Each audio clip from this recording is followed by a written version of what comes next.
Theatrhythm, baby. I'm having a really good time playing this game, so we're just gonna keep playing it. We did unlock the endless mode last night. I'd like to try that tonight, but I also really want to get through all the series quests, so that is our primary main objective.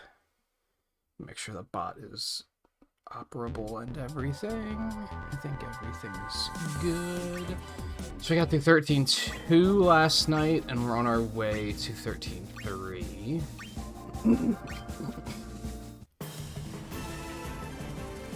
We need lightning in our party for this one, okay.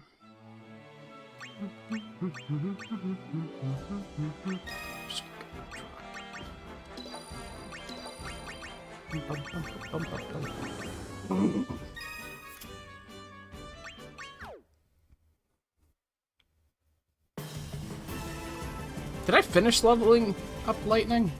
I started yesterday. I don't remember if I finished that or not.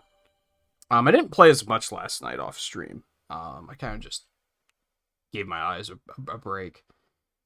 I did play a little tiny bit, but not a whole lot.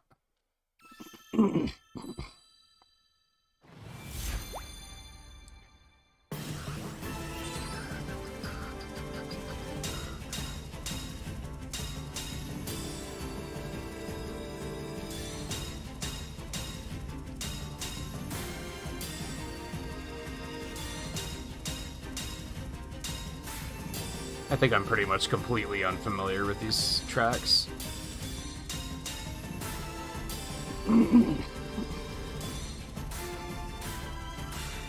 Maybe there were some in the last Theatrhythm. Not the last one, but the last one I played. Because the last one was technically the arcade one, but I never played that one.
Start.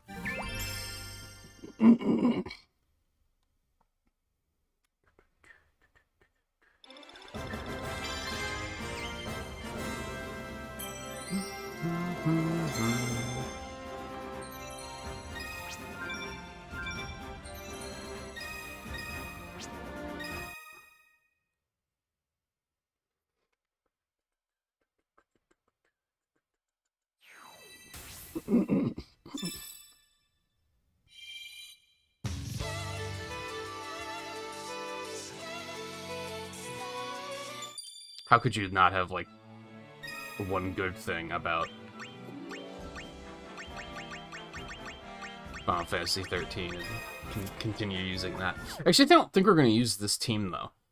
If we have to do a lot of damage, we should probably use our main team.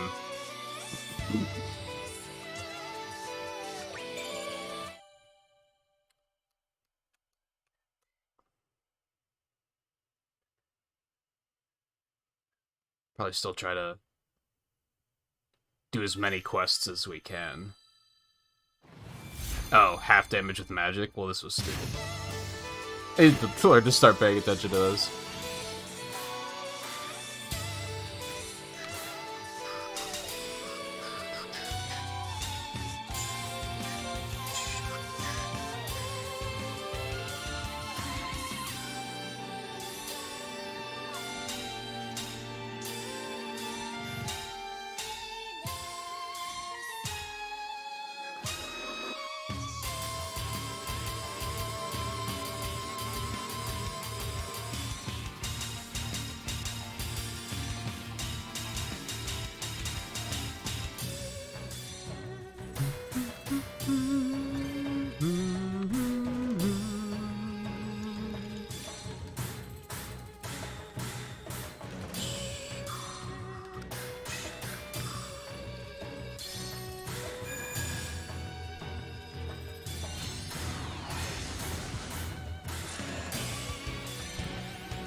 I think I might actually like that version of the song better than the original.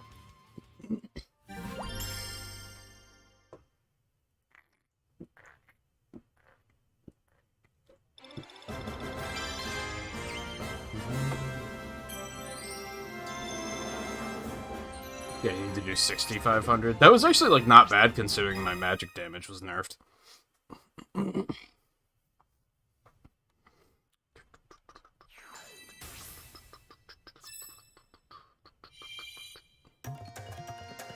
I love how magic damage is nerfed, but it resists physical.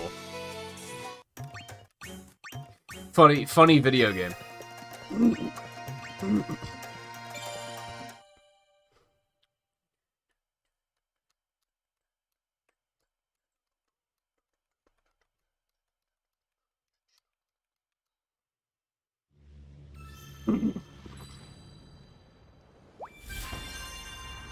This one should be free, as long as... I mean, when was the last time I saw field music that was, like, impossible?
Man, I should not, even though I had a lot of fun playing last night, and even going late, I could tell at, like, the last hour of the stream, like, I just wasn't playing as well as I was in the rest of it.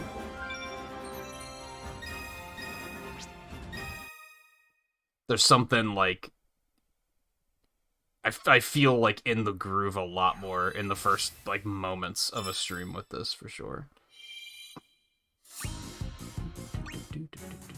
60% HP, easy peasy. Alright, what did we... Yep, Lazaka Blade. Turn that shit on.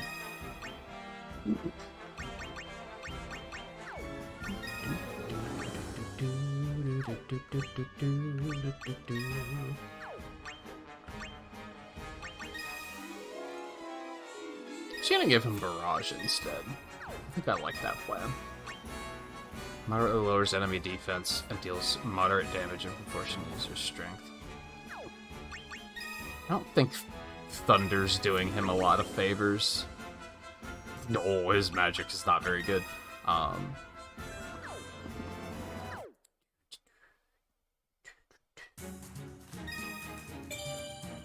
Hey, Darian.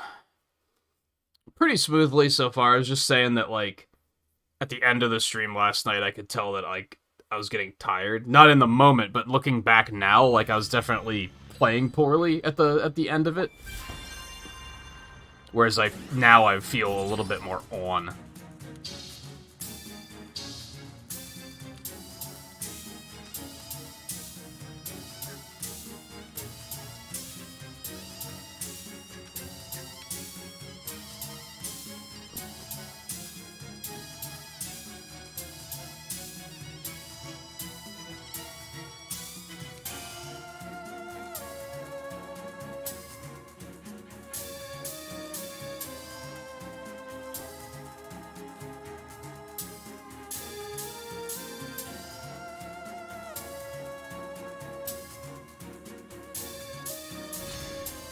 Just getting through 13-3 before the crowd gets poppin', because who cares about 13-3?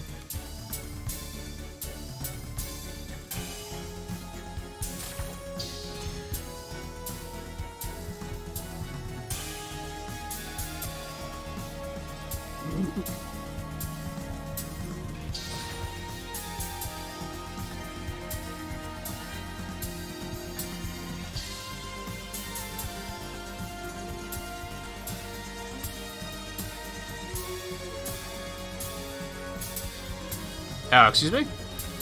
Excuse me?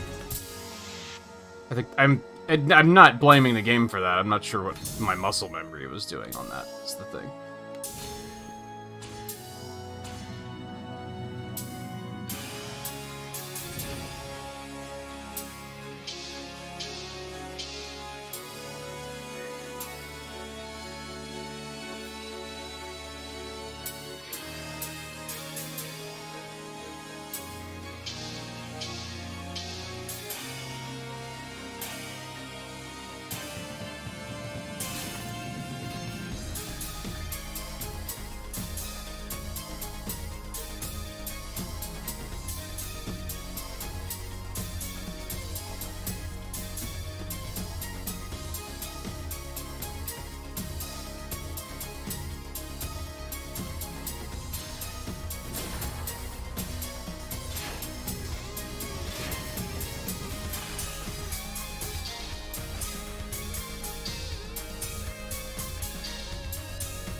Yeah, it's probably those random misses I had. I think they tend to do that when they're not fighting anything and you miss. They just start tripping and falling on their face.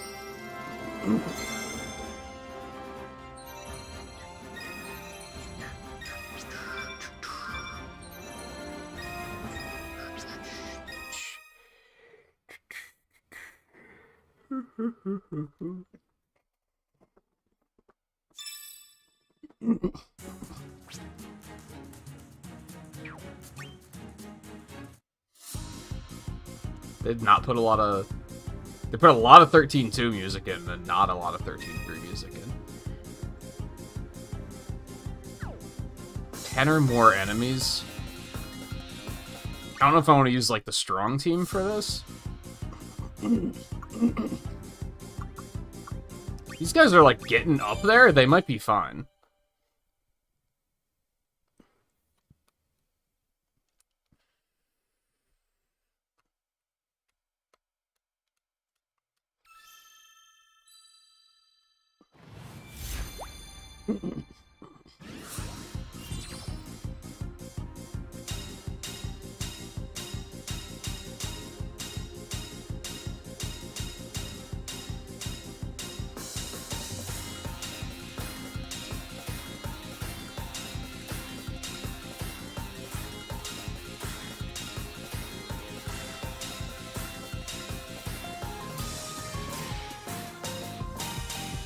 I think this one was in Curtain Call.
Was like half familiar, you know what I mean? Had moments of like, I remember this, and then other moments of, I've never heard this song before in my life.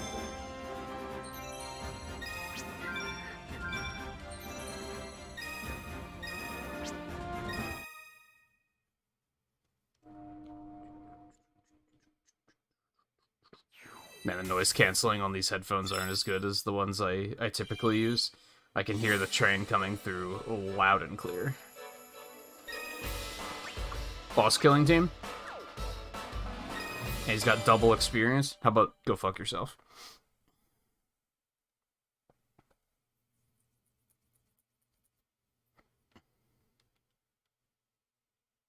You unlock them, like, when you unlock the game to play. So when you, like, after this... What was the next game we're gonna do? Fuck, I forget. I forget what game was next. I think 7 Remake is coming up, but that doesn't have any characters. But for example, like, we haven't done Final Fantasy X yet. We're not doing that next. But when I unlock Final Fantasy X, I'll unlock all of the characters as well. Well, most of the characters. Sometimes you get a couple of extra when you finish it.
I don't even think we got to the boss.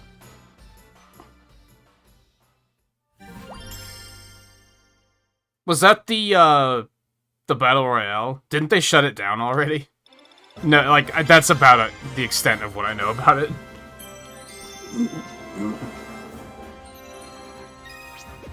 Yeah, we didn't even get to the boss. There were a lot of status effects on that one, so I might need to also make a team at some point that's just built around not getting hit with status effects. Yeah, it sounds like it flopped, like, really hard. Square Enix still has, like, such a boner for mobile games. Despite the fact that, like, I feel like most people don't have a boner for mobile games. Like, I don't know, maybe there are certain audiences that are still just pogging up about him, but...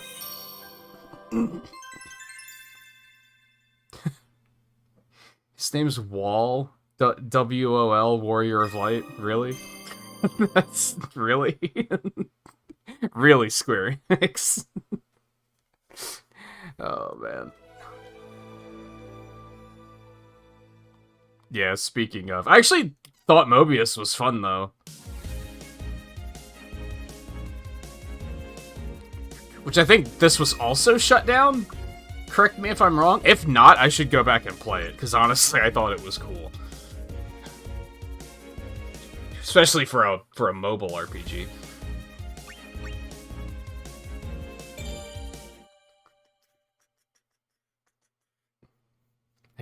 Hey, Riley. Yeah, it also got shut down. I was thinking of playing the Dissidia one, because that one's still going strong.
We didn't actually kill the behemoth. I was just thinking, Brave Exvius isn't in this game, which is kind of strange, because that one's been going for a long time, too.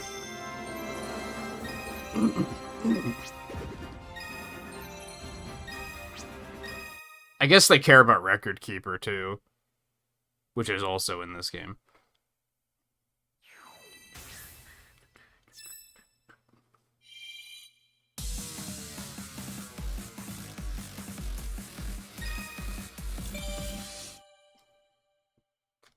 Does it? I wonder why it's not here.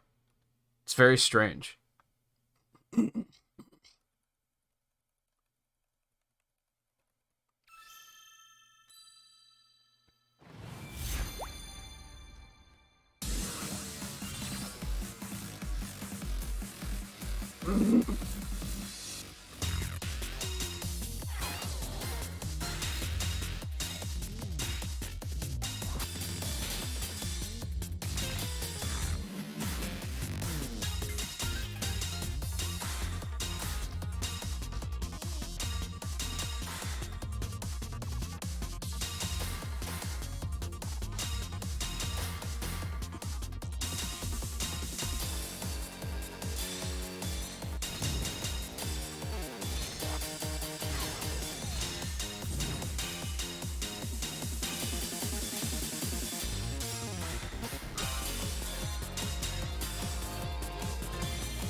Maybe it's a licensing thing? Did they not develop Brave Exvius themselves, maybe?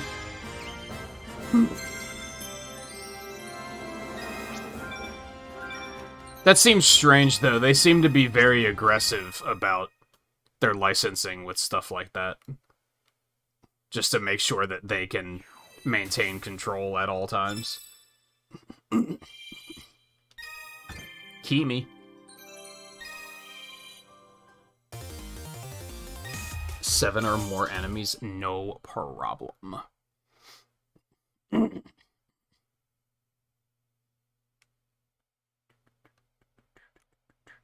yeah, I think we talked last night that they just released that new Final Fantasy 15 mobile game that apparently is, like, ass. They just are, like... Mobile games in Square Enix are just, like... How's that old saying go? There's some weird saying about, like, throwing, like, bologna against the wall and waiting to see if it sticks or something. Does anyone know what I'm talking about? That's Square Enix and mobile games. They're just hucking things at mobile and being like, maybe this one will work. Maybe people will actually like this one.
funny, too, because, like, I thought Mobius was cool. Brave Exvius I wasn't able to get into. Like, I tried it multiple times, and it just didn't hold me. Same with Record Keeper.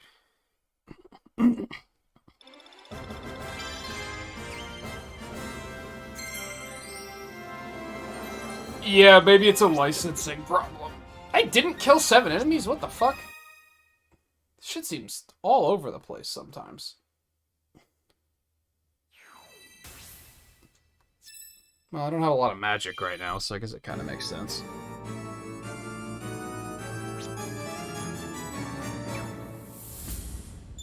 Alright, Squall's 99. Yeah, that new 15 mobile game is just puzzling. Like, I don't... I enjoyed 15 for what it was, and I know several people who also enjoyed it for what it was, but I'm also like, I think the great majority didn't give a fuck about Final Fantasy 15. So I don't understand why they were like, hey, let's make more Final Fantasy 15. Square Enix just seems to be so oblivious sometimes. They just seem to have no fucking idea what they're doing. Again, they just seem to throw shit at the wall to see what's gonna stick. I think that's how that saying actually goes.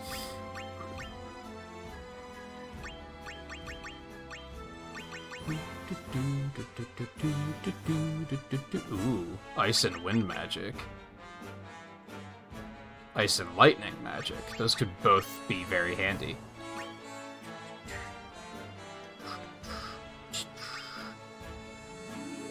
Let's try to avoid leveling up somebody new for now.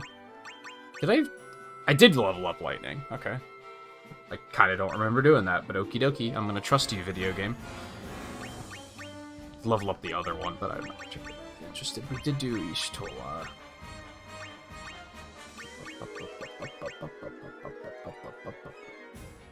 Whoa, Benjamin has fire, lightning, ice, and wind? What the fuck?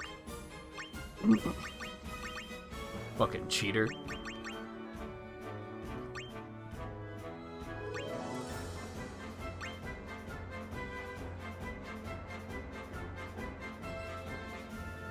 Let's take the Chocobo. Fuck it.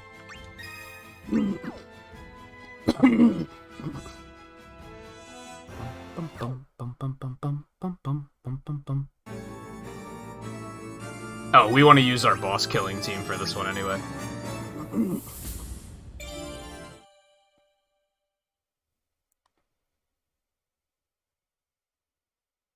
Yeah, I remember there being another one, and apparently that was, like, also not great.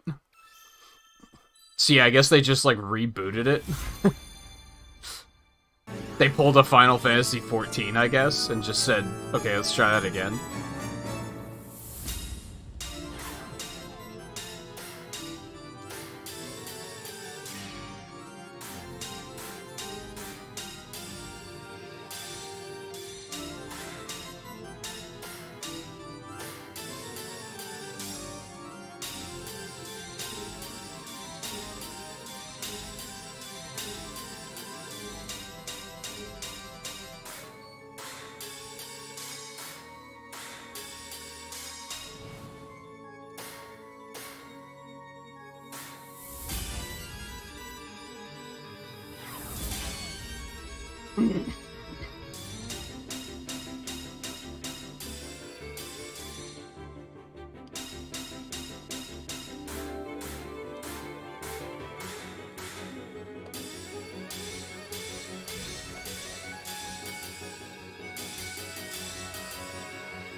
It's an interesting note transition.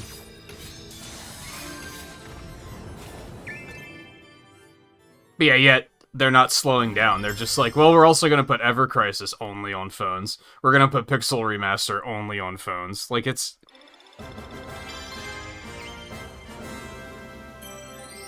like, in like a year, we're gonna see Square Enix coming out and being like, oh yeah, when we put Pixel Remasters on Switch and on PlayStation, man, those sales really exceeded our expectations. Yeah, no shit. I don't know why you ever thought they wouldn't be good sales. They're just silly.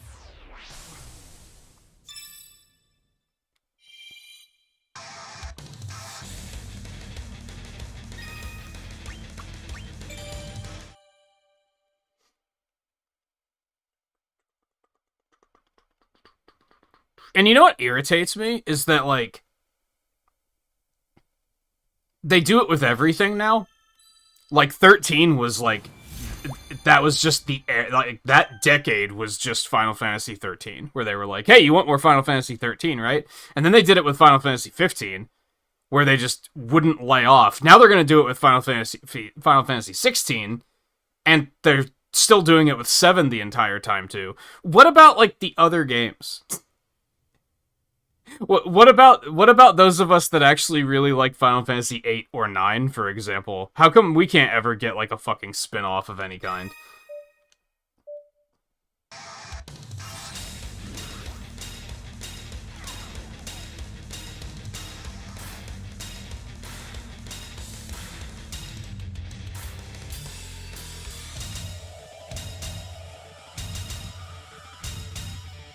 Nine doesn't even have a fucking third character in Dissidia. Like, what the fuck?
Or hell, 6 is another one. I don't really like 6 all that much, but a lot of people do.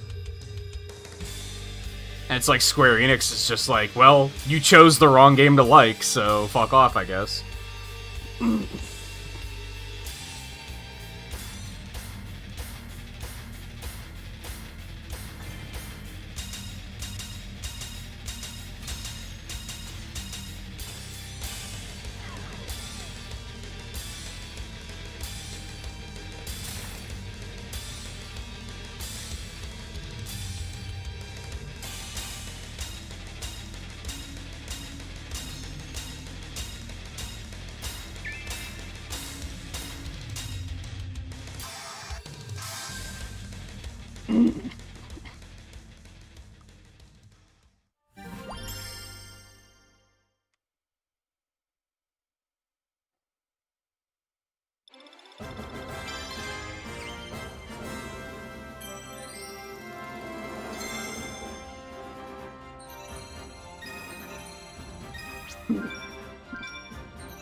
I think, as far as, like, which game should get remade next, if we're talking about the style of the Final Fantasy VII Remake, like the aesthetic style and everything, I think it has to be 8. I think 8 would, like, go the hardest in that particular style. I think, like, something like 5 needed to have, like, a DS remake, I think. I think that would have done something like 5 and 6 more justice than along the lines of what they did with 7. Speaking of which.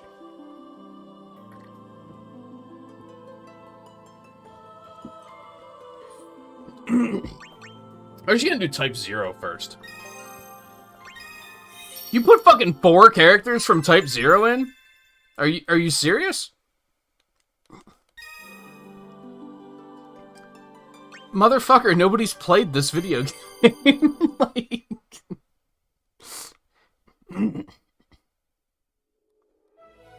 Put 2 characters from Final Fantasy 3 in, but you put 4 in from Type 0. Like, what? What? What? I don't understand.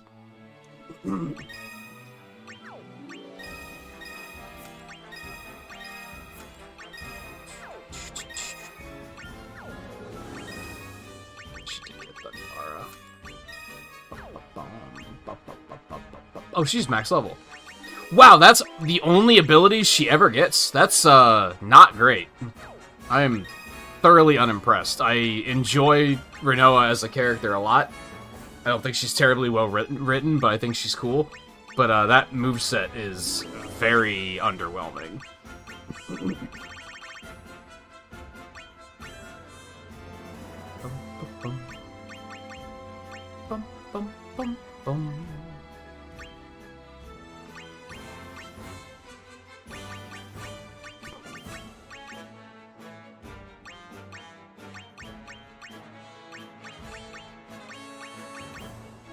I don't know who I want to bring in next. Is there anyone else that I was leveling up that, like... it slipped my mind and I never got back to him? Not really. Let's bring Gilgamesh back in.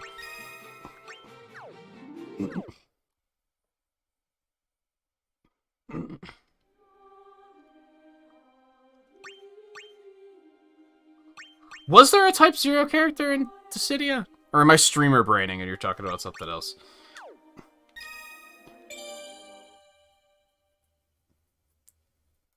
I think there was, wasn't there? I don't think I ever, like, had them, though. I only had some of the DLC in that game.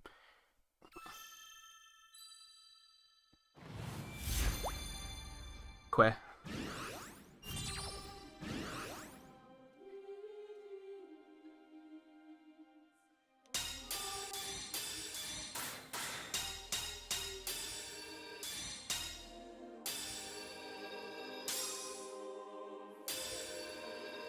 I mentioned last night I kind of want to give Dissidia NT another try. That game was not good, though. That was not a good video game. Which is amazing, because I think Duodecim is an amazing video game.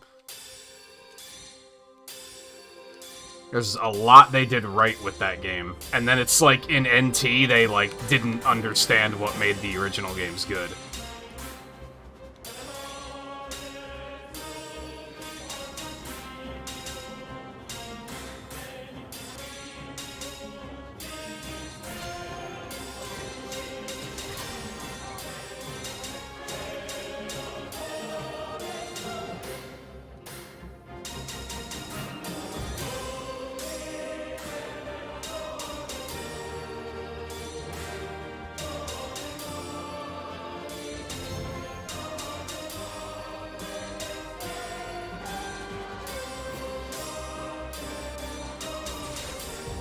I think they put all of their... They put all of their chips on what if we make it a competitive multiplayer game.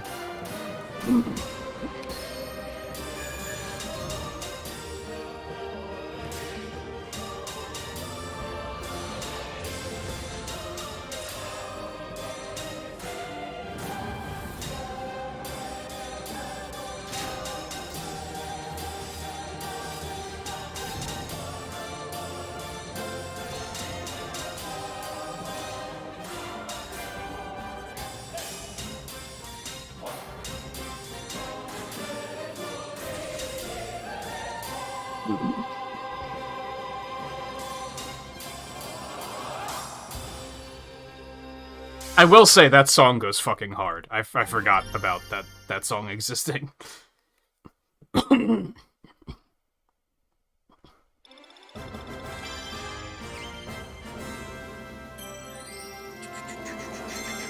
Yeah, I don't... They're just gonna not do anything with it after NT flopped as hard as it did.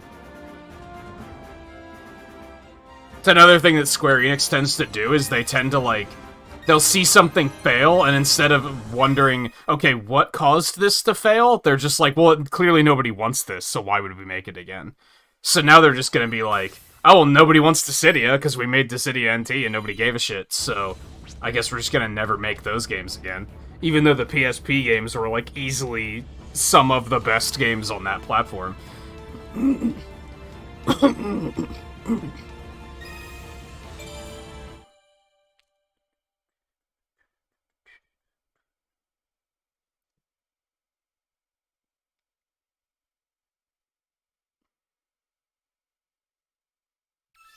I think I said last night, if they would just take duodecim, I don't know how to say it.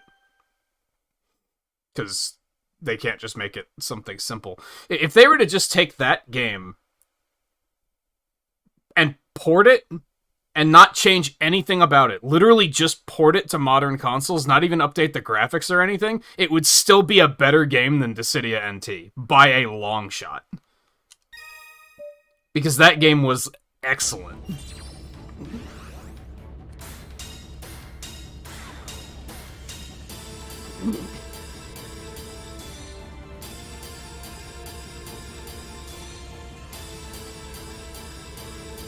Unfortunately, they'll put all their manpower into adding, like, rollback netcode and shit.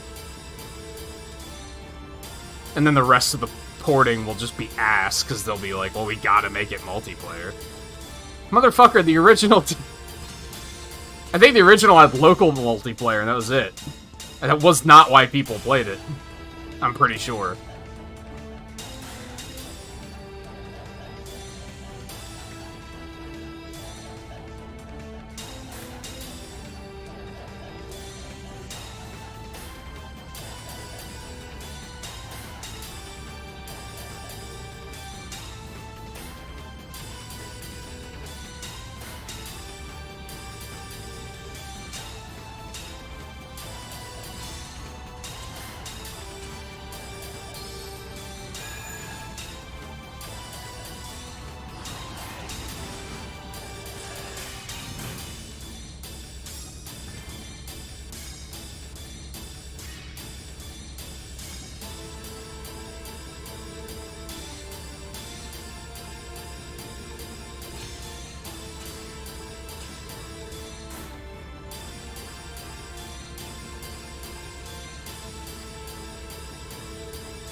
Actually, I had the thought the other night that I wish I knew who to contact for, like, ROM hacks. Because I think Duodecim has, like... I don't know if Duodecim or Duodecim sounds smarter. They both sound wrong. I think that one has randomizer potential. If you take that game, make it that the labyrinth is open from the beginning, and that all of the characters are available for purchase from the beginning, then just go into the labyrinth with level 1 characters and just make it like a roguelike mode. I think there's a lot of potential there. And it's potential that Square Enix will never fucking see, because they're blind. Oh, these are both easy.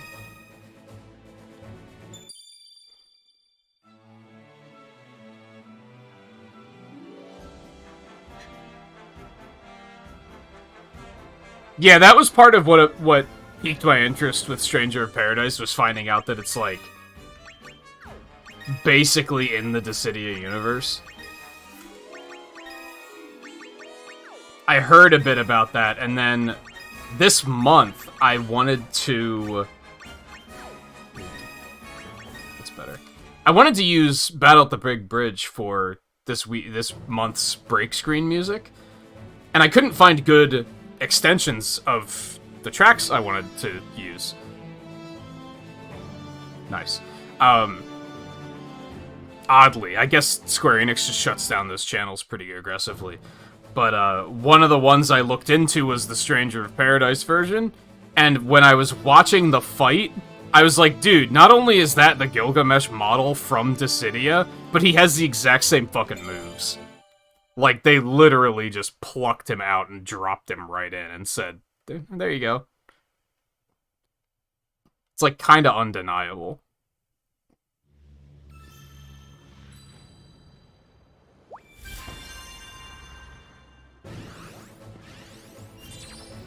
It's a soft C.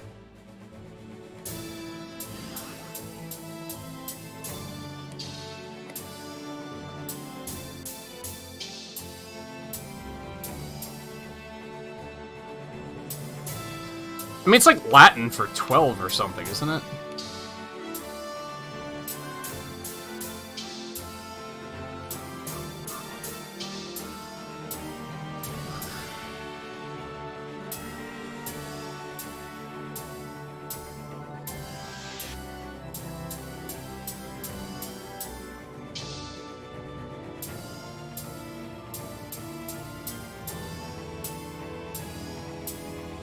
So I don't know, maybe there's hope for Dissidia, especially if the mobile game is, like, so good that it's been going for 5 years. Like, if it's that popular, I guess there's a chance. But I worry that they're gonna pull another Dissidia NT and it's just gonna be terrible again.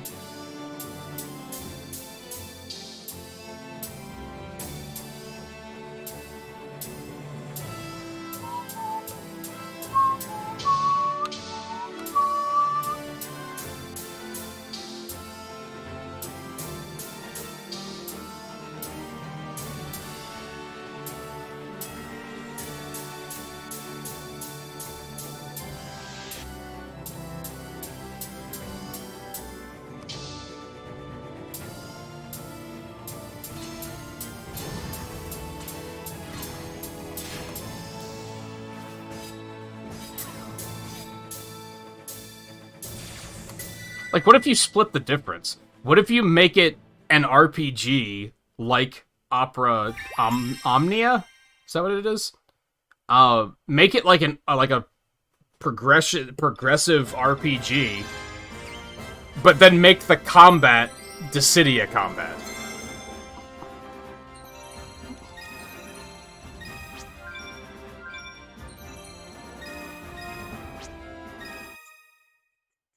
And then put in a labyrinth mode that's just, like, random and endless.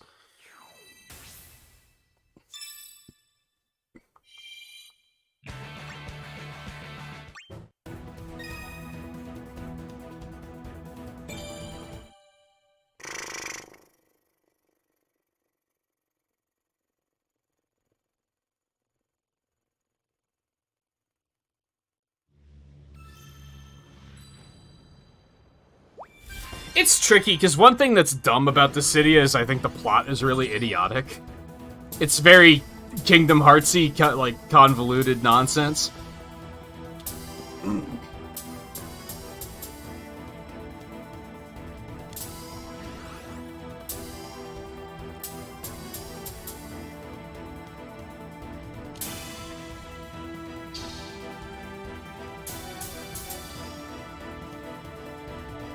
And I certainly haven't kept up with which game takes place in which order. I don't know where NT takes place, for example.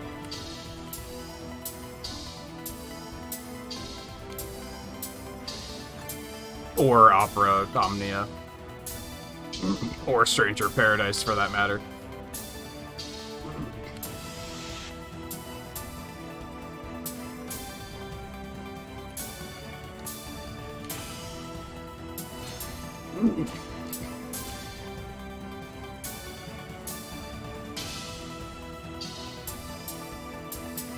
I just know that the first Dissidia is the 13th and final cycle. And the second one, it tells the story of the cycle before that.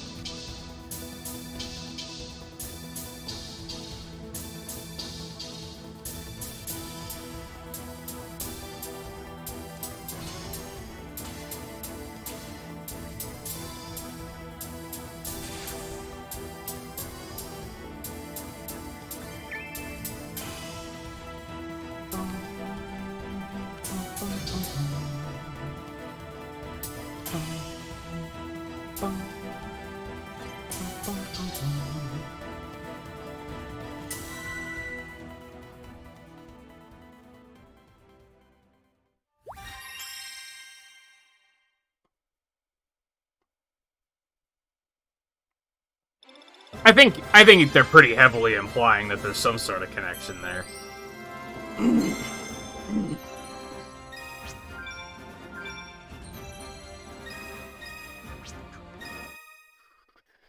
Hey, Alexander. How's gaming? What have you been up? Well, that's right. You were playing Final Fantasy 1 and 2, right?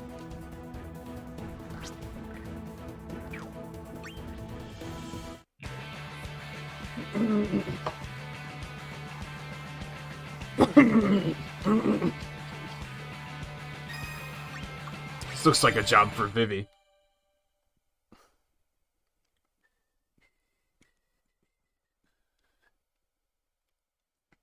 Like, honestly, if Opera Omnia was, like, not a really ugly, outdated...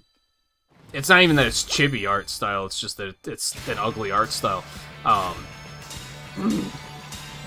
And it wasn't filled with shitty mobile mechanics, I'd probably be, like, really interested in playing it.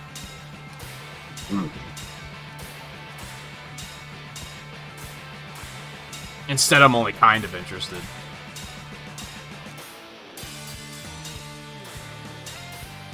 I thought about even trying to stream it. But inevitably, I'm sure there's like an energy system that's gonna prevent me from making progress eventually.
What Dissidia probably comes down to is I think that just chaos has something to do with unifying the universes, I guess. Does that make sense? There's probably, like, timeline splits and shit, like... We probably shouldn't be asking Nomura to come up with anything more elaborate, because it's just gonna turn into fucking Kingdom Hearts. Clear without restoring HP. I can do that. Do we have any HP restore? He has some. So we can get rid of that really quick, and I don't think anyone else does.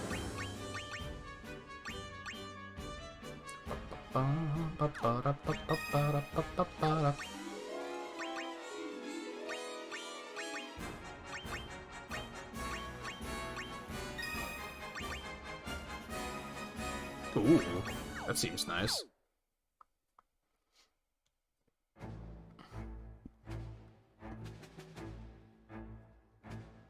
Expect you to beat the game twice, not like 2 extra difficulties before you can even unlock the DLC. That is a little strange. Unless the game is, like, not that long.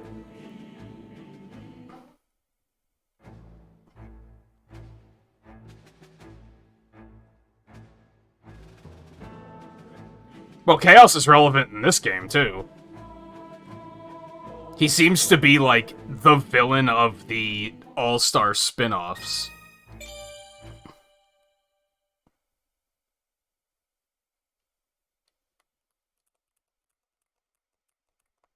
City was the first Final Fantasy game you played. You probably had no idea what was going on. And if it's of any consolation, even as people who know anything about Final Fantasy, we had no idea what was going on either.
I guess if I wanted to play Opera Omnia as content, doing it as video content would probably make a hell of a lot more sense than stream content.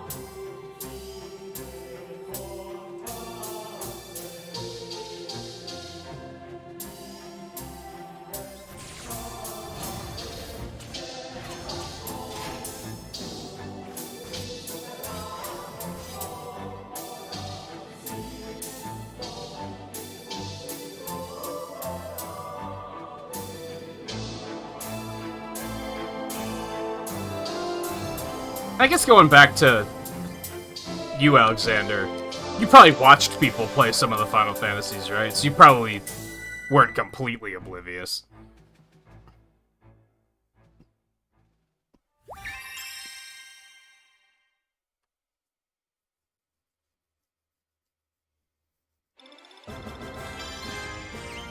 I think 7 was the first one I played. I don't think I had really... I don't know. Maybe I played one of, like, the SNES ones first. I think 7 was the first one that got my attention, though. But even then, by the time... I never had a PlayStation 1. And by the time I got my hands on one, 8 and 9 were out, and I was way more interested in those.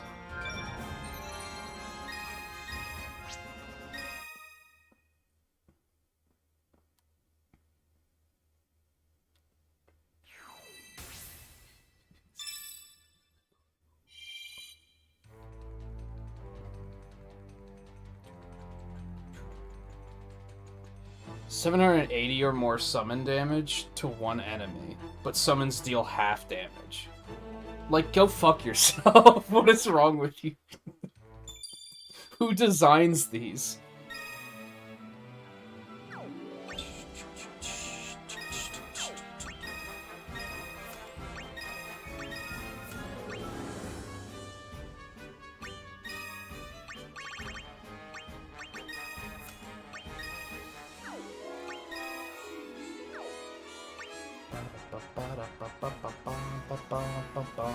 So I think I'd want to use this setup with Garnet, but we're going to want to switch summons because they're weak to elements. So we're going to want Ifrit, Shiva, Rama, or who does wind damage? Is there a wind summon? There has to be, right?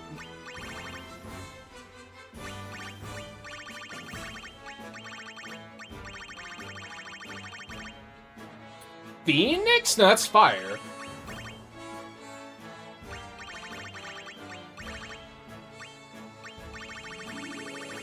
I don't think there is one that does wind damage.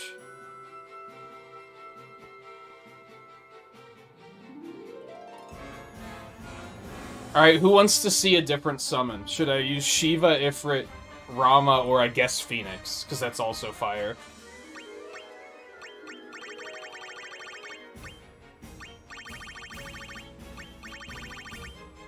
Well, I'd probably prefer to use Ifrit, because it's heavy fire damage as opposed to moderate.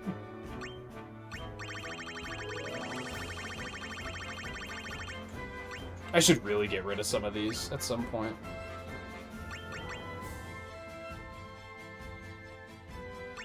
Ifrit. I don't know if I've used Ifrit yet in this game, so...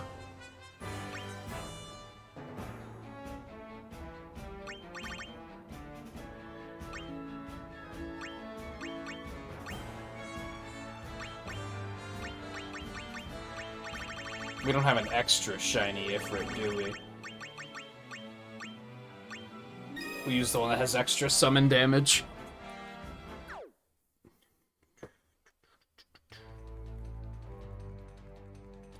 I played Final Fantasy IX, but I didn't finish it.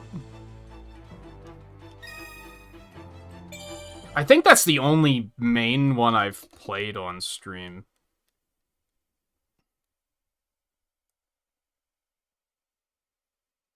Oh, yeah, I did 15. I forgot about that. It's easy to forget about that one, because it's just not... It's not like a traditional JRPG.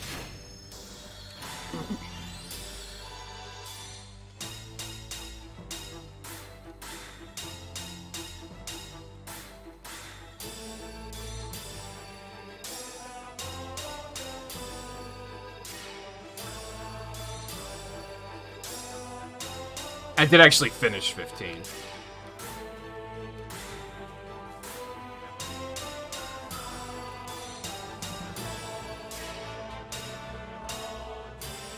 And I did 7 Remake as well. And also finished that.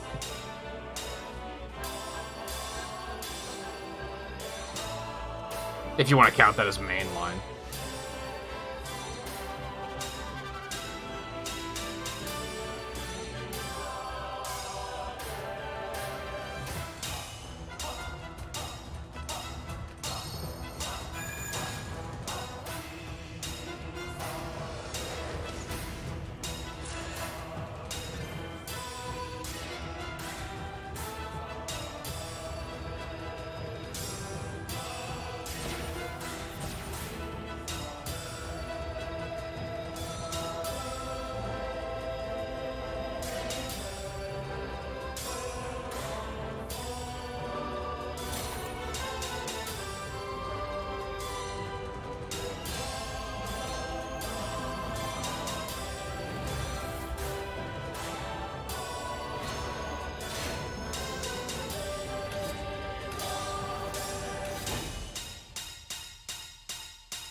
How much damage is the summon doing, aside from not enough?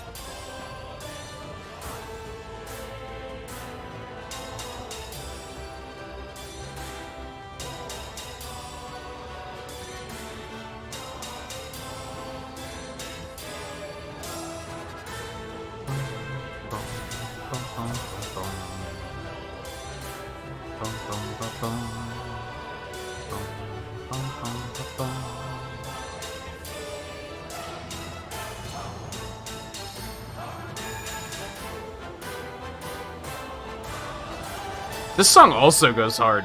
Like, honestly, the music is making me interested in checking out Type 0 and seeing if it's any good.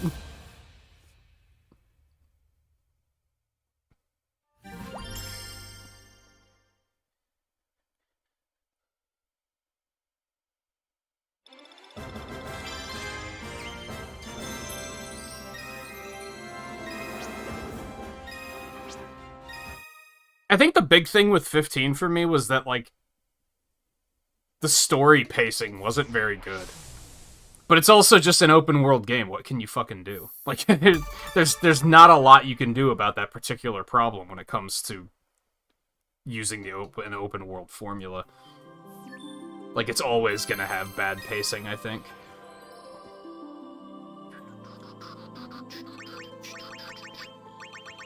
Yo, we're like in reach. I just realized. We have to do 7 remake, finish 11, do 10, and then Dissidia.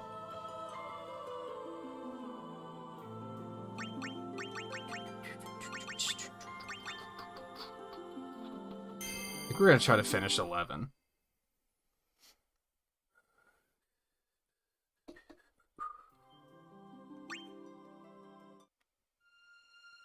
Defeat the boss by dealing ice damage. 5 or more enemies. That one's easy, at least.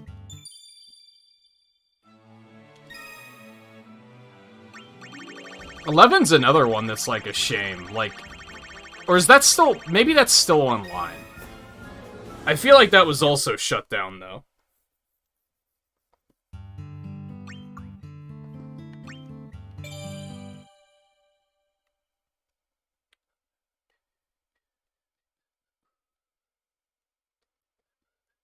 Yeah, there were a couple of those Type 0 tracks that go pretty hard. They did re-release Type 0 on, like, Steam and shit, didn't they? I think. Like, the original release was Japanese only, I think, but didn't they re-release it eventually?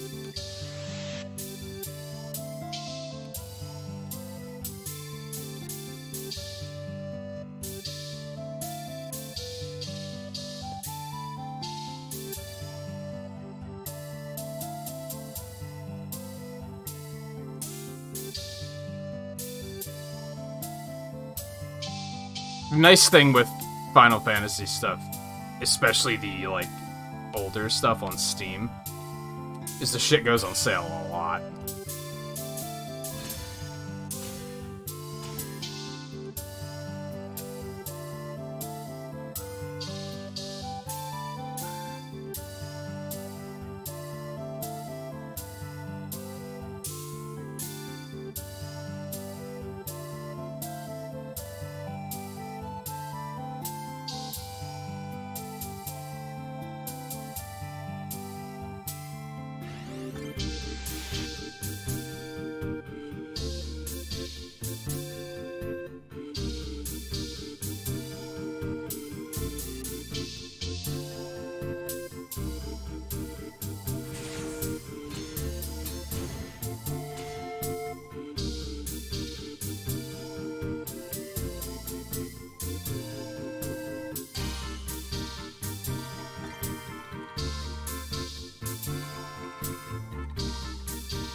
Yeah, I was thinking it about Sonic in particular, but I was also thinking, like,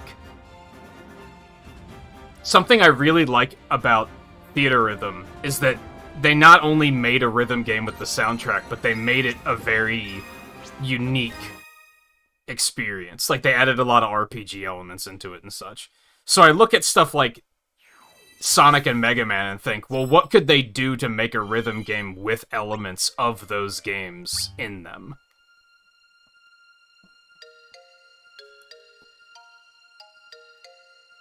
I don't know if I feel like assembling a different team to do this one. I do, but I don't. You know what I mean? Beat the boss by dealing ice damage.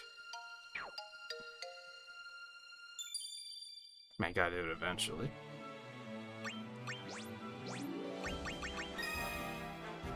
To remember who the hell all has ice damage.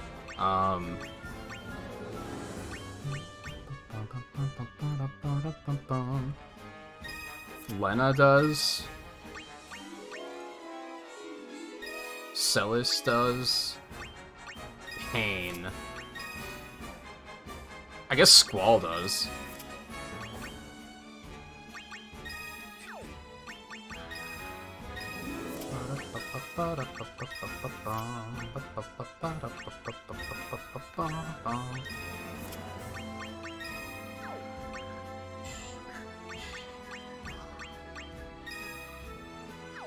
That's a lot of ice. I feel like that should get the job done.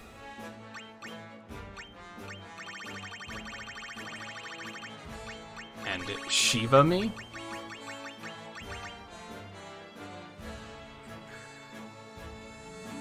That's pretty good for this particular setup.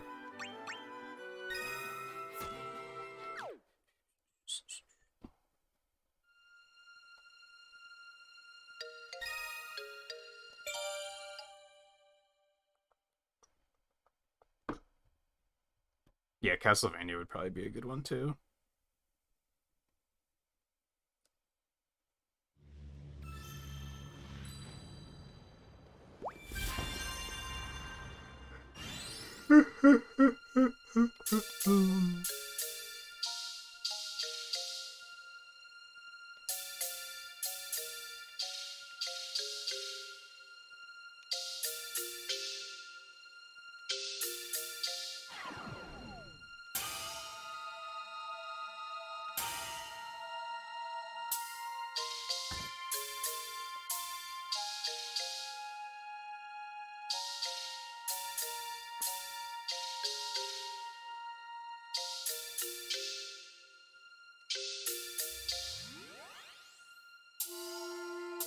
Are 11 and 14 in the same universe?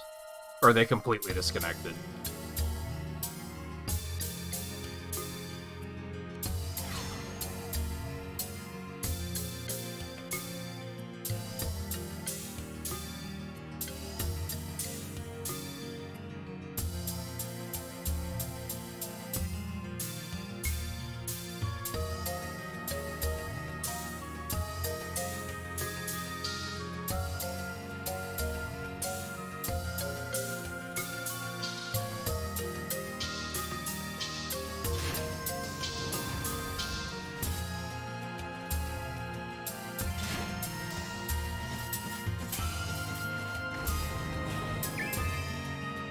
Hey, we did it. I was actually worried.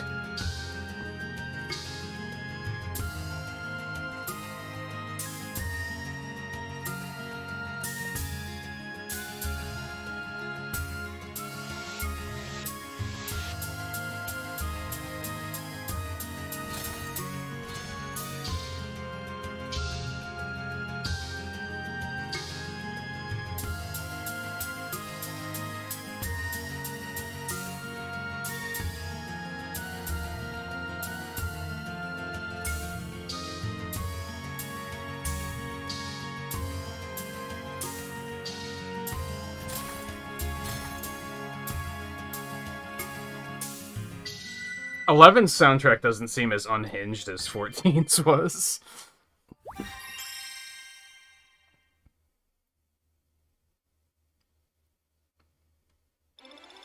Oh, they're not directly connected.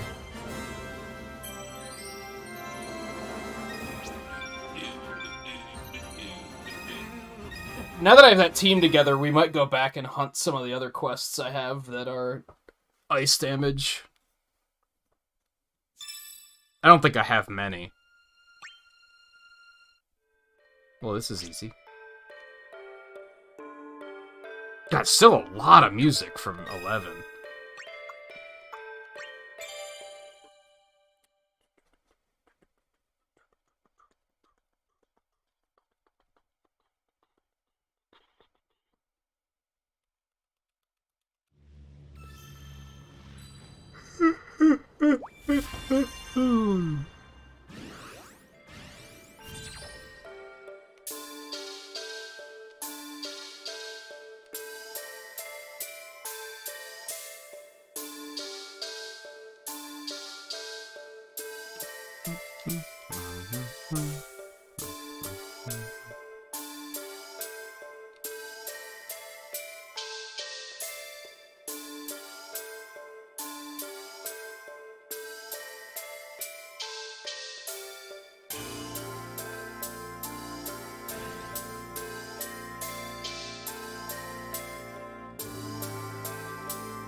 Yeah, like I said, 14's soundtrack is fucking unhinged. It's all over the place. This is a lot more simple, which isn't a bad thing.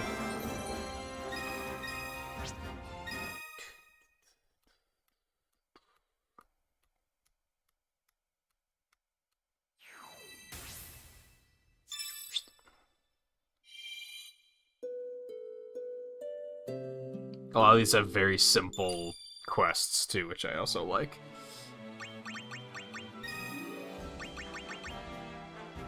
Moderately increases travel speed, increases damage. The user deals with wind by 100%. Nice. That's pretty good.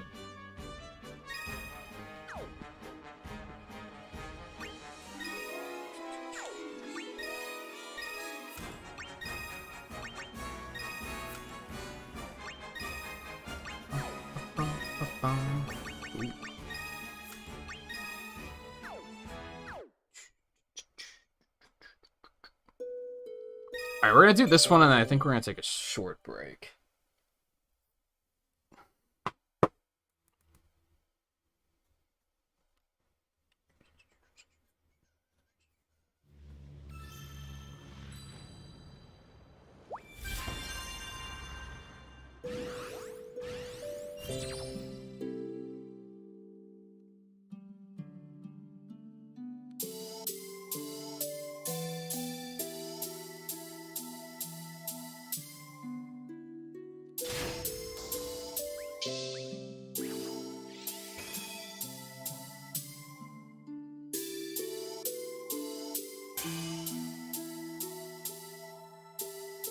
It's almost too soothing, though, because it's making me drowsy.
Oh, man.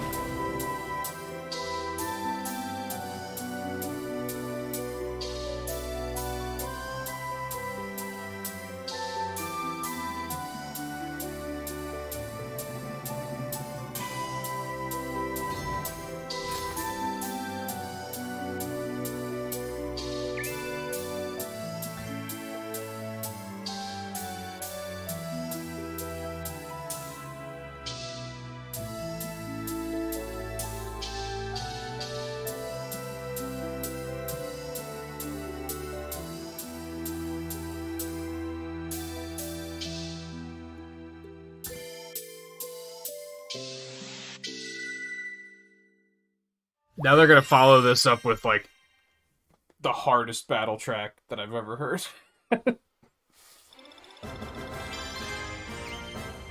Oh, that was almost... It was almost all criticals.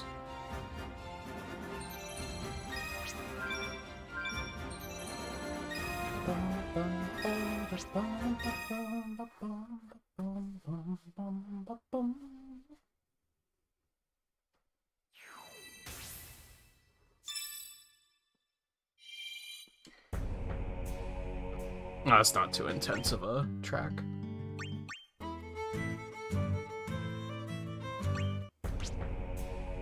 Oh my god, there's still so much. We might not do all of 11 in one pass. This might be another one that we come back and do in multiple bits.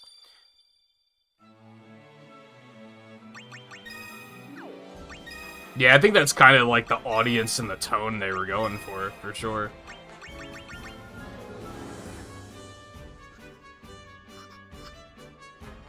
So I joked yesterday when Volpe said to use Sephiroth when I was like, I need boss killers. He's actually kind of like a boss killer for sure. He has 3 abilities now that all launch when a boss appears. That's it do be his thing kinda. All right, I'm gonna take a short break. Maybe not so short of a break. I don't know. I'll see. I'll be back as soon as I can, basically. A couple things I want to address while I'm up, and then we'll continue. I think we'll do a little bit more of 11, and then probably pivot and do something else. Still a lot to do. Still a lot to do. So stay tuned. I'll be back in just a couple minutes.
Alright.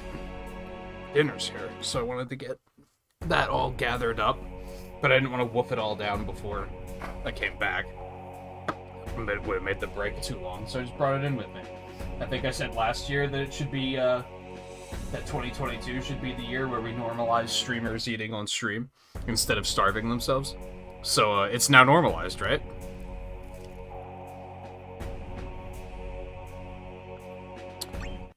Right. That's spooky.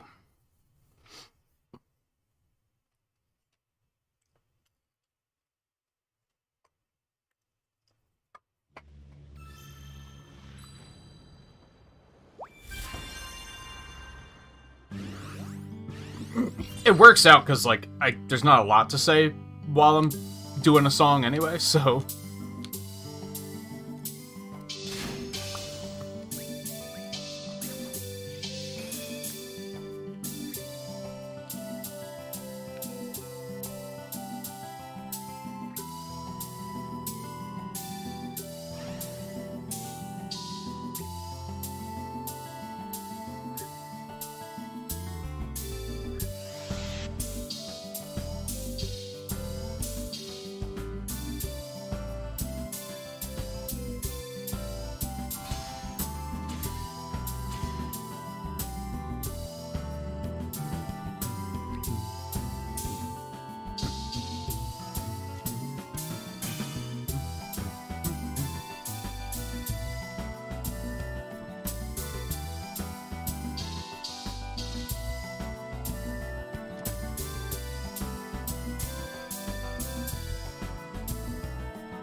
Yeah, they should. I remember when I started getting into streaming, it was very demonized. It's like, oh, that's such an unprofessional thing to do. And it's like, nah.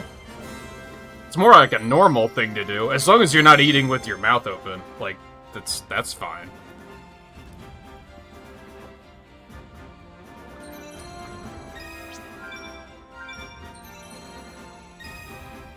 And within reason, like, some things are obviously very messy. Like, if you're getting chicken wings and eating them on stream, like, you're obviously not playing the game, because that's a fucking mess. Don't go eating, like, a rack of ribs and just sitting there for 15 minutes while everyone watches you. That's a little weird. That's a little weird. But I think if you're, like, sneaking a piece of pizza off camera, I think that's completely fine.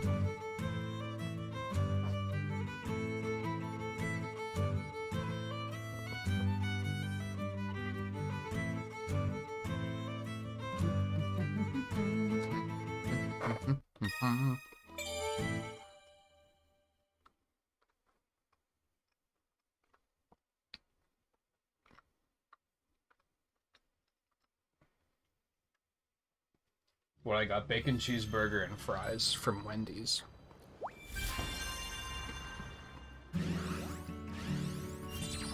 Shouldn't people bring whole dinners on stream? See, that's pushing it. I don't think you should be putting the stream on pause for 20 minutes while you eat. I think that's a little silly. Because at that point, people are just watching you eat, and that's a little strange. They're either watching you eat or you're talking with your mouth full so that you can keep talking to chat, which is also not okay.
Let's put it this way: if you need silverware to eat the meal, you should probably not be eating it on camera. But if it's like a sandwich or pizza, I think that's completely fine.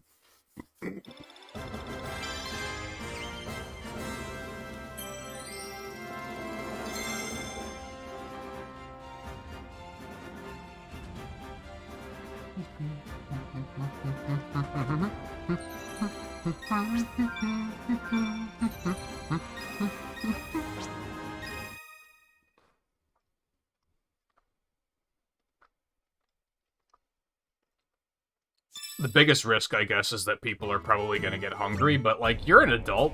you can solve that problem.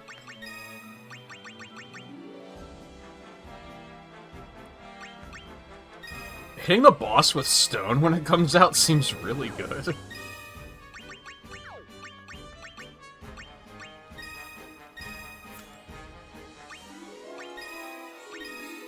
I think I should actually load him up on the wind magic.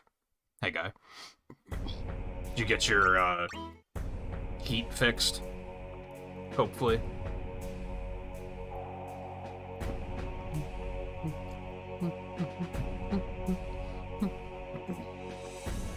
Again, if it's something really messy like ribs or wings, you should sloppy joes, stuff like that.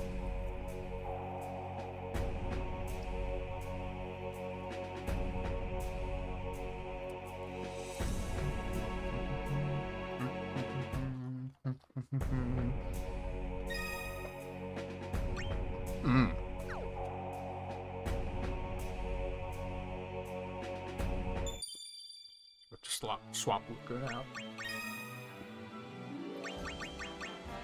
Just don't be sloppy about it, is what I'm getting at.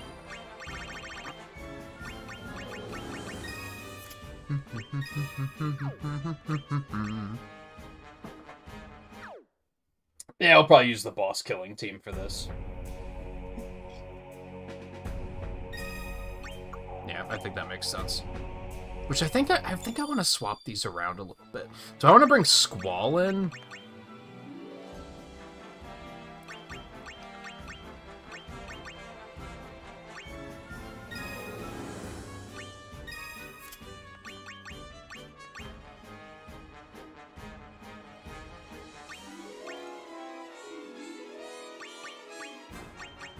Cloud's a bit of a boss killer too, come to think of it.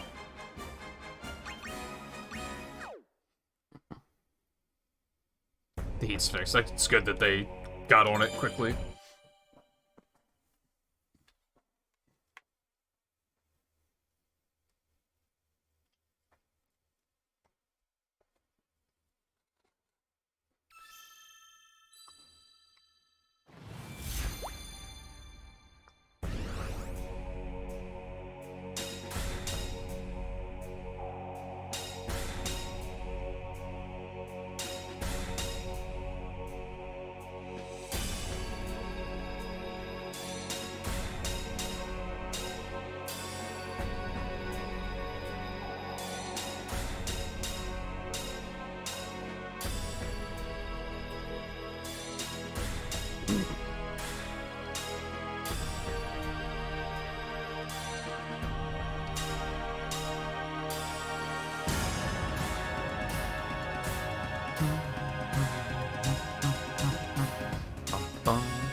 You didn't die? How dare you?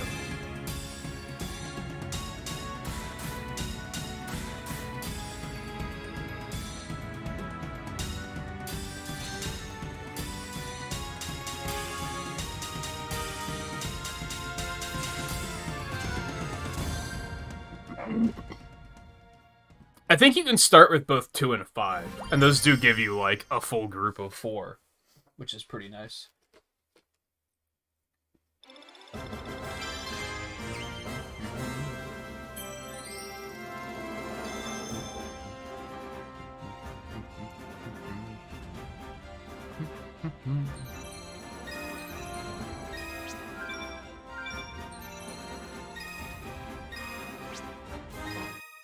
I guess that's why they won't let you start with any game, since some of the games don't give you 4 characters.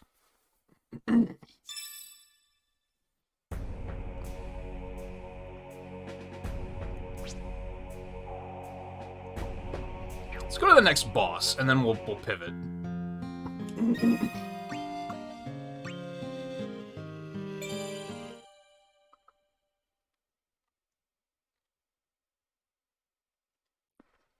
I feel like it's a good game to have digitally, because you shouldn't be playing rhythm games for 8 hours straight like I am on stream. It seems more like a thing that you're gonna play like a couple songs here and a couple songs there. Not to mention music player, if you take your Switch with you at all. That could also be useful. It also wasn't terribly big. I think it was only like 6 gigs.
I kind of wanted to get, not the really expensive one, but the middle one that had like 40 extra tracks or something.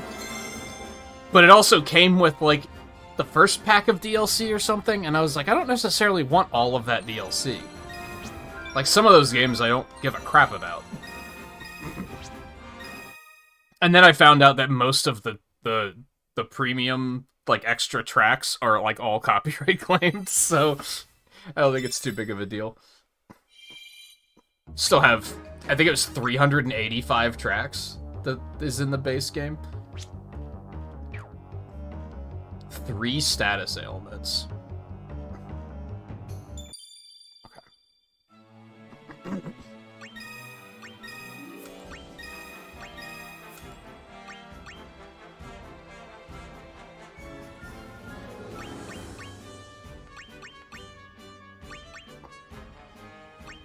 I think we can do that with this team.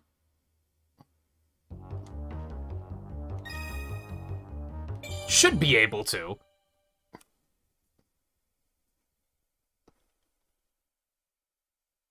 I was gonna ask if you've played any of them before. There is a demo of this if you want to try it out sooner rather than later. And it's one of those demos that carries over to the full game. If you choose.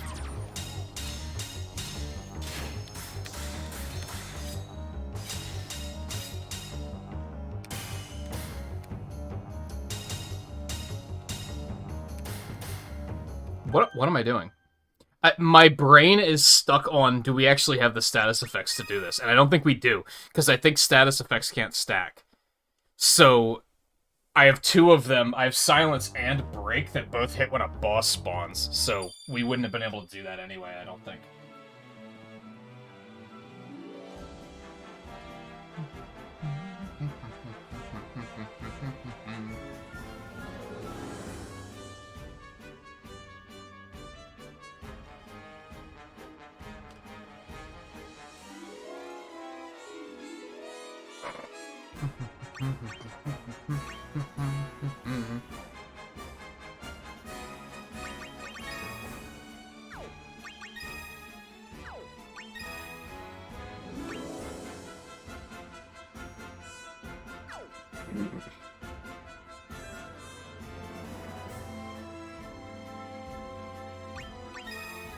We need someone else who's specifically going to, like... Who else has status effects? I think Pain does?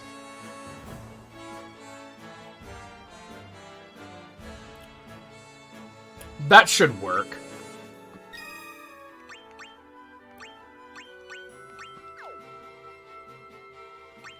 That silence should wear off, and then the poison will land, and then we'll hit the first boss, and Gilgamesh will stone him. That should work.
For some reason, Gilgamesh didn't go for the stones, so we didn't get it.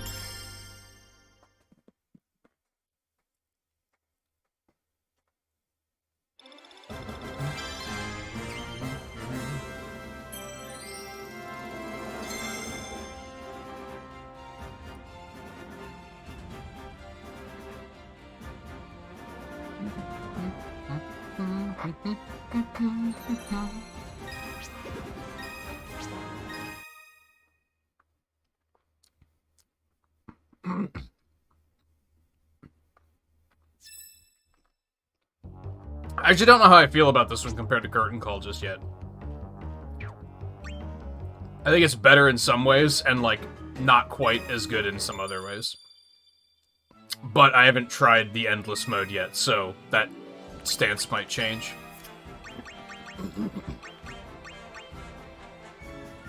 Yeah, why didn't he use that?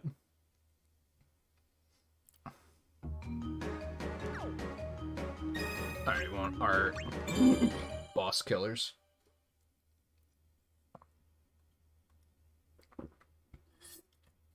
I don't think the button controls on Curtain Call were very good. So these button controls are way better. I think in Curtain Call they were kind of tacked on, because I think they meant for you to play it with touch. But they were like, for accessibility, we should probably still have button controls, but they didn't, like, tune them very well.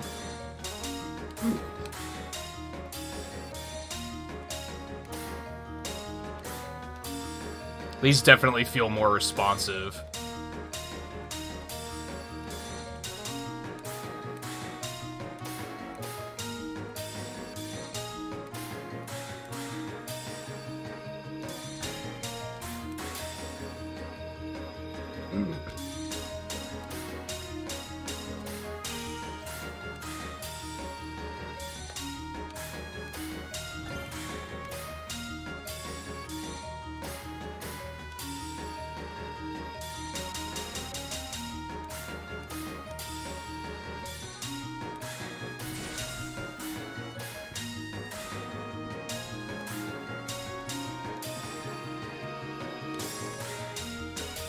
And I think a lot of that was that I don't think the circle pad is good for a game like this.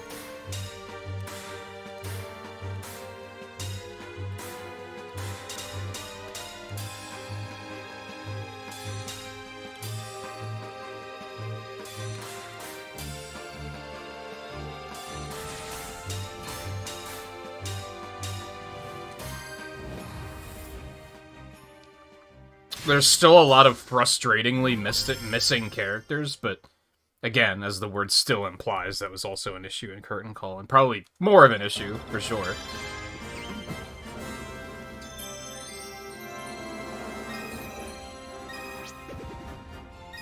I don't think we even got to the boss. I really liked the, like,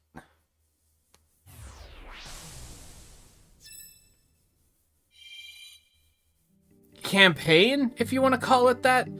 In Curtain Call, it was like, I don't even remember what it was called, but it was a system of, like, randomly generated quests, which would have, like, a map, and then you'd have, like, you would choose which songs you'd want to go to, with the goal of getting to the end. And I guess what I really liked is that unlocking characters was more involved in that game, and they're kind of free in this game, which I don't like as much.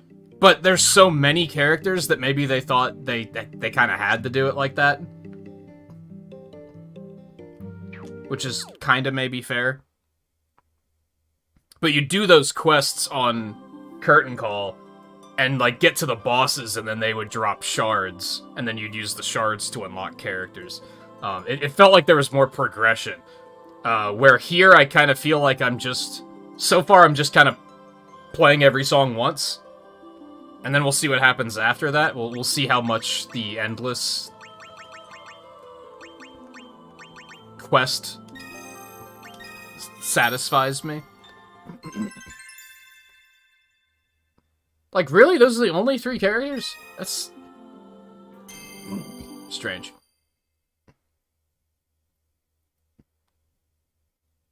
They had 4 characters from Type 0, but they only have 3 characters from Final Fantasy X. Like, what? I beg your pardon? This is very strange.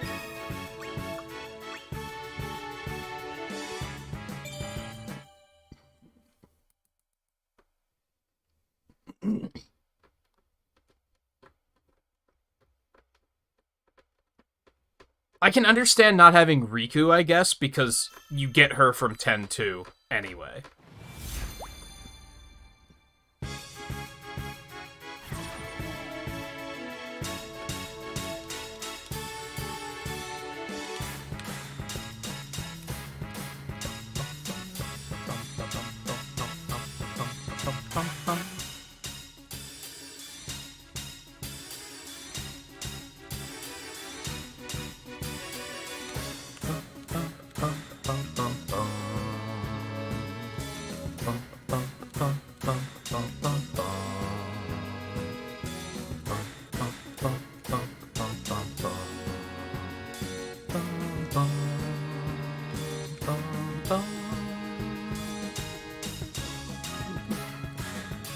And Waka's a shithead anyway, so really just where's Lulu? That's all I'm getting at.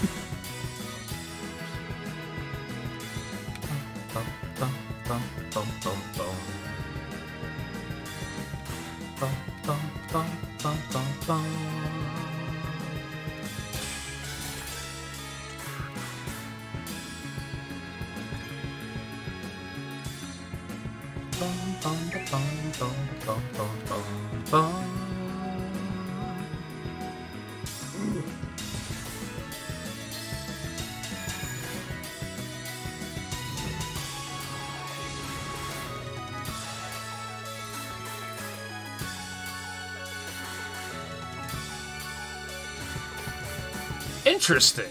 I just learned a thing.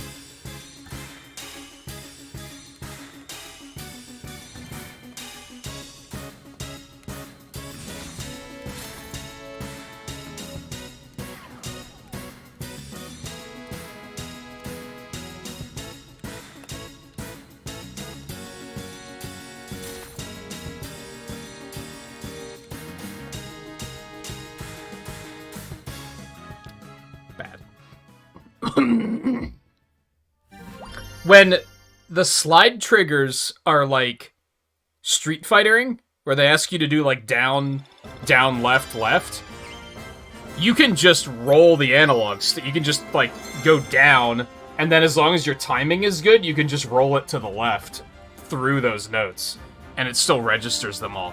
I don't think you could do that on the 3DS. You had to very specifically like reset to the middle before you tap the next one, which felt very clunky.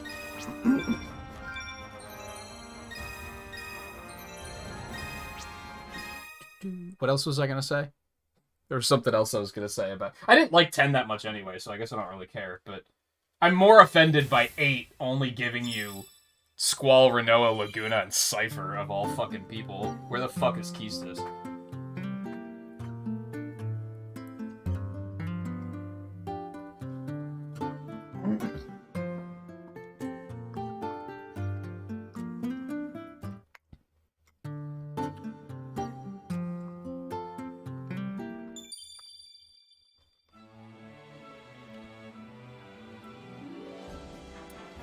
And 9 only giving you Zidane, Garnet, Vivi, and Aiko, of all people.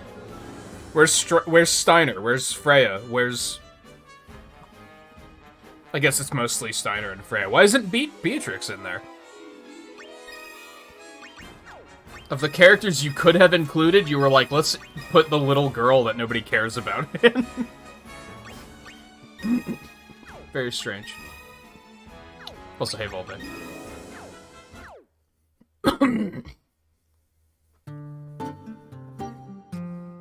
I always use the touch controls on the 3DS ones. I don't know if this one has touch controls. It might.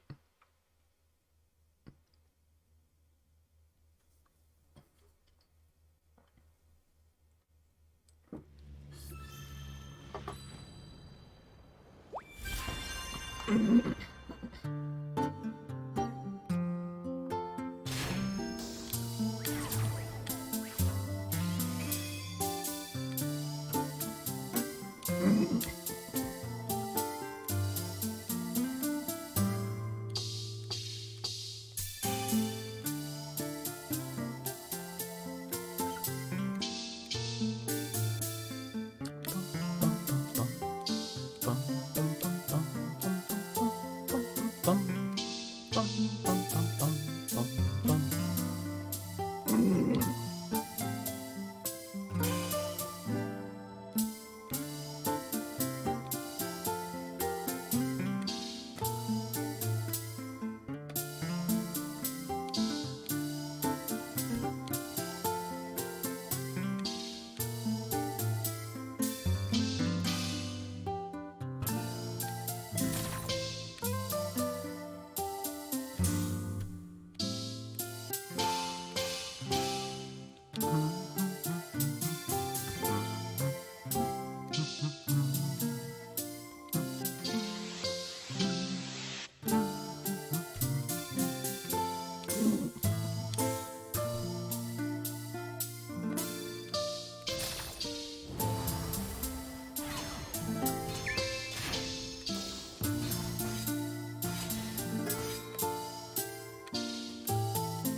I think the thing with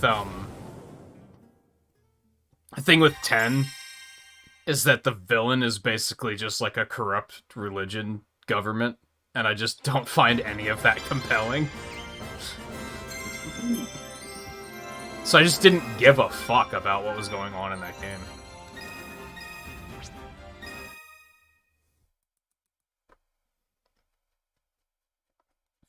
And a lot of the characters are stupid, and I don't care.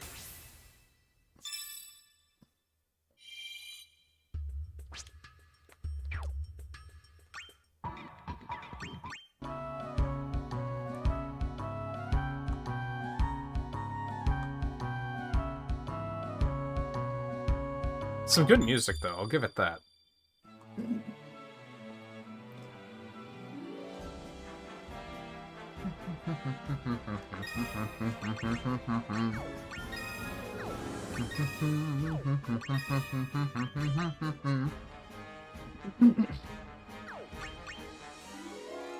His magic's not good, though.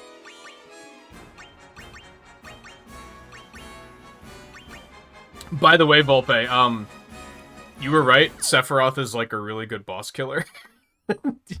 He has a ton of attacks that just murder bosses.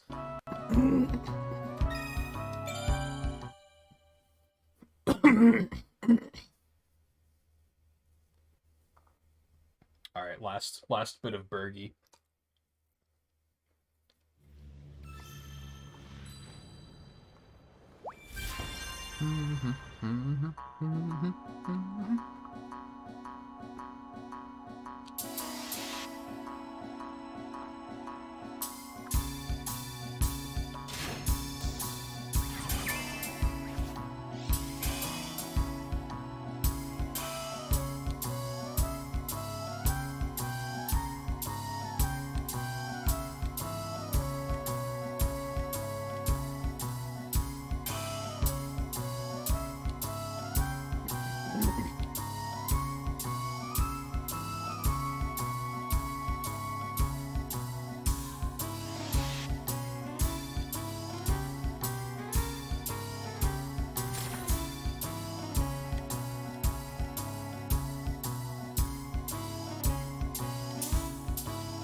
I thought 10-2 was more interesting, but even that plot didn't make any goddamn sense. Or be interesting at all.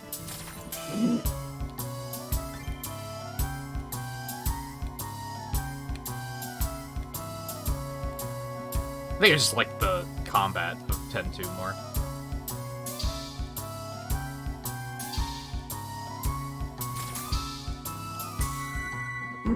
I'm a slut for job systems, what can I say?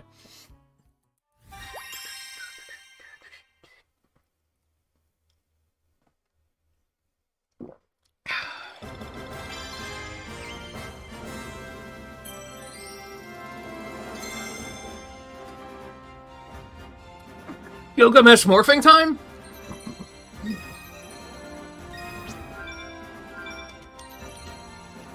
Gigamesh will change?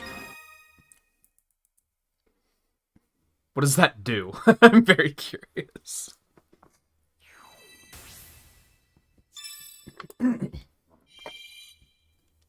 Kimi? You're right.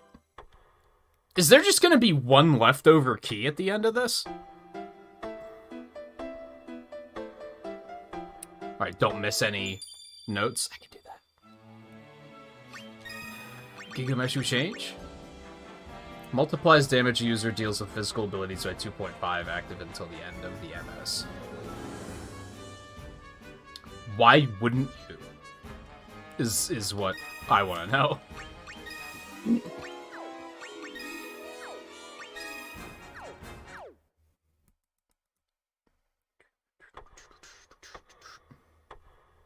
Let's go ahead and do this one.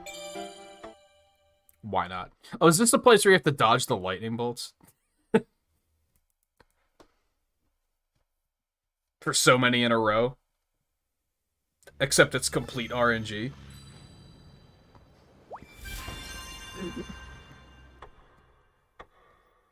I'm guessing the lightning bolts in the distance means yes.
The villain is a tree, yeah.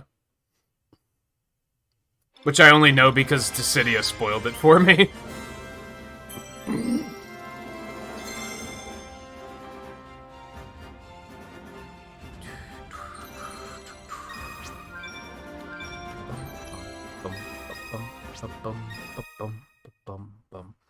Which was fine, because then whenever X-Death pissed me off, which he does often, because he's an asshole AI, I got to call him a fucking tree, which was just amusing.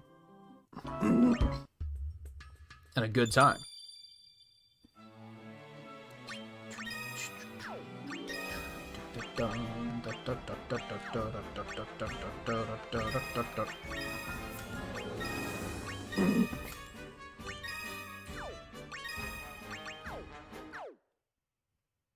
Now I'm mad. X-Death is a fucking asshole in this video. Because the AI cheats. He's a counter-based character, and the AI just input reads. And then they can counter everything you do, like, flawlessly. It's fucking obnoxious. Don't care, didn't ask, plus you're a tree. Yeah. Plus you're a fucking tree.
How's Final Fantasy V regarded in Japan? Because, like, I think a lot of the reason it's not popular here is, like, not counting the Pixel remaster, it was only released in English, like, once, wasn't it?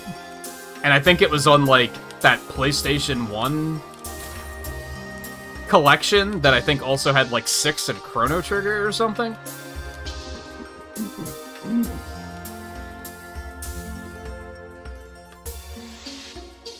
So I think a lot of people just didn't play it. And by the time they had the chance to play it, it was already an old game.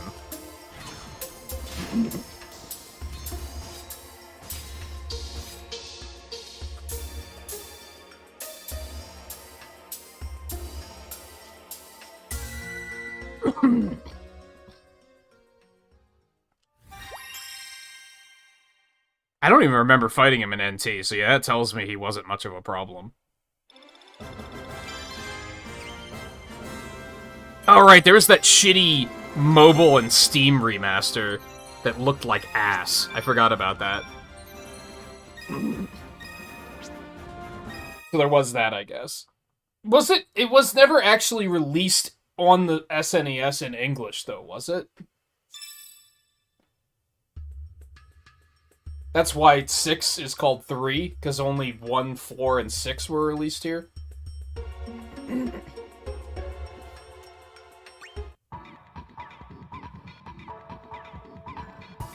Clear a Tidus. Tidus! It's so tedious, Wink.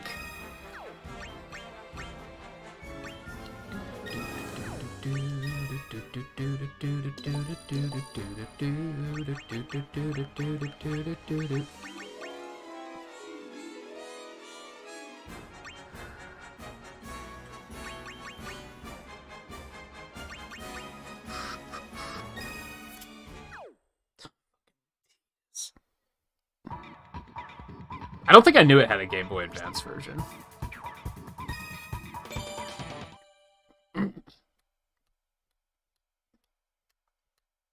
Well, also, Tidus is an actual fucking name. So... Tidus is not. See, I don't think anyone... I think literally no one thought his name was Tidus. And then Dissidia came around and it was like, wait, what? His name's what?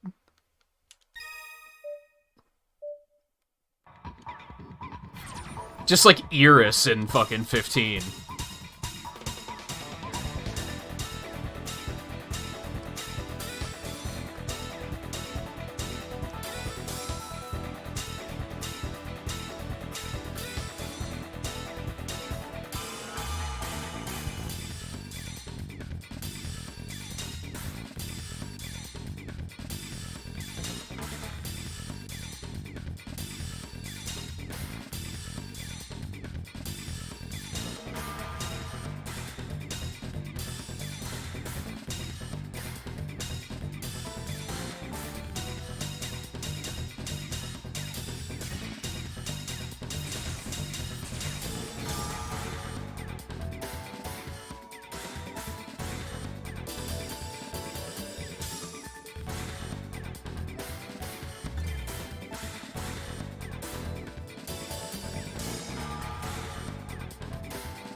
What's Ozma doing here?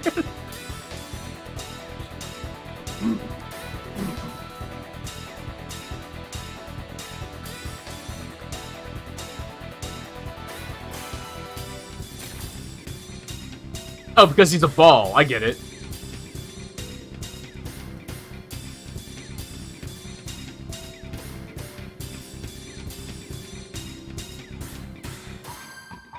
Were all the enemies balls? Because that's kind of funny.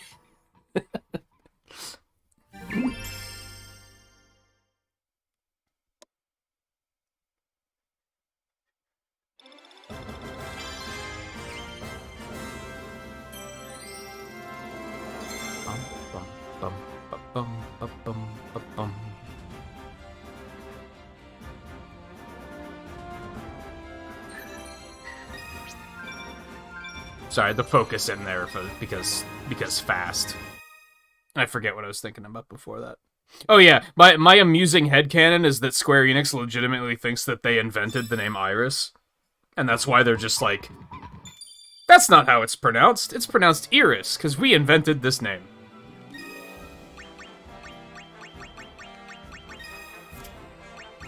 It just seems very them to be like,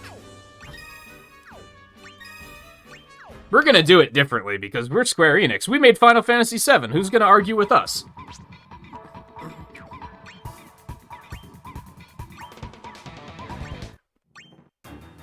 These should both be fine. I'm not worried.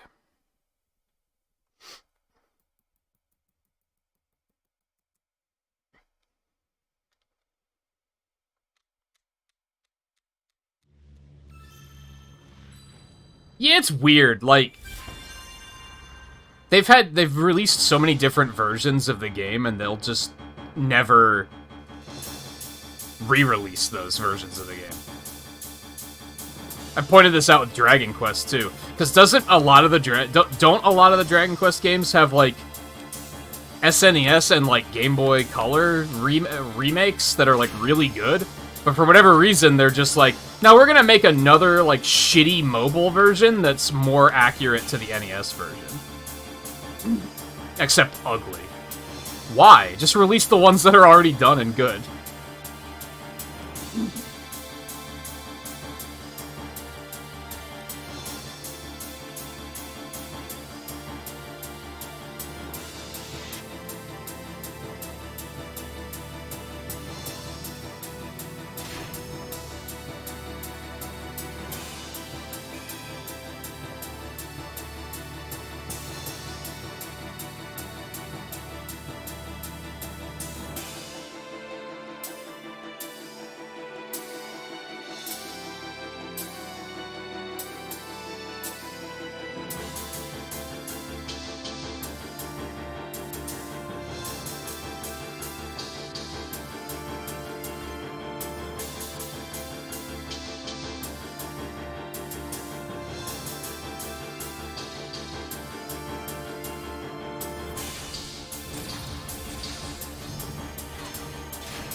Spinning the stick is, like, kind of tricky there.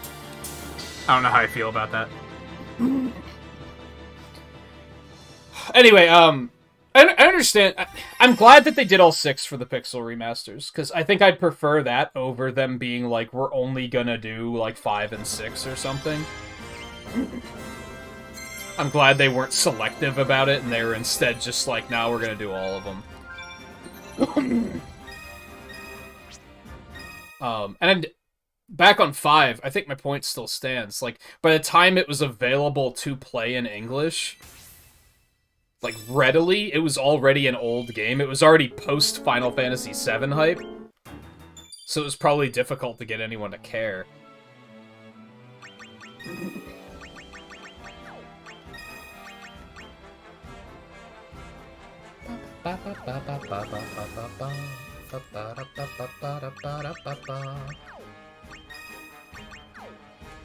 Sephiroth's almost max level.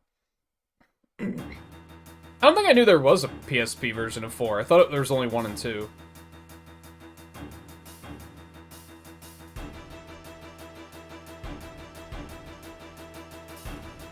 Yeah, and I think that was something they went for with the Pixel remasters, too. It was like, here, stop emulating the games. Here's the original game with just some quality of life improvements.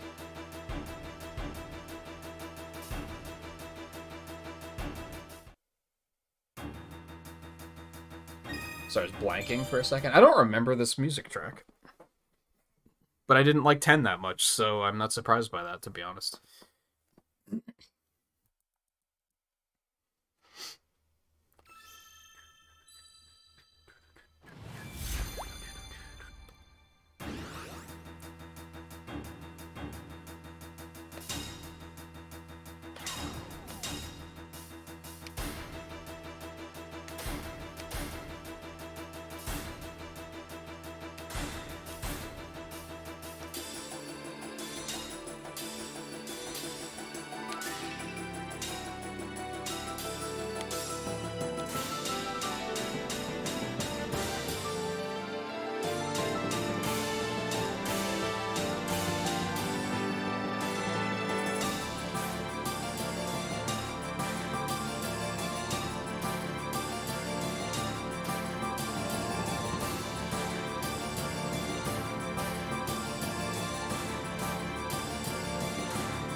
I've had like no exposure to the Pixel Remaster soundtracks, which is exciting because it means I'll be going in blind on those.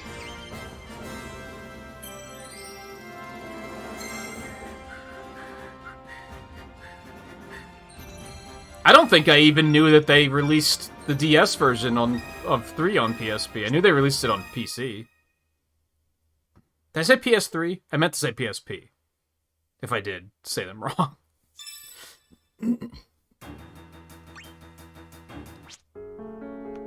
Man, we're killing it on Quest so far. Feels good. Alright, well they want us to put fucking Yuna on the party, so I guess we're gonna do that.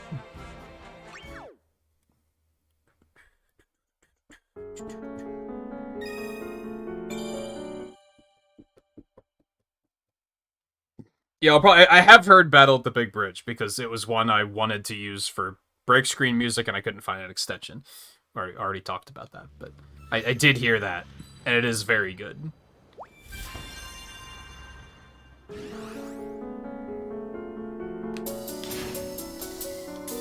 And I watched Twain play Final Fantasy 1, so I guess I heard those. But even that was probably like a year ago already, so I don't really remember them.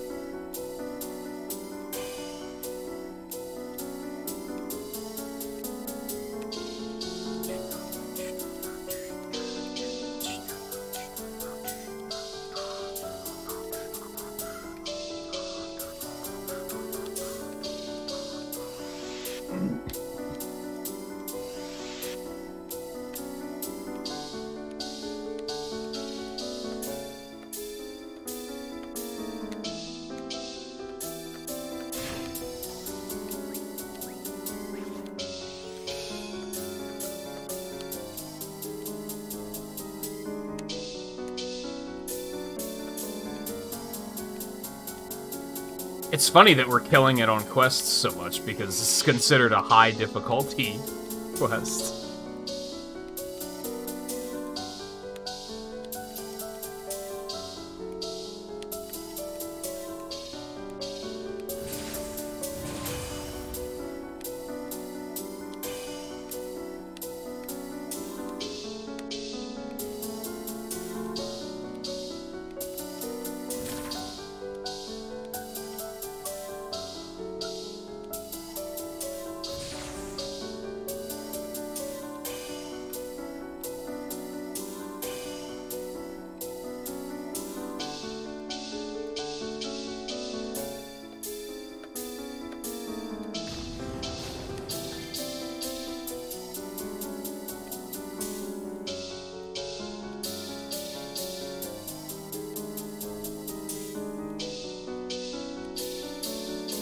Man, remember when those notes, like, seemed impossible to me?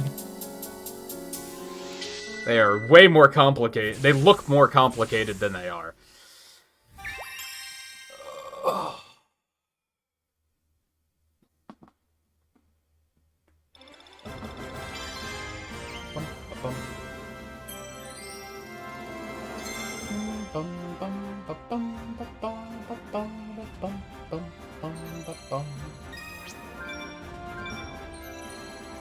How many fucking items do I have? I've literally never used one.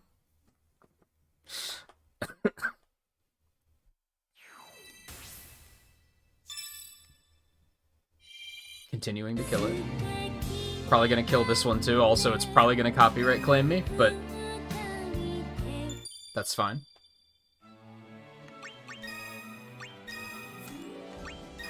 Oh, you don't need to be on the party. What the fuck am I doing? I don't know who I'm bringing in next, though.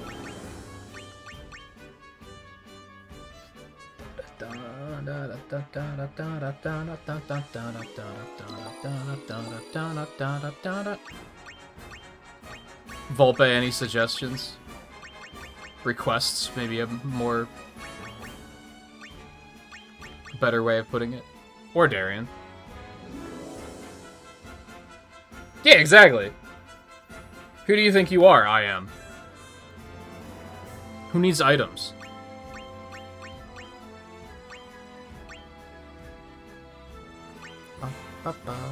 You Sora, shut up. Fucking comedian.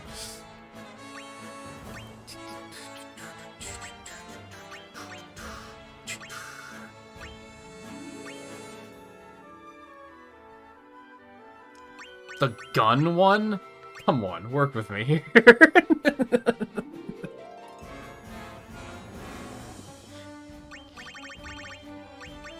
Barrett?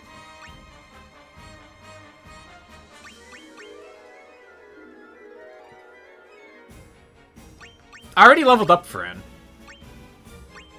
And both of you. I don't think they get... Oh, they do give you X-Death.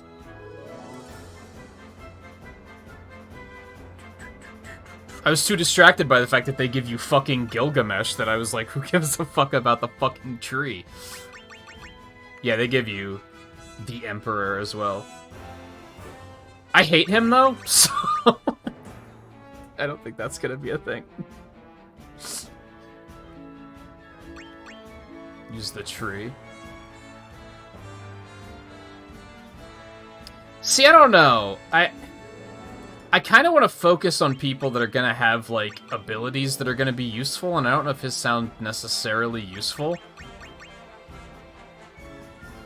I don't know, people that can lower attack, or lower defenses are probably pretty good, I guess.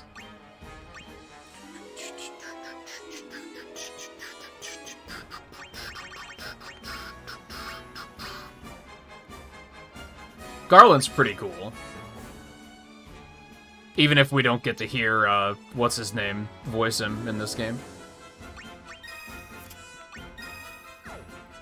I think I can get behind that.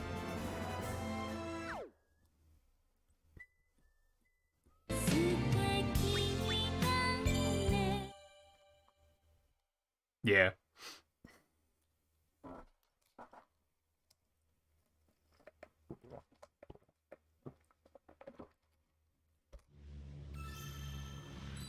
You know, the amazing thing about the Dissidia voice acting to me was always this voice actor I've never heard of just knocking it out of the fucking park as Kefka.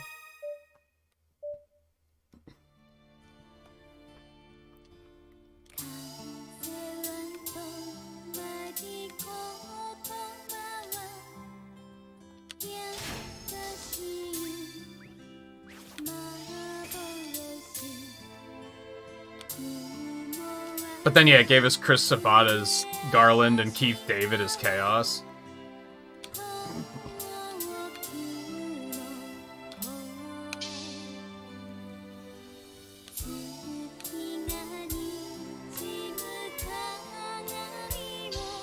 Let's not forget Liam O'Brien as Kane. All sorts of good voice actors in that game.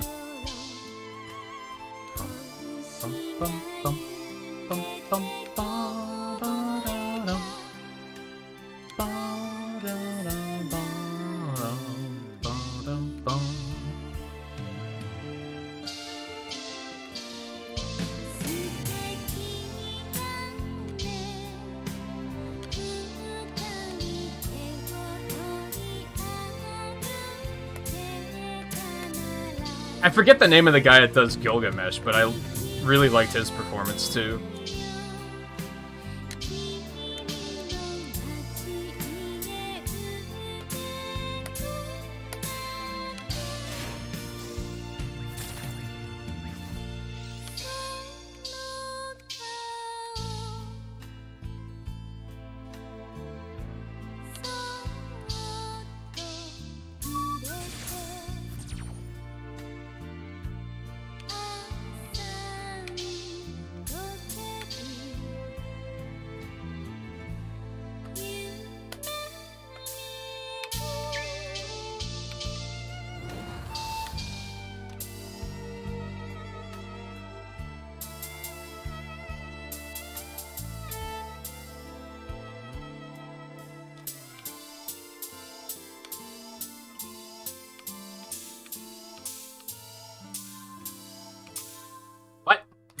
How was that bad? Excuse me?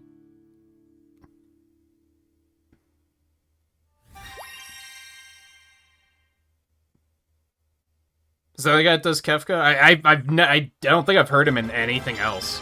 Before that, at least. Maybe I've heard him in things since then.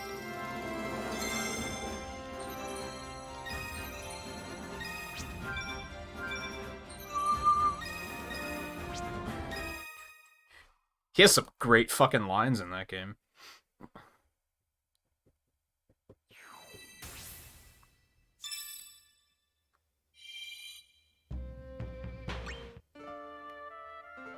Both easy? Dude, can we do all of the quests here? That would be fantastic. I'm maybe not that hopeful, but we're gonna fucking try. Massive damage in proportion to the user's magic. When second battle starts, what the fuck is wrong with you? Are you stupid?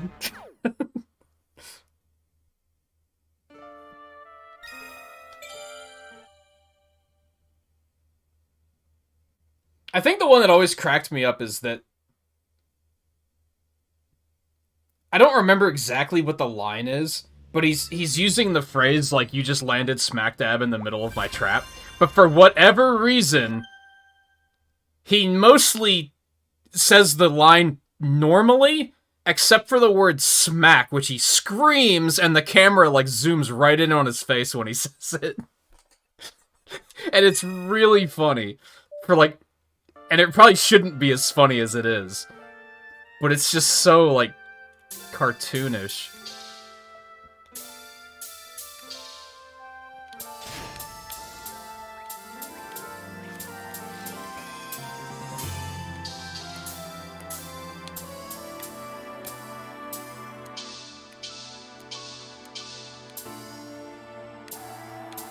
I wish I could actually do a playthrough of those, like, the PSP Dissidias, but fucking Square Enix copyright blocks all of the goddamn cutscenes.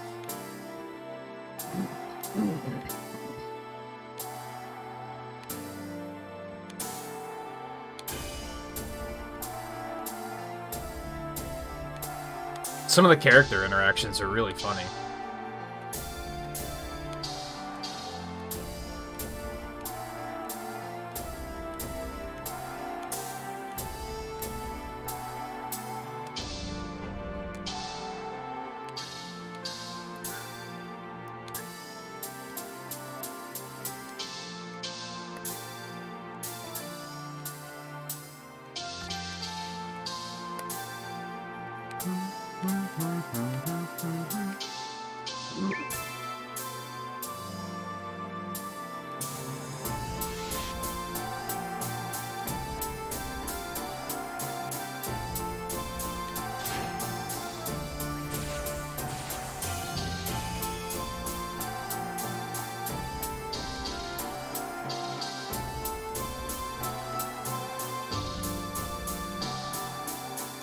That got surprisingly intense at the end there.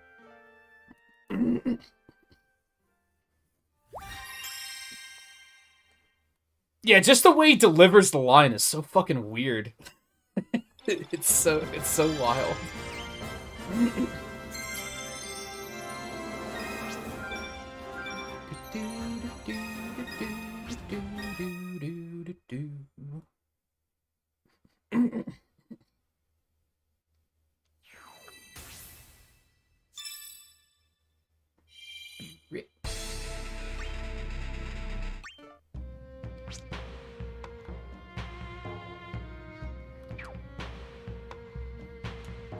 Alright, we're gonna need our boss killing team.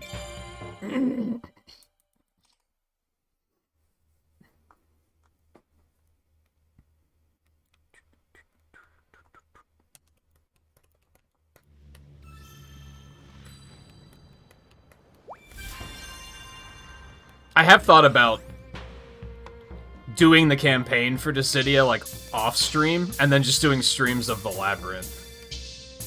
Which gives you a cool excuse to play as the villains and shit anyway.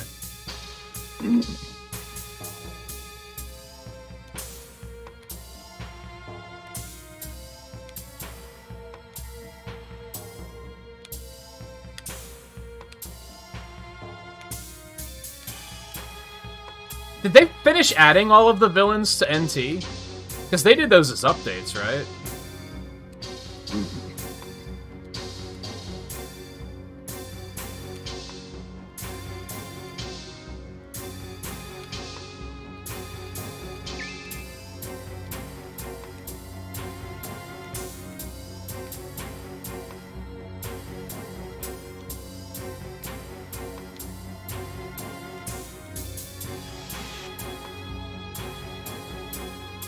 I cannot believe how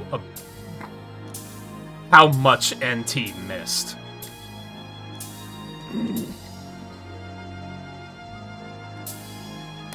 All they had to do was make Duodecim again. That's all they had to do. Just make Duodecim again and add more characters.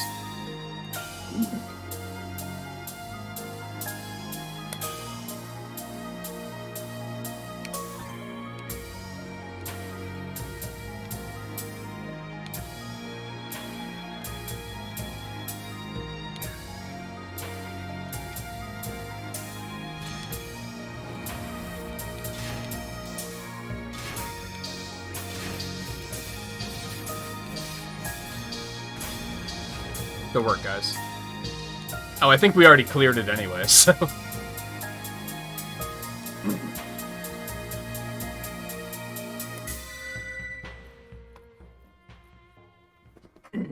I just can't fathom it. I can't fathom it.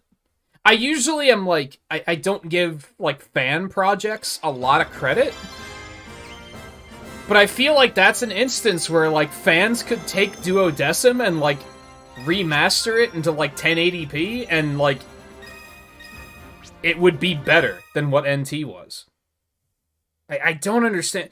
And they brought in Koei Tecmo on that shit. Like, they're, like, I think they're pretty good developers. What went wrong? That was such a... What a catastrophe of a game. Alright, anyway.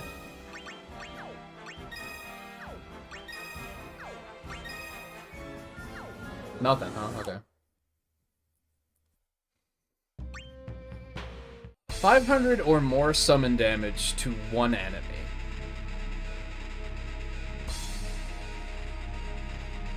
Can we just do that with our main team? I guess the problem with this Bahamut one is that it doesn't have boosted summon damage.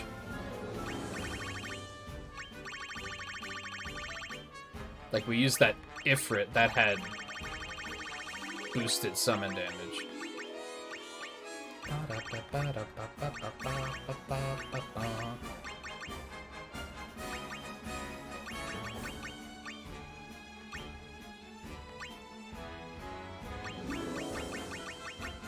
Yeah, we at least want 20% summon damage, if not...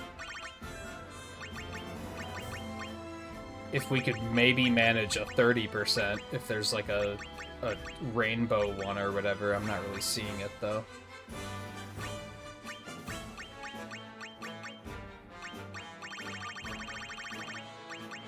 I would assume massive damage is more than heavy, right? So if you want to do a lot of summon damage, you probably want to use Knights of the Round, Odin, or Alexander with a boost to summon damage. Like this one.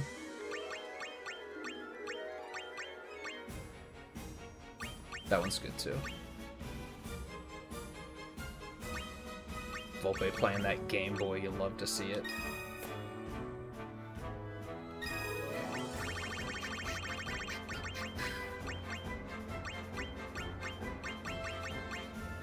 Ooh, summon damage plus 30.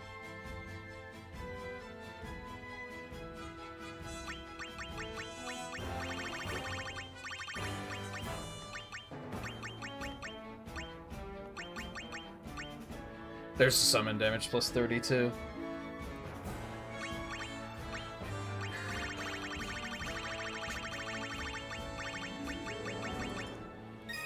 I should really start getting rid of some of those, but I don't know what's, like, valuable. You know what I mean? So I don't know what to hold on to. Yeah, I saw you booting up the Game Boy. It's fine. You should be proud. You're not like normie gamers who are like, oh, handheld games aren't real games.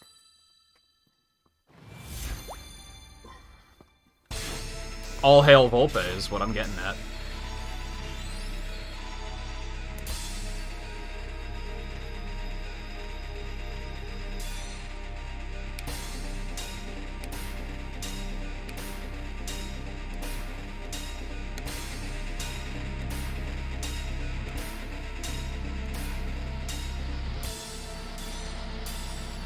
Which of the games have you been playing?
Play the Game & Watch gallery? I mean, whatever. I don't think I've ever seen a Game & Watch, but, like, I don't know what you would call those things. I've seen devices like them, just not specifically of the Game & Watch brand. Like, I definitely seen those as a kid. I actually remember vividly that my dentist as a child had, like, a big basket of them or something. As, like, things to do while you were waiting and such. Hi, kitty.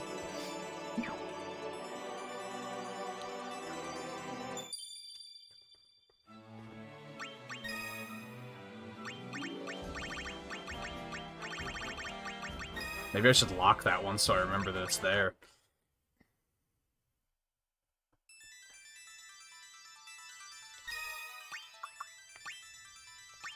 I don't know if my boss killing team is actually any good.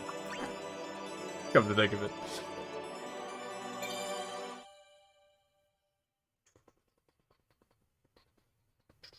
I imagine these days you go to the dentist and you just sit there on your phone. But they had to, like, provide things to keep kids entertained 30 years ago.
So we did manage to get that done, but I got an idea.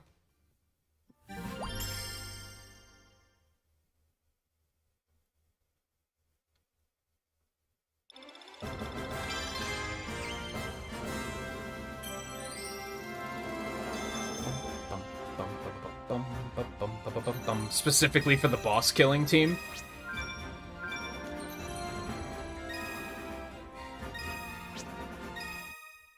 I remember back in the Club Nintendo days, I think they were, you could get a Game & Watch through that, and I, like, didn't do it. And I regret that.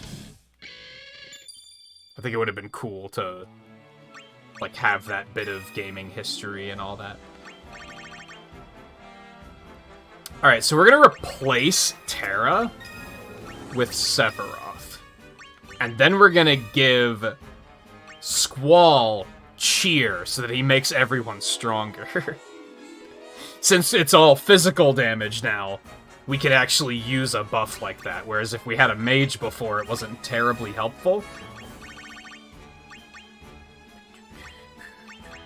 I don't know what agility does.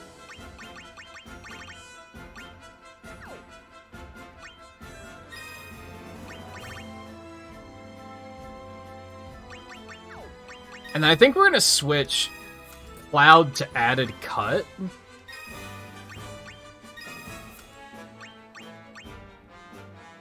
Because my thought process here is that added cut happens whenever you use 5 abilities. So a boss comes out, Mog uses Twilight Requiem to weaken them. That's one ability. Cloud uses Ultima Blade because a boss came out. Cloud uses Omnislash because a boss came out. Sephiroth uses Silence Buster because a boss came out. Uses Ultima Blade because a boss came out. Hell's Gate because a boss came out.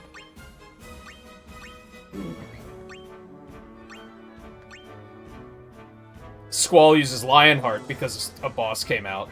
That's 7 abilities, so then both of them are also going to use added cut at, like, in the midst of all of that. It's just a bunch of damage front-loaded whenever a boss shows up. And then I think we want to give them a summon that's going to boost their physical damage. Yeah, physical ability damage. Is 10% the best we can deal with there?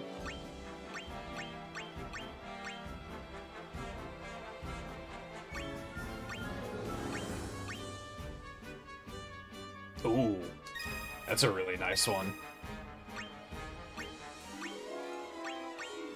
Oh wait, there's 15% physical ability.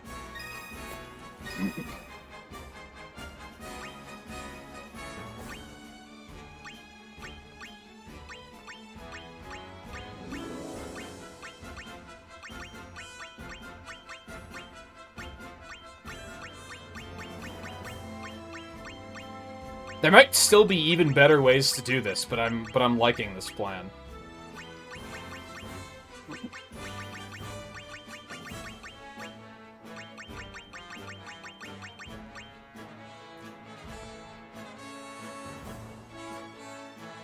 What? Holy shit. They can stack? Oh my god. Oh boy.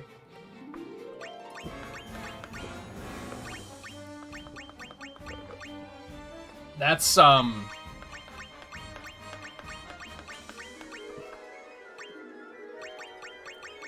that's wacky. Oh, let's go back up and lock that one. I think that one's gonna be important. Now I'm glad that I haven't been getting rid of these, because who knows, I might have gotten rid of that without thinking.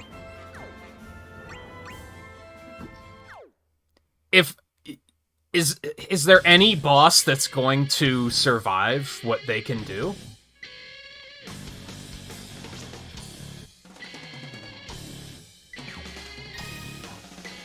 We have this is one hell of a boss killing team. The only thing that could maybe be better is that Mog could maybe be better. I could maybe put someone else in there that just reduces physical defense. And then they might have other stuff that would also help. Like if they also had Cheer, for example.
And a summon.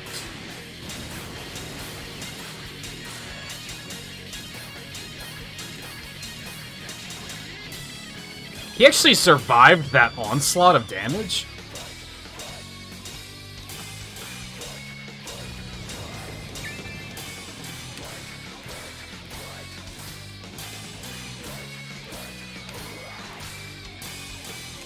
I mean, he did die in the end, but damn.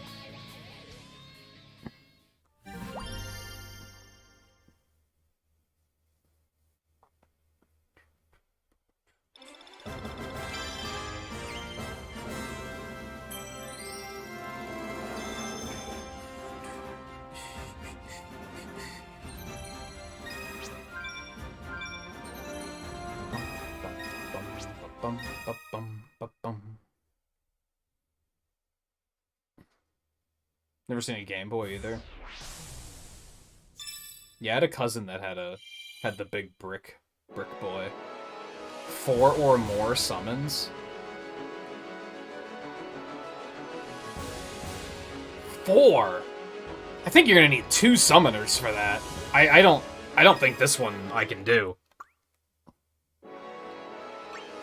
I don't think Garnet alone can handle this. I think we need another summoner.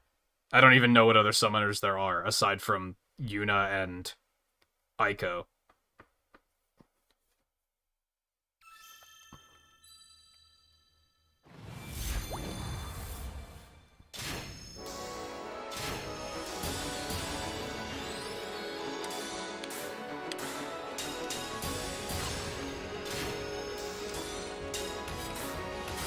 I should level up more summoners, because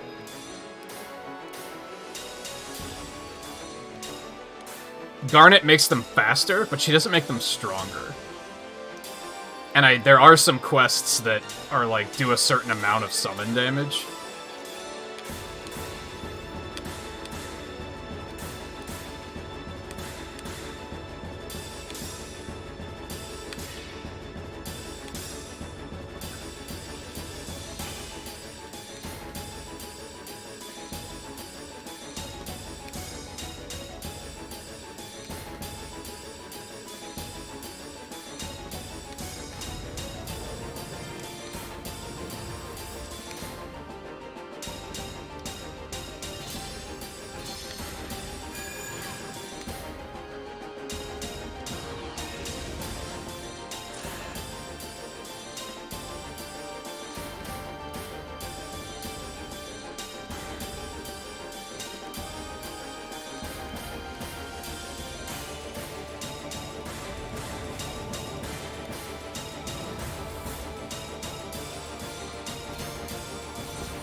How many summons did we have? I mean, not enough, but...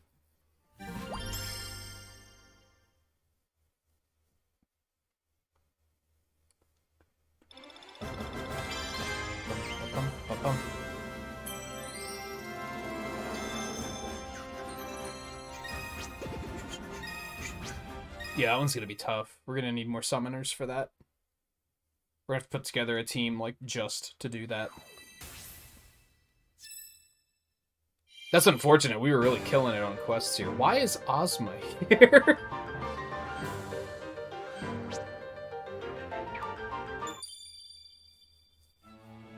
What other summoners are there?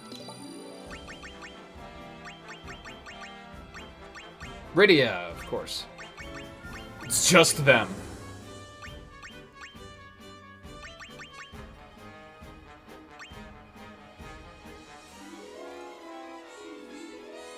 We'd probably want to do Rydia or Aiko based on their descriptors.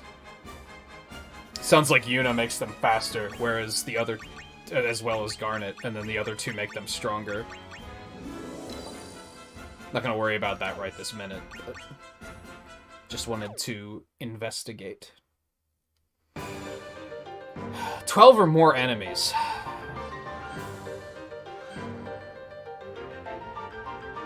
I don't know if I really have a setup that can do this right now either. You just need a lot of ability. I need to make a team that just rapid fires abilities as well.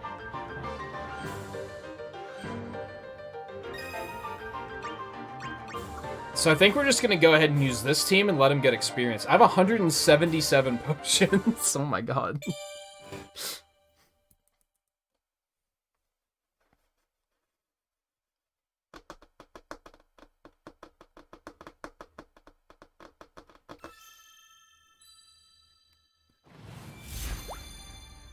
Que.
How did I miss that? Are you serious?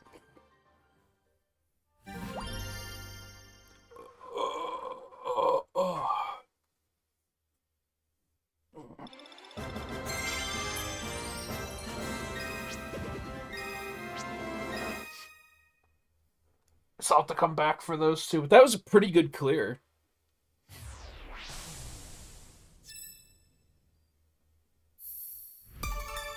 Only missed 2 quests. I'm pretty happy with that.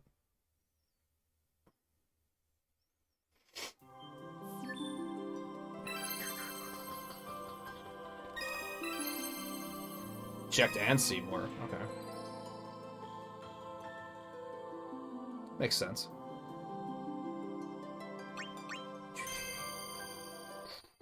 I do think Jecht is cool. He might be one worth leveling. I bet he's another real strong boss killer, actually.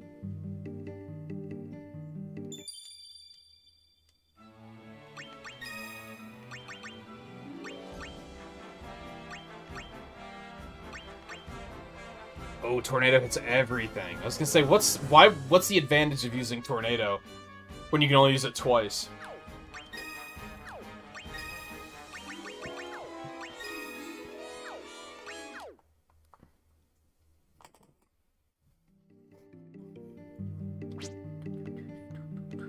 Alright, finish 11. I think it's, so we have 11, which is like 4 or 5 songs. 7 remake, and then Dissidia? Is that all we have left? Now, Dissidia's 20 songs, so we're gonna be there for a while, but...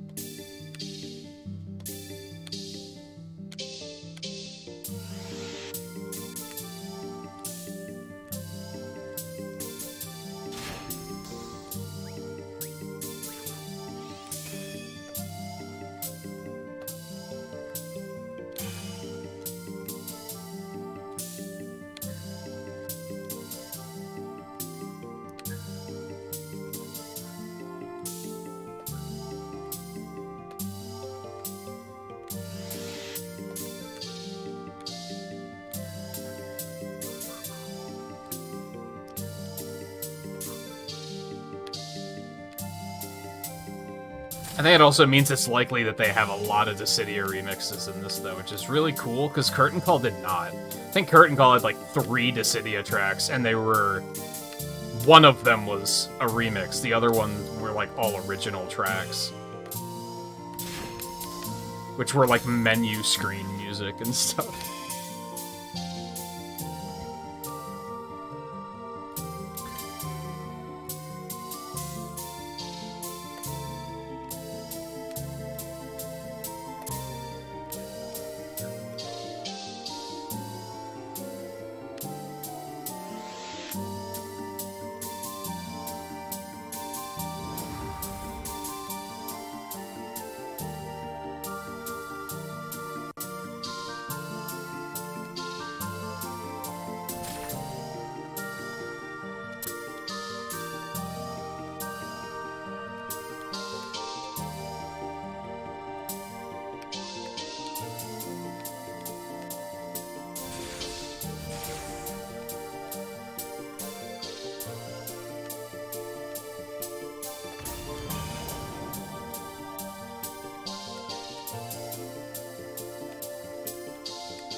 Bad timing.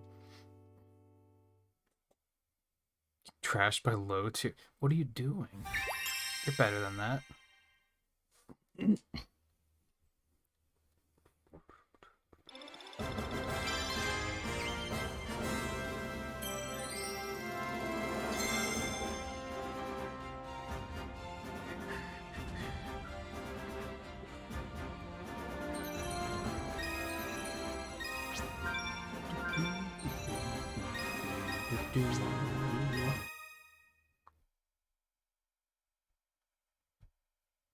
Do you think they're Smurfs?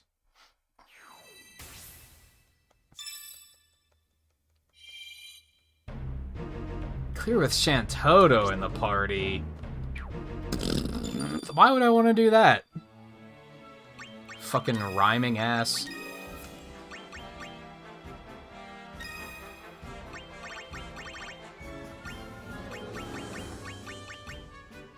Proficient in physical abilities and can make summons more powerful? You don't say. You don't say.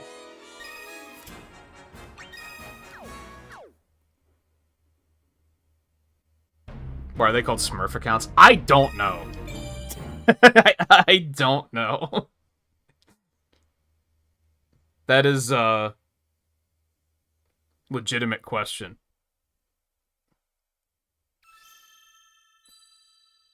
The best I can come up with is because they're going for the thing of, like...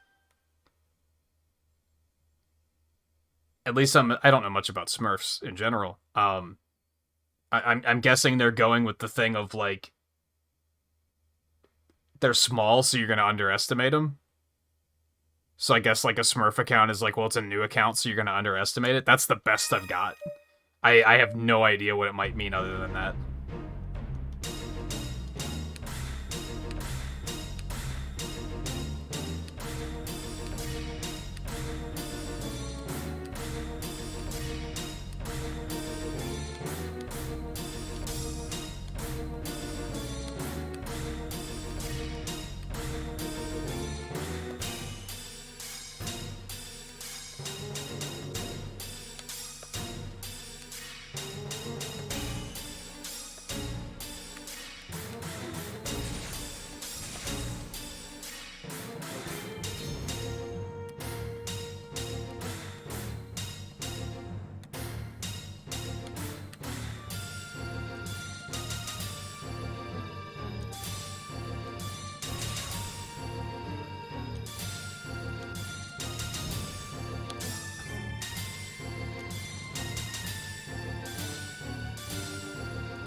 Just so you know, Riley, If you ever make a Smurf account for Mario Kart 8, that is when I'm going to start telling you play the game too much. And you need to step back and play something else.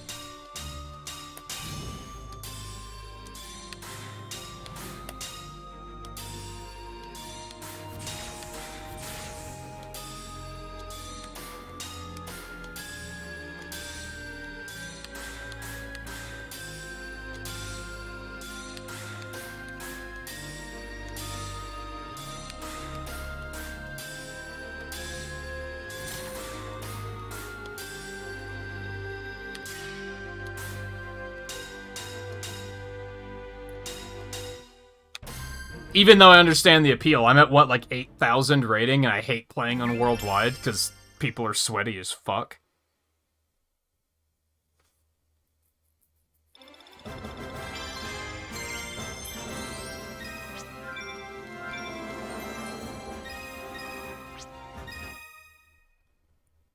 You can't afford that? I think you can just make another account on your Switch, can't you? Or would you have to get online for another account? Maybe you'd have to do that, actually. Defeat the boss without dealing lightning damage? It's kind of random.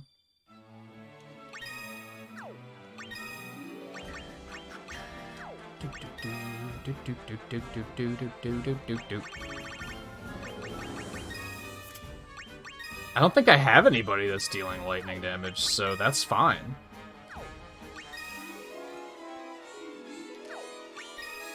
I don't fucking care none. Oh, you'd have to have online on the other account.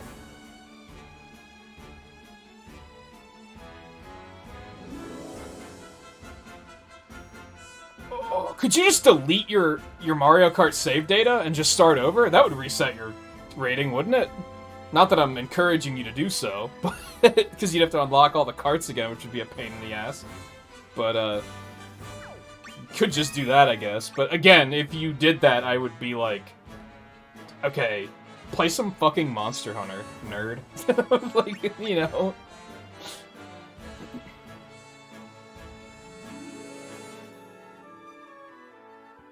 Man, Ice Strike would have been cool if it hit everyone. I was actually thinking about pivoting to that, but...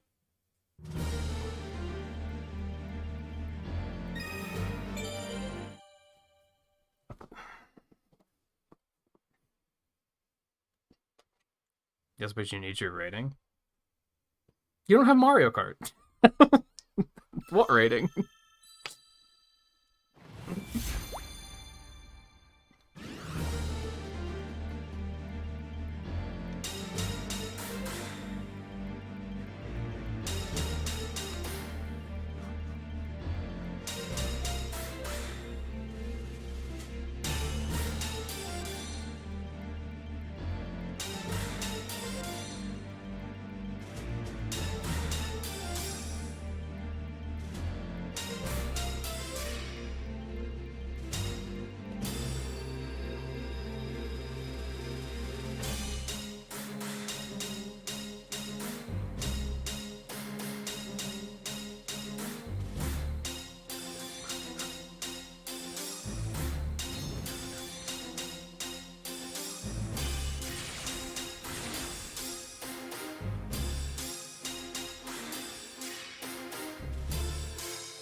What am I doing?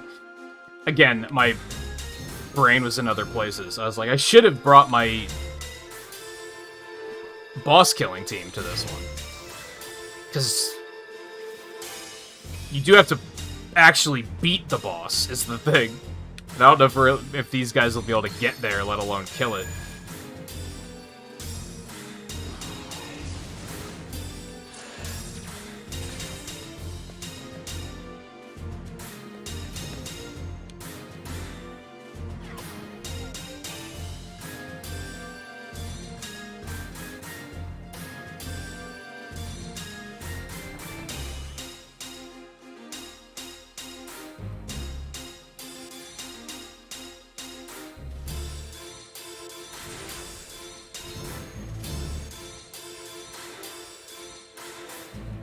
No, we didn't even see the boss.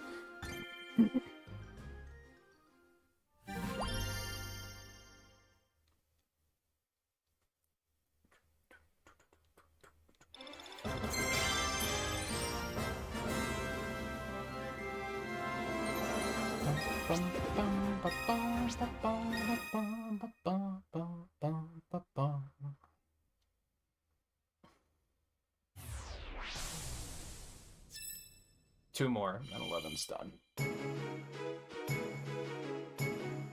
Double damage with magic. I guess we have 2 magic users.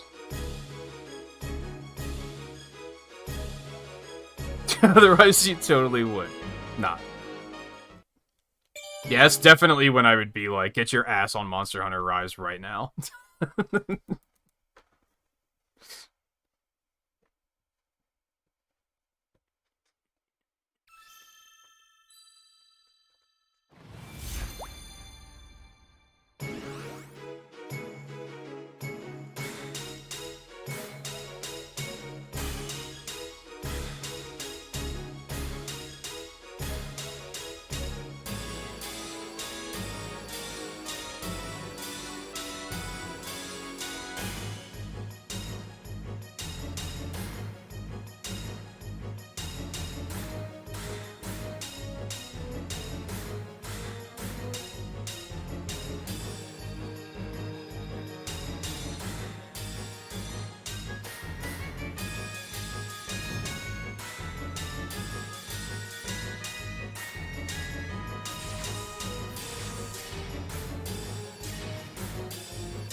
Volpe, by the way, ask and ye shall receive. I might have an opportunity to do a movie night on Saturday. Would that be convenient for you? Convenient for anyone, really, but you specifically, because that'll probably determine what we watch.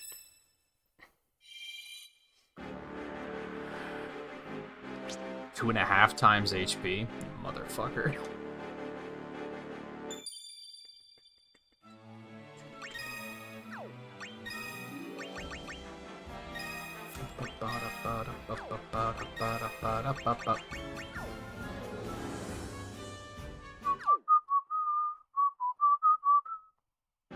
You don't know if you'll be free or not. Well, I don't know if I'll necessarily do it or not yet, so I'll keep you posted throughout the week. It just was an occurrence I had, and that, yeah, an occurrence? It's not what an occurrence is. It occurred to me, but that's not an occurrence. Anyway, English. It occurred to me that if I take my normal nights off, that on Saturday I might not have plans otherwise. Chances are I'm just gonna play Kirby instead, though. But I don't know. We'll see what happens. Again, I'll keep you posted.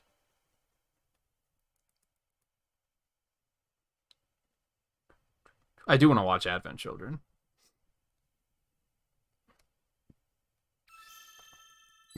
I should double check to make sure I have it. I'm pretty sure I have it on an old hard drive somewhere.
We're not at the boss yet? Oh my god.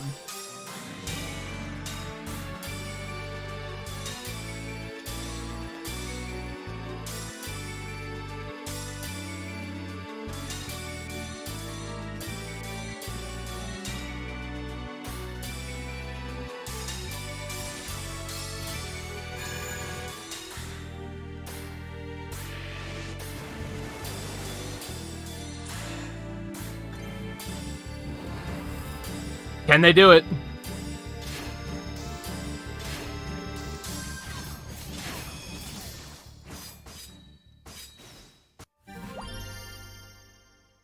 I don't think they killed it in time.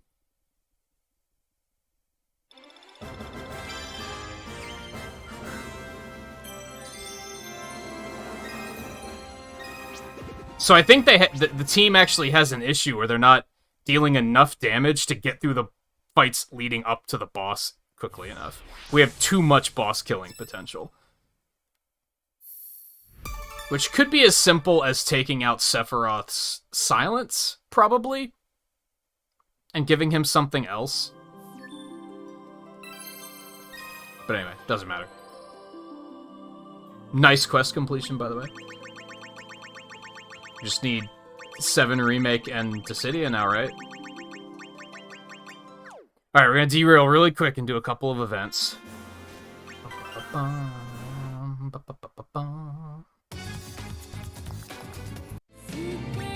Damn, we have 5 of them. I thought I did all of the daily things. Anyway, whatever. Carry on. Could I... Yeah, could I, like, darken the background a little bit? Just a smooch. I don't have to darken it all the way. Just enough that I can see what I'm doing a little better. Oh, I still have my boss team on, don't I? Shit.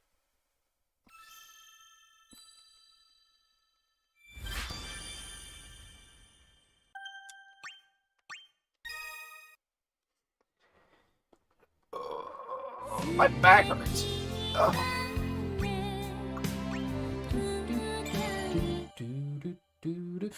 Did this song have an English version?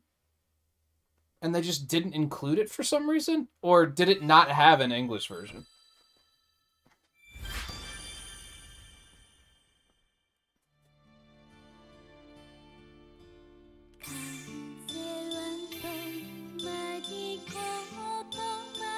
Mostly a question for Darian if he's still lurking.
I'm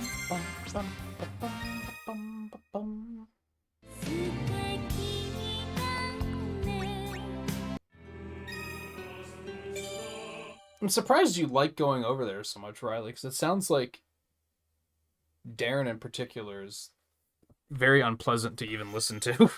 It sounds stressful.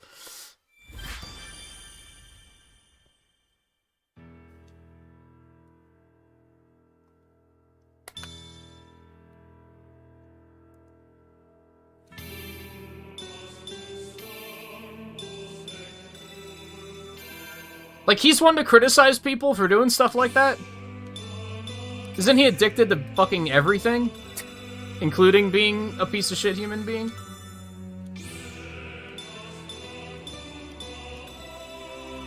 That's unfair. I guess I don't really know him. I guess I shouldn't say that. It just sounds like he's not a very pleasant person.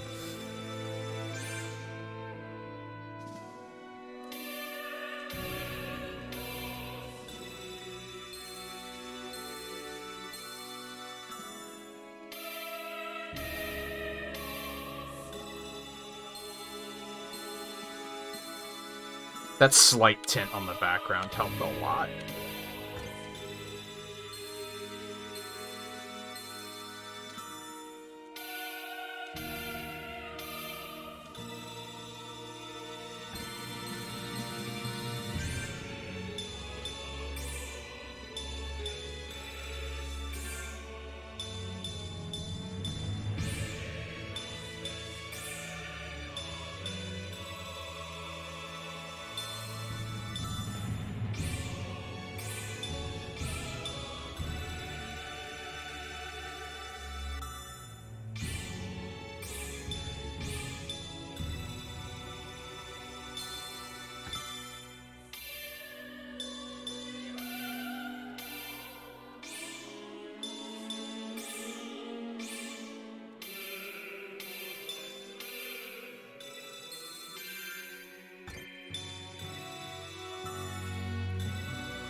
Oh yeah, the part where she just gets sucked into a wormhole and nobody notices.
What, internet problem now too?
This cutscene in particular is very flashy and difficult to look away from.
I'm not going to attempt to make sense of anything I saw going on in the background there.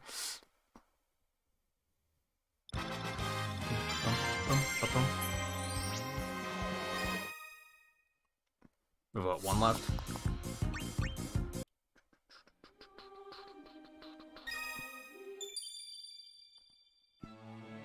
I don't know. It's whatever came with my burger. I think it's Powerade.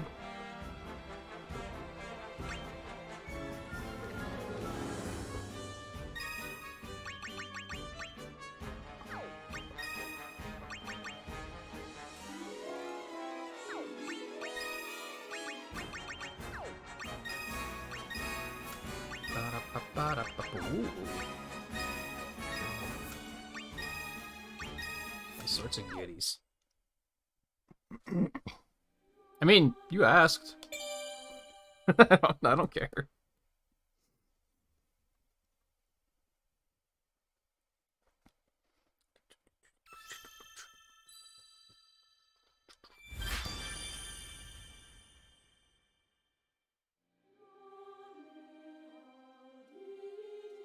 This is going to be another one where I'm going to have no idea what's going on in the background.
Looks like there's a lot of characters in that game, at least.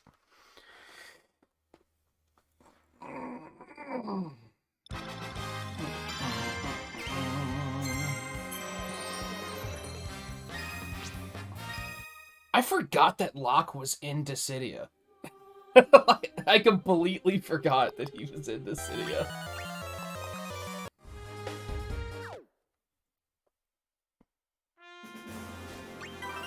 We might have 2 more events after these. I would assume, at least. Alright, remake me.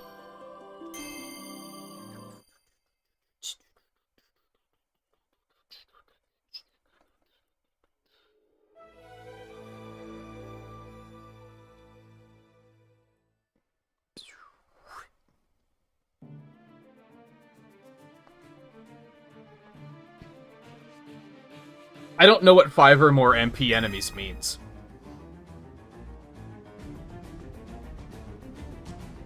That's the second time this one's come up, and I'm still like, I don't fucking know. What does that mean?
We did it, whatever it was.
I might have to turn the heat up on my next break.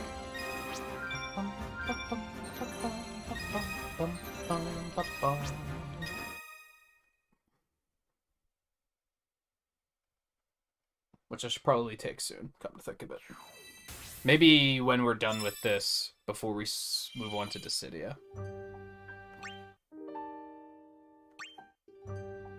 These should both be easy.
How did I only just now get one treasure chest?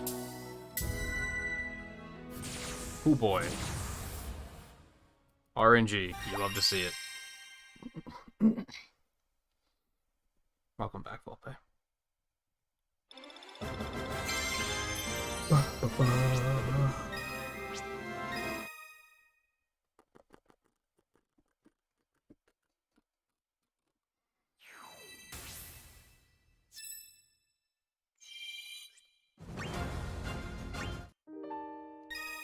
It's free.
I don't know how I feel about them picking songs like this. Like, it's a beautiful rendition, but...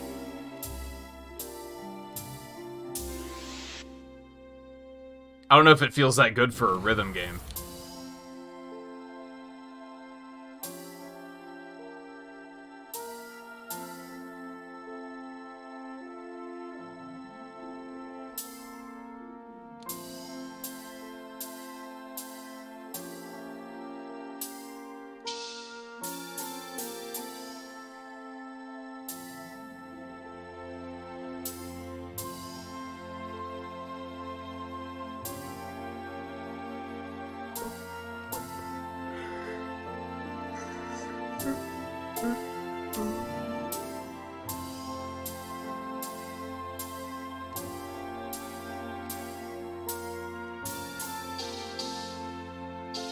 Makes me wonder what it looks like on higher difficulties.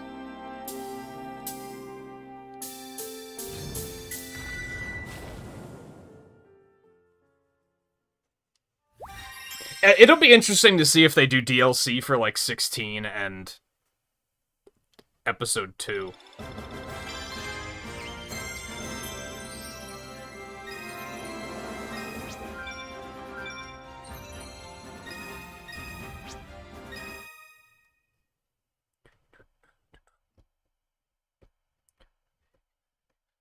I'd say they should make them, like, just free updates, but it's Square Enix, they're not gonna miss the opportunity to sell that shit, so... Oh, he's max level, okay. Eject me. Let's see what he got.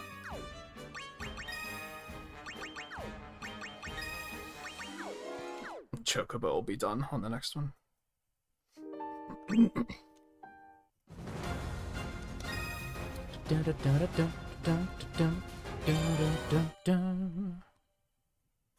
Our NFT's dead. You certainly don't see them talked about much anymore, and when they are talked about, they're talked about in the sense of, can you fucking believe this shit? Like, no, I don't think anyone takes them seriously. Except for delusional companies like Square Enix that thinks they can still do it.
They're definitely not trendy anymore. It's not a thing that people talk about. Whereas, like, this time last year, it was like everyone was talking about them.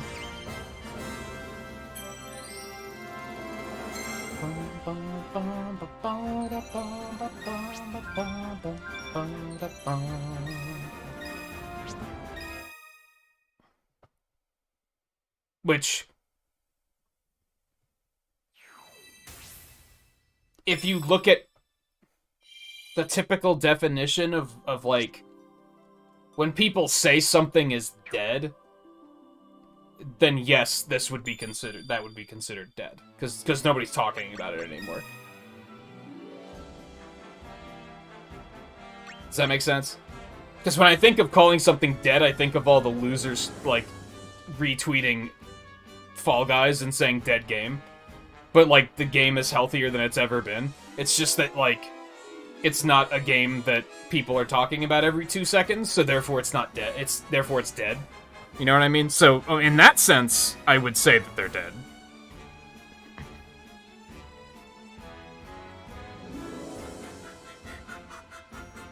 For me, when I would call something dead, I'd say it's firmly in the past and no idiotic company like Square Enix is, like, unironically trying to make NFTs.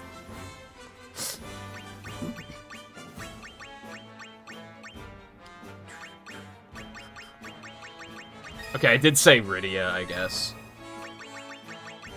Just in case Jack doesn't work out. I think he will, though. He might be a permanent addition to my, like, main team, to be honest.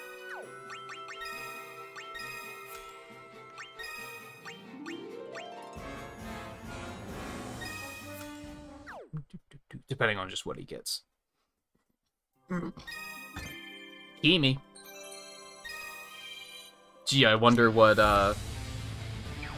series we're gonna unlock with that one.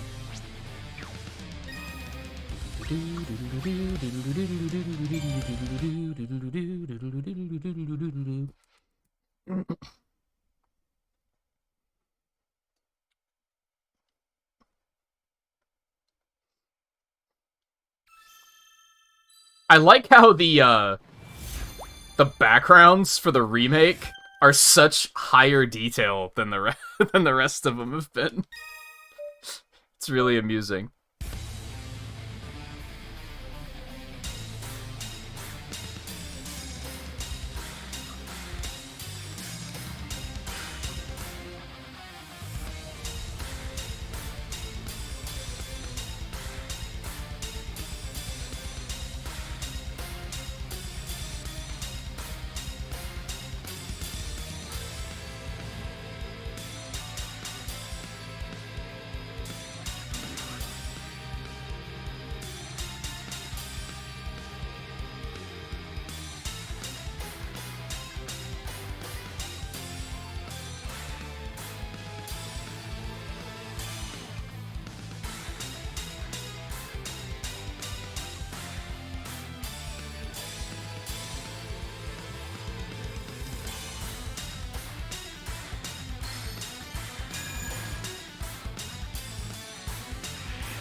We murdered that boss, dude.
Next treasure chest. How many bosses did we murder?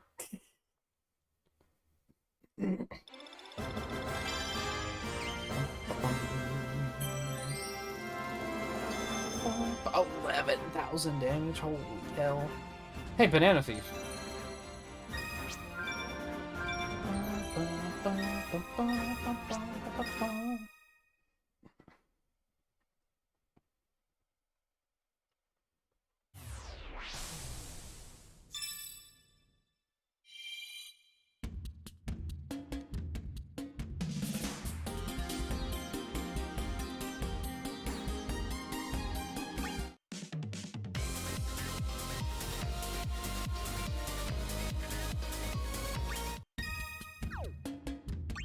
Oh, these should both be easy. EXP me. Did he actually almost get murdered, or does he think he almost got murdered? There's a difference.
What the fuck? Boost another dude's... What does that even mean?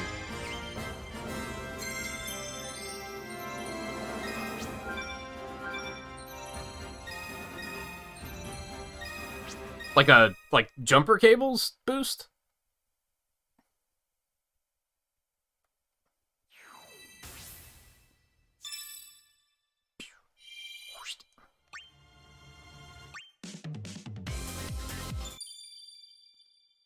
Why did he refuse to do it? But why did the guy react like that? That seems insane.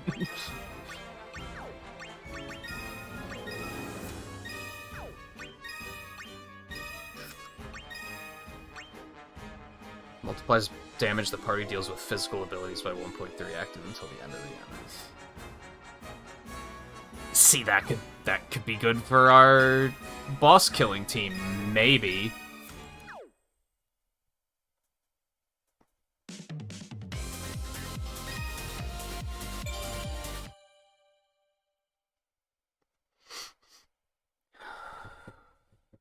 Will they have the theme? Which one? They have a lot of themes. I want them to have the motorcycle chase, but I have a feeling they won't. for some reason.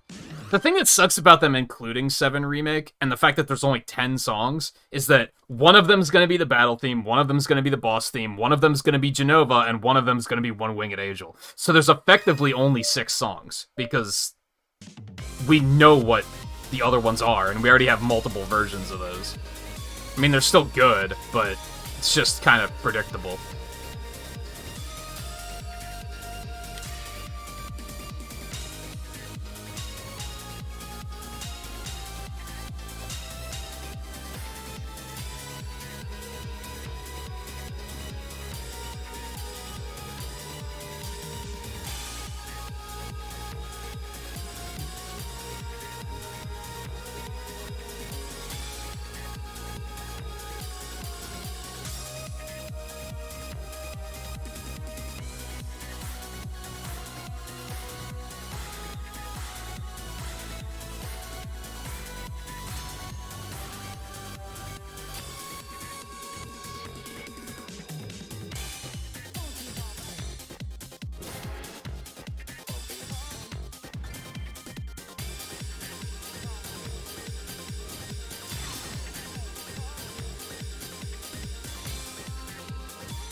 There was actually a little bit of a frame drop during that attack. It's the first time I've noticed that being a thing.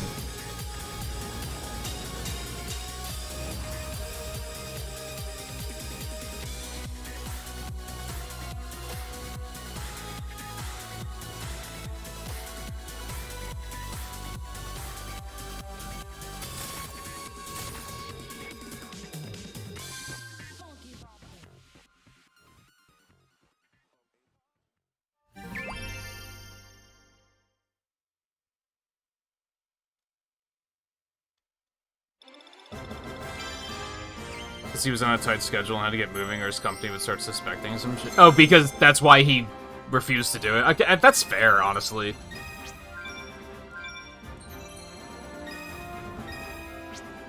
Because I think even if he told his boss, like, oh, some dude needed a jump, they'd probably be like, well, why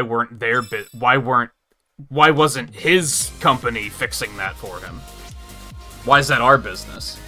Which is, like, fair.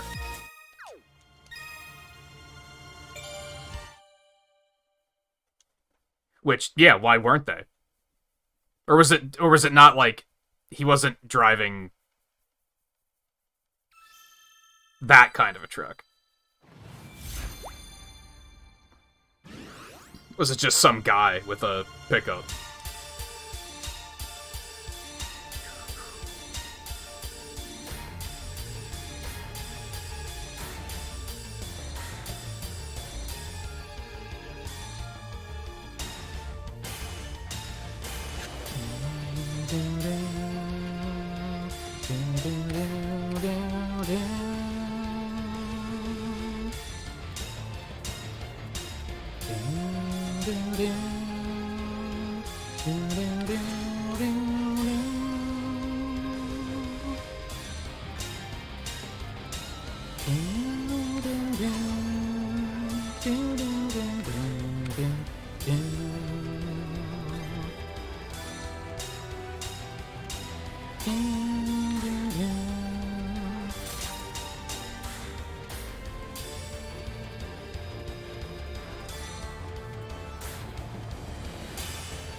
Yeah, that's a good point.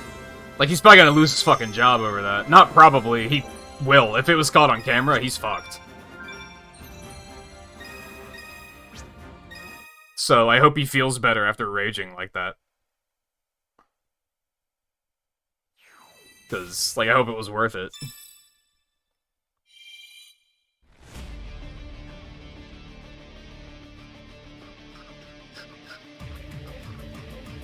This is Motorcycle Chase, isn't it?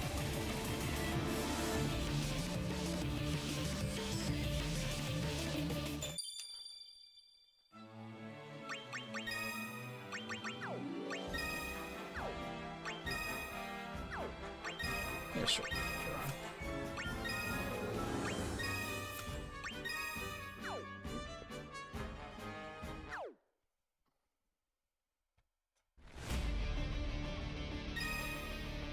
Oh no, triggers move really fast. Okay, here we go. Fuel me.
That was not too bad at all.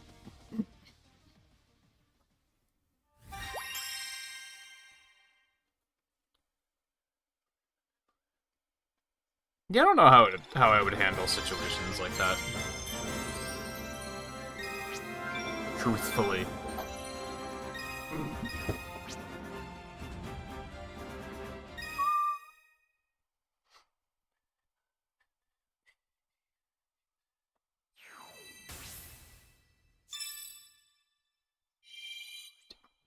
Look at that, one-winged angel. Who would have guessed?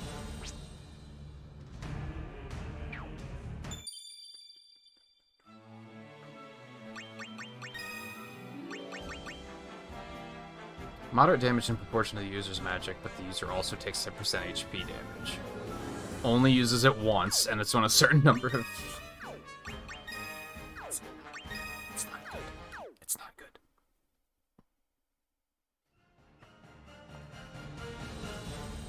$8,500 or more damage.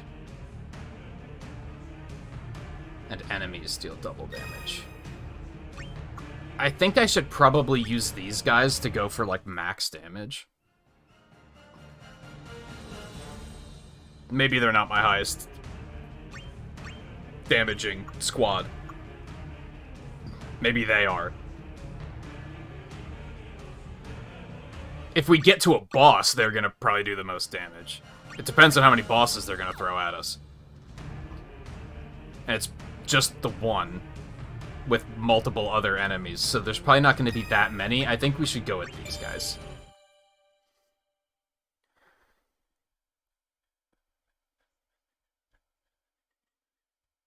Yeah, I hope that guy's, like, proud of what he did, for sure, because he's, like... His life is pretty fucked now.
Maybe I should have gone with the boss killing team.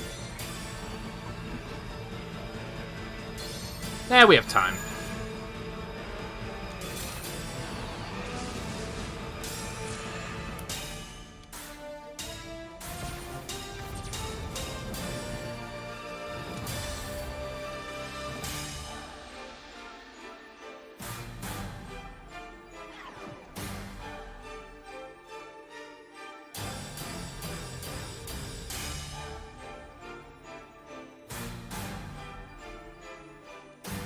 This is probably the easiest version of this song in this game.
Like, I think the Advent Children version was harder, longer, that's what she said, and more fun, which is also what she said. Oh. Hey, look at that.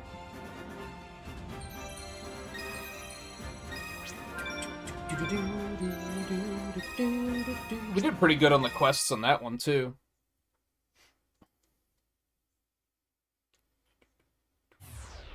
Yeah, I only missed one of them. Good shit.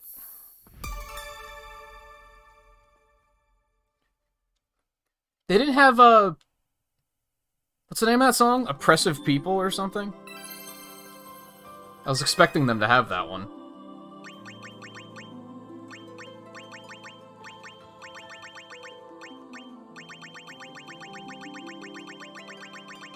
It's beautiful. Let's go ahead and go do the event. Which I believe is a confirmed copyright claim. But then the other confirmed copyright claims haven't gotten copyright claims, so... It's very strange. First stream had no claims.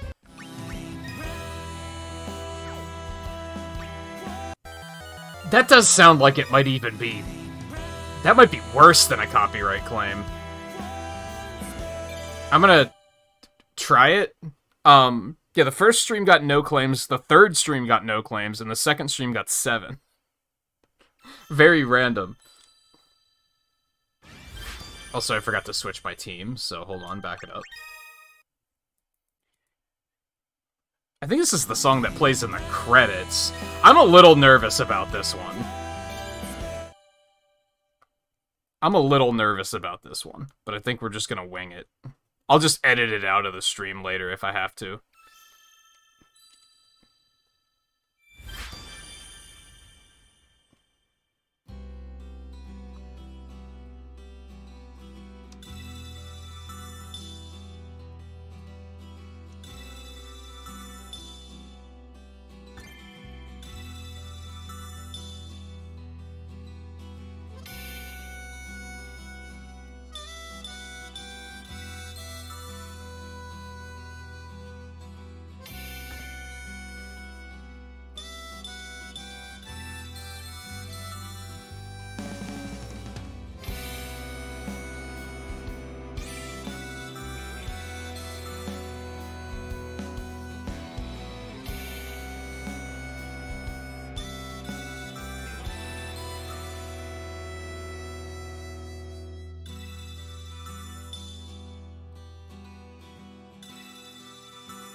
I wonder if they're going to show parts from the Yuffie episode Yuffie.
I'm bad at reading those sometimes.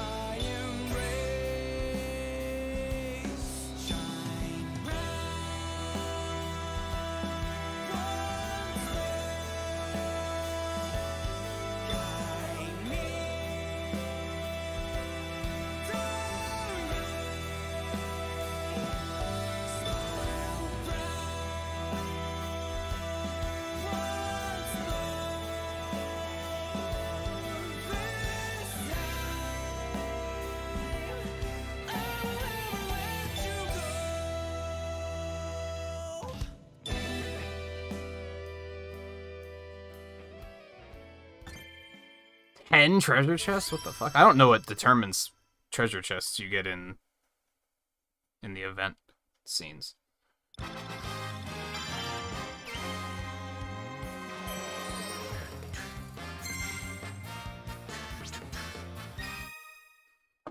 Alright, bathroom break. And then it's all the city all the time. We'll get a sneak peek at what we're up against.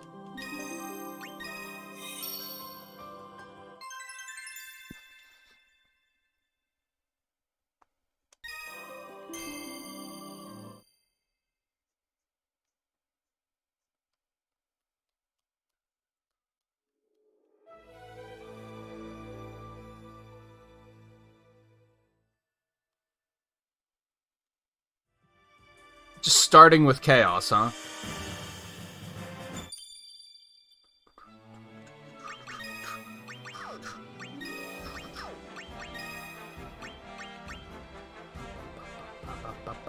I'd rather have that than Cure, I think.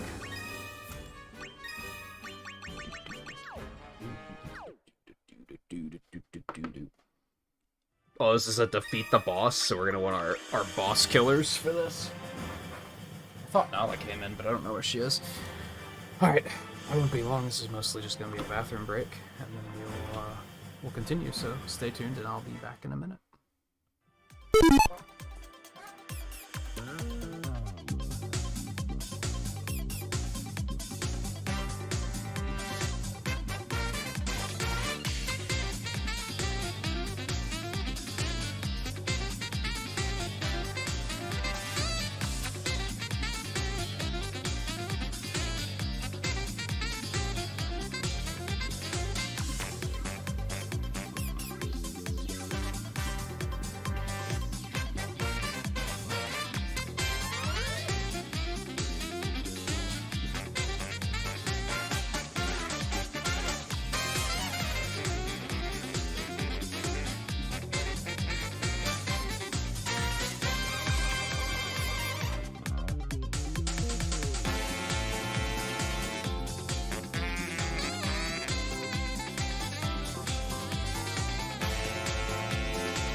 let's do it. Boss killing team? Boss killing team. Oh man, my breath's gonna heat up. That'll be fine.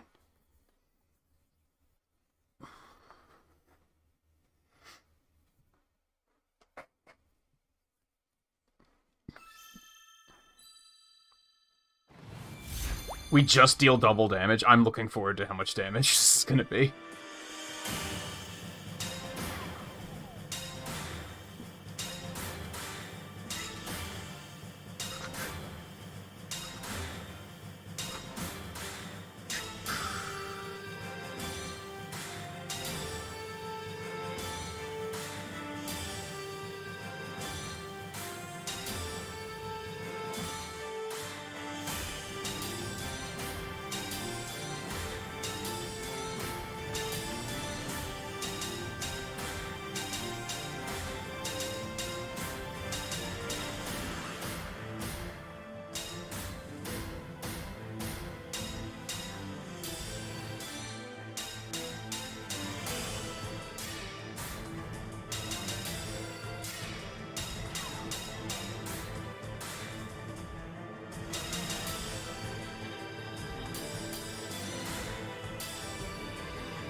That's not the boss, guys. Relax.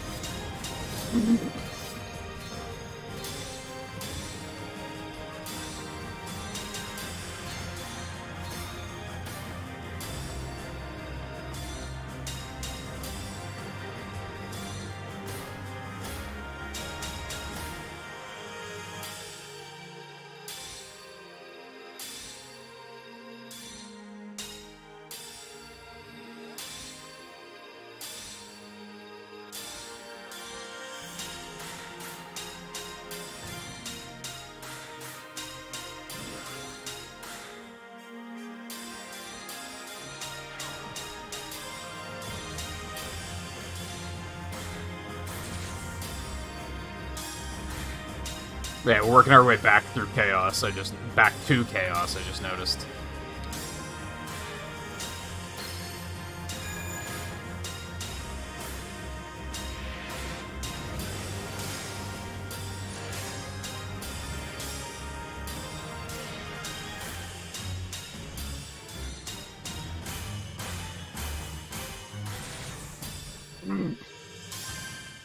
It's a problem with the big boss killing team is if there's more than one boss.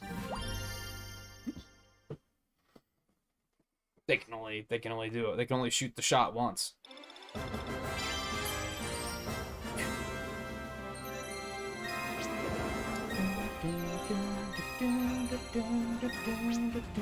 Achievements.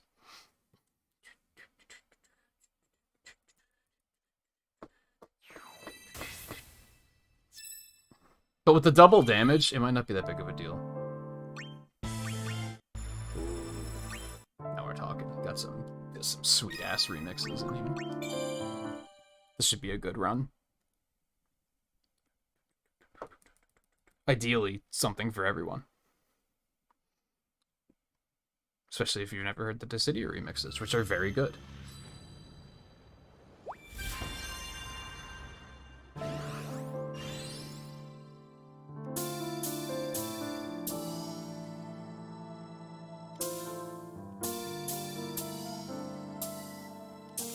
So that one we just played and this one were the only ones in Curtain Call, and I think the remix of 6's battle theme, I think those are the only ones.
I think this is 5 coming up.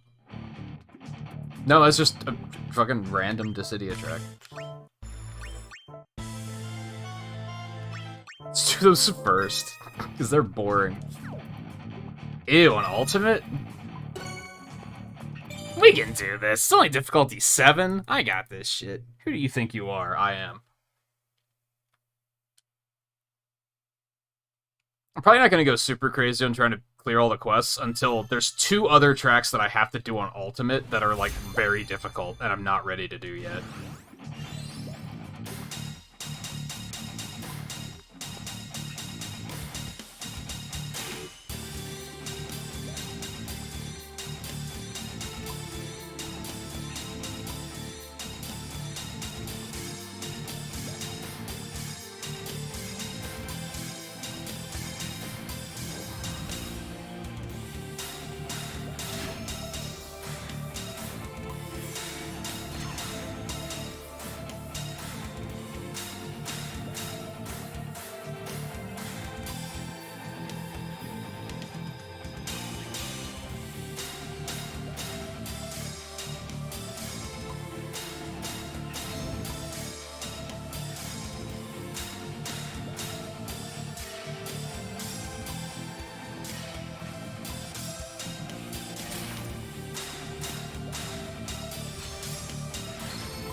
Wow, I couldn't mash fast enough. Or maybe I was doing it too quickly.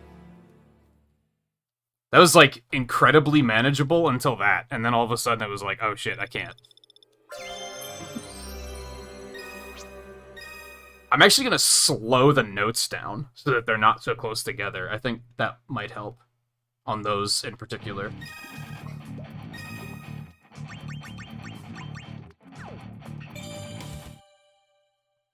All else fails, I'll just actually bring in a tank and a healer, and it'll probably be fine. I missed, like, the one set of 4, and then I just couldn't find my rhythm again.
Yeah, just that, like, one mash section was very difficult.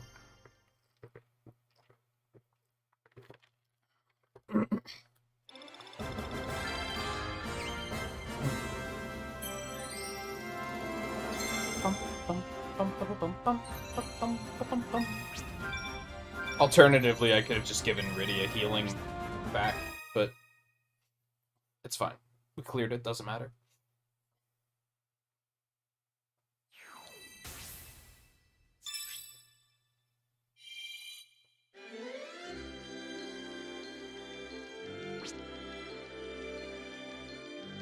Oh, so then Duodecim's gonna be after that.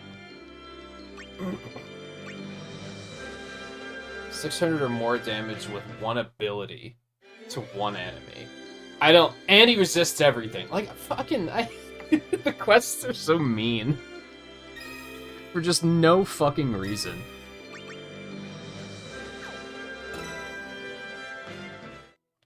Yeah, let's just clear it.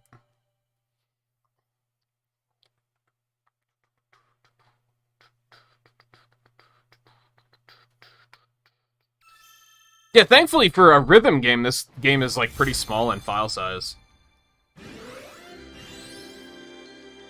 I wonder if the PS4 version is, like... also reasonable, or if it's completely completely insane for no reason.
What was the quest? I forget.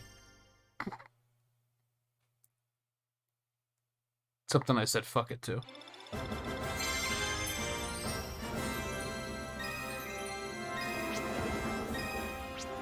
Oh yeah, just damage with one ability.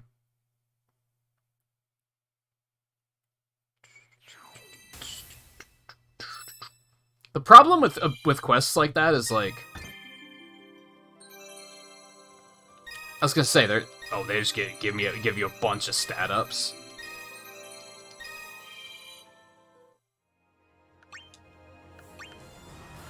Problem with quests like that is 390 damage. I don't know how much 390 damage is. Like, I have no idea of, like, damage values in that regard.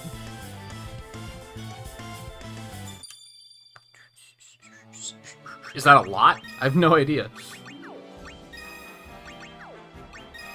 Okay, Adia is almost done.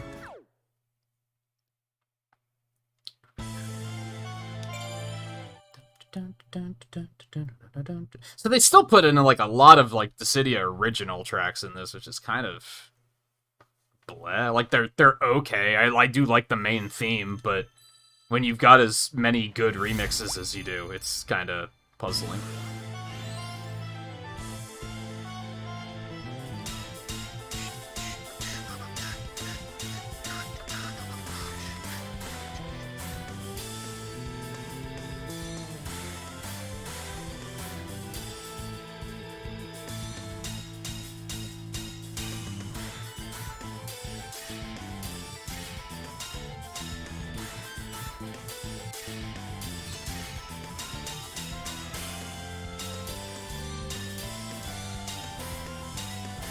Bum, bum, bum, bum, bum, bum. Bum, bum, bum.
It's always tricky when the, this game does it a lot, but it only throws me off every once in a great while, but every now and then they'll kind of, like, instead of having you play the main melody of the song, they'll switch to one of the background instruments, and you have to, like, really be ready for that.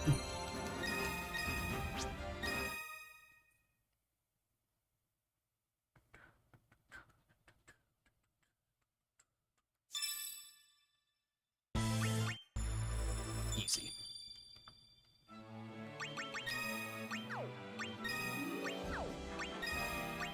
Oh, shit. Sure, we can have that.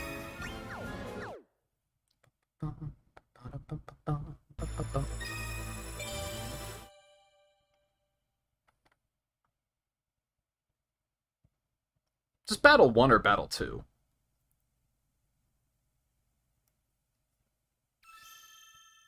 Battle 1. Tis a good one.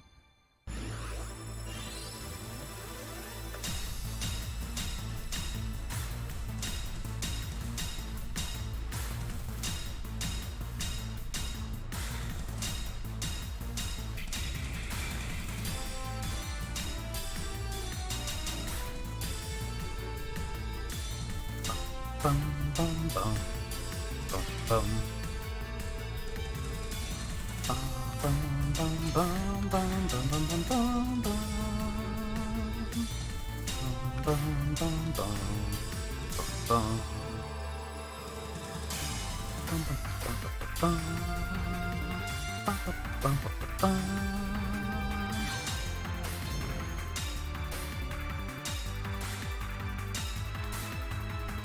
Dun, dun, dun. Dun, dun, dun, dun, dun, dun.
Okay, this is with the main theme.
Oh yeah, you gotta remember those gold points. I think... I just put mine towards something, but I don't remember what. It might have been this. I think I had like $8 sitting around.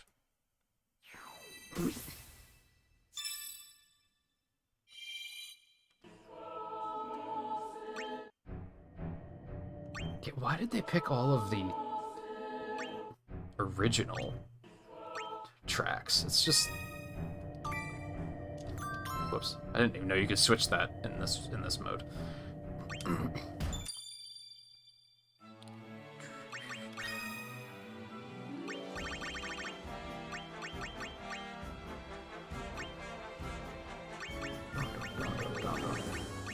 I don't know who I'm subbing in next.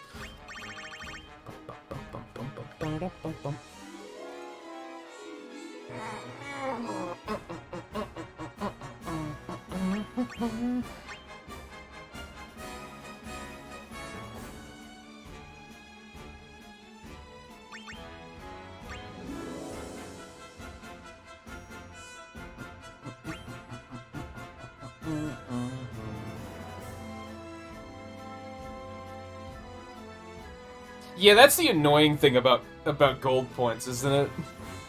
Especially if you don't buy stuff digitally a lot. It's kind of like, I'm trying to get rid of my gold points, I don't want more.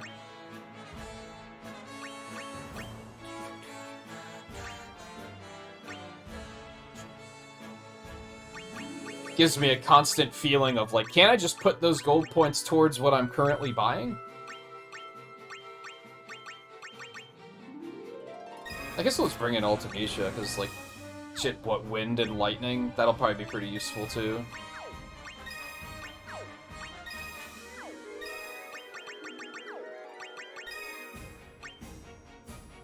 Deals low damage to a random enemy in proportion to the user's strength. The attack repeats twice. Multiplies summon attack power by 1.06. It's not great.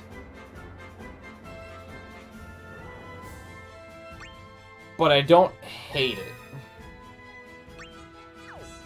But it's not great.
A lot of the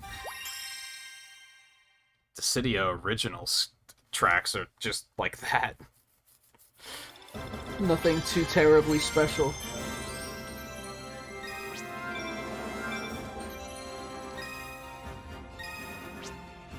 Yeah, I sometimes try to, like, let the gold points, like, deliberately pile up for a bit.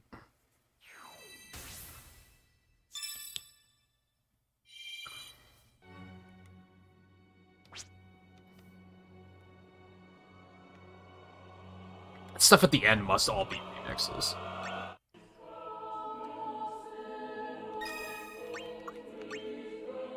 They all deal slicing damage, so this should go decently well, I think.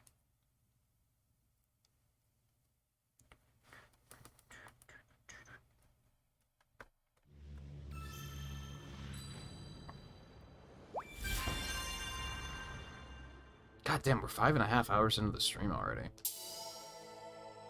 This is probably one of the easier games to stream I've come across in a while, just because it goes so quickly.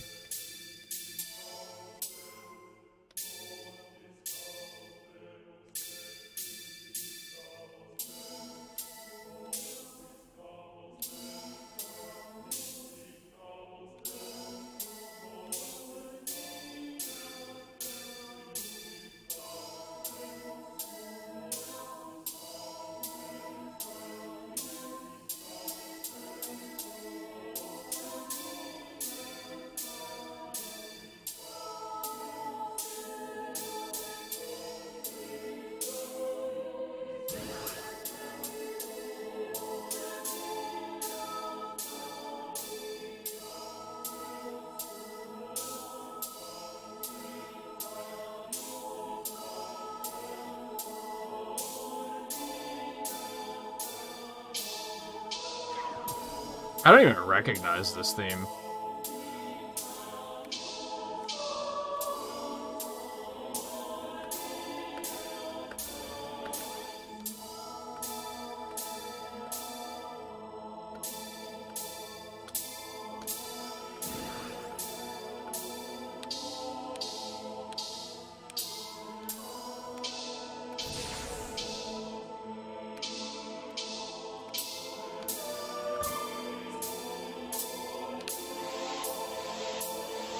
I didn't let go of the A button. What just happened? That was weird.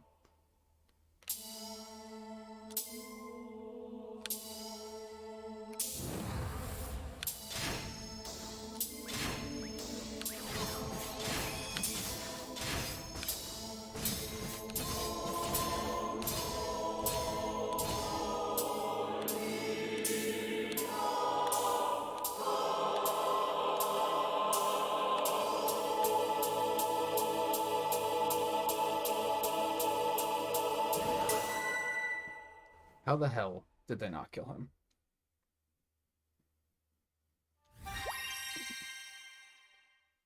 I don't understand how they can do so much damage at times, but so little damage at other times.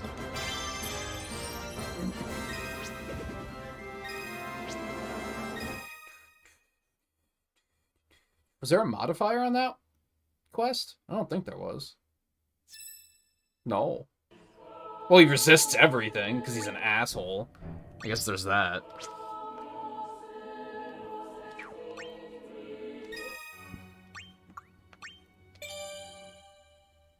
It's been a fairly underwhelming set of songs so far. I shouldn't have saved it until last.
Joy-Cons, really?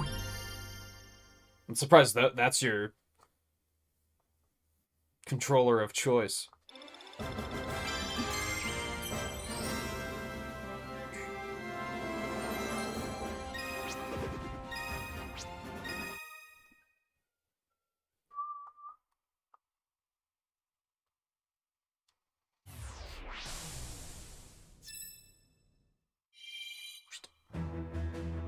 Oh, there's music from Opera Omnia, too?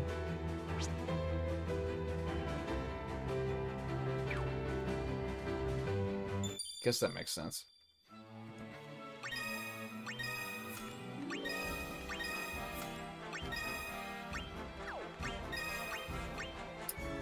Multiply summon attack power, active until the end of this. That's the only thing it does?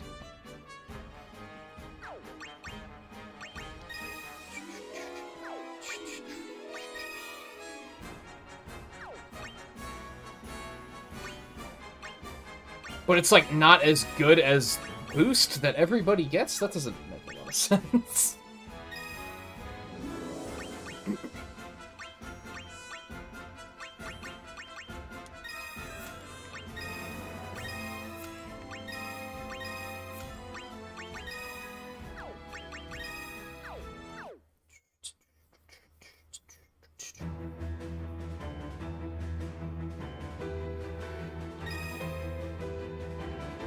Seven or more enemies, I believe. Not a lot, but...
You know, the controller will be... What, because you're going to be so hard on it? Don't be so hard on your controller.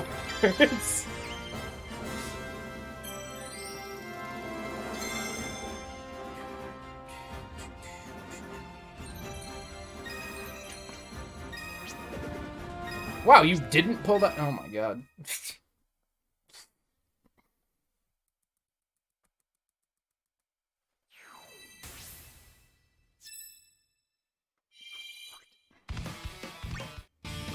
Oh, now we've got some fucking remixes.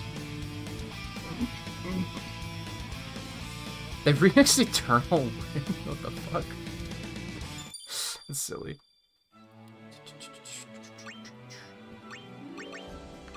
Okay, we have to take this off. I don't think we have any other heals. So that should be good.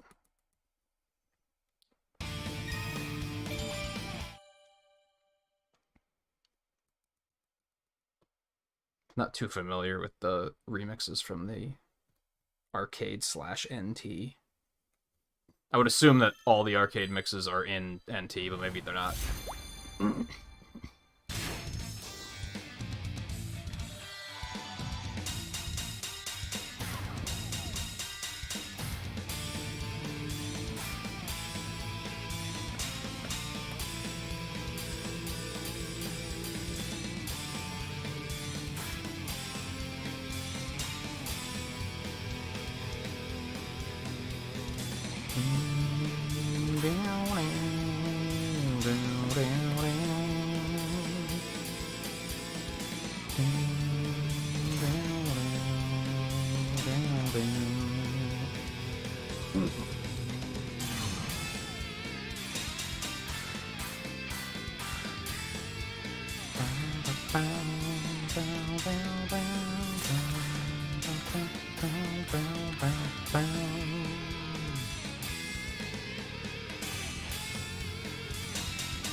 I don't know if I want to hook the PS4 back up just to play Dissidia for 3 minutes and then be once again heartbroken that it's a horrible game.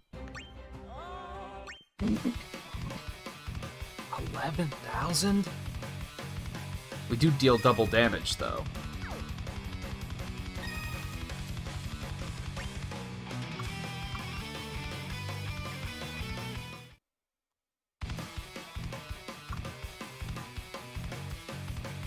I wonder if the boss killers could handle it. I'm just gonna go ahead and use this team for now.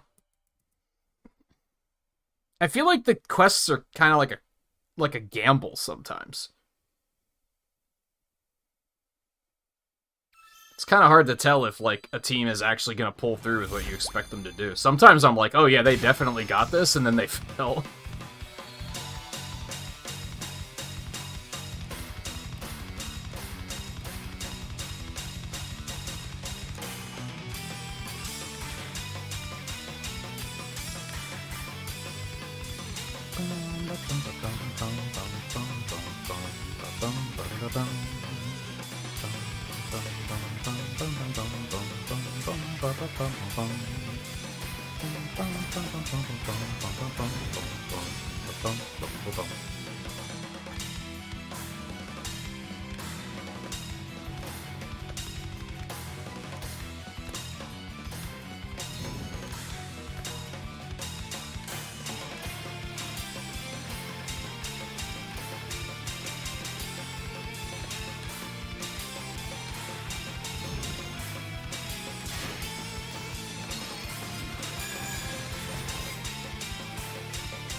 When I start to get around the 6-hour mark of playing this, my brain starts to look too far ahead in the notes, and I start hitting the notes that are coming instead of the notes that I'm currently on.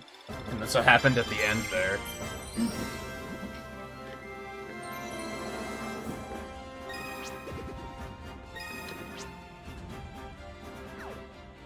They almost did enough damage. If I had another physical attacker, they probably would have done it. Maybe, I don't know. I say that, and half the time when I say that they probably would do it, they don't do it, so...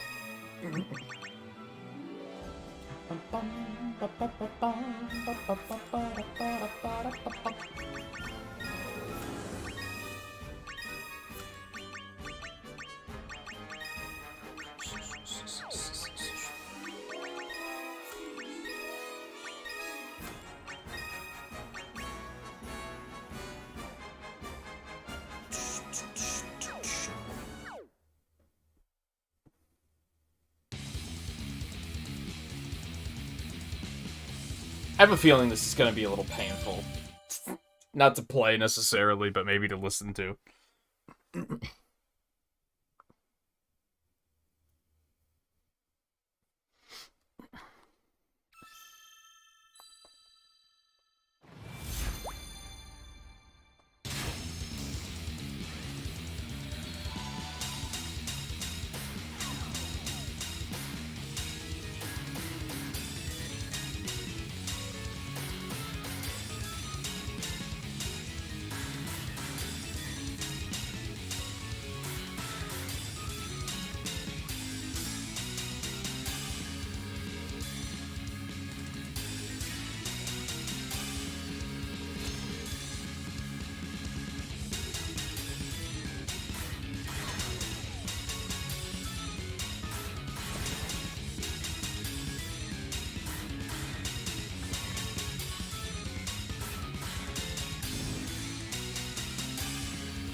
This is pretty painful to listen to, yeah.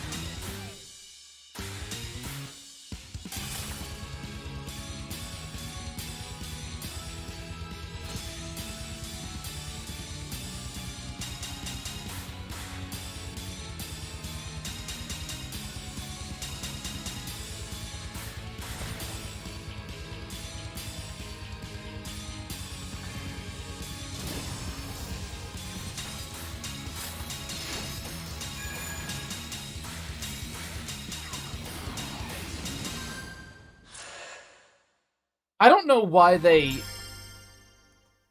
I'm not as impressed with the arcade soundtrack as the first two Dissidias. They just chose metal for everything. And I don't think that necessarily fits every track.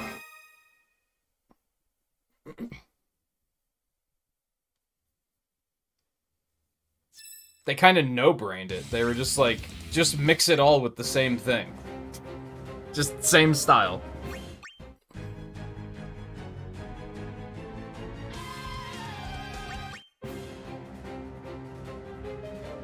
I'm taking any attacks. No problem.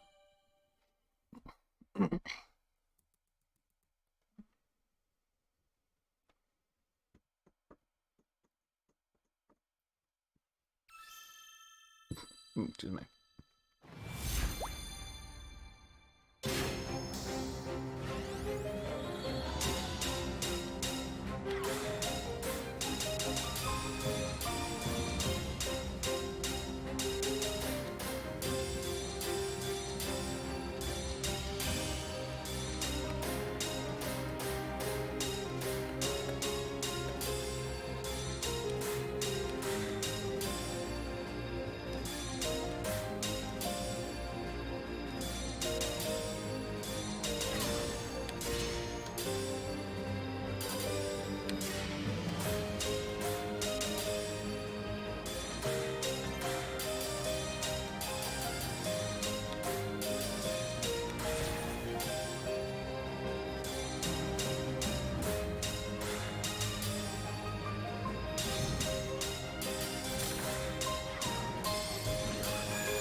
This is definitely better.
I don't know if I believe in added cut, because I haven't seen Cloud or Squall use it.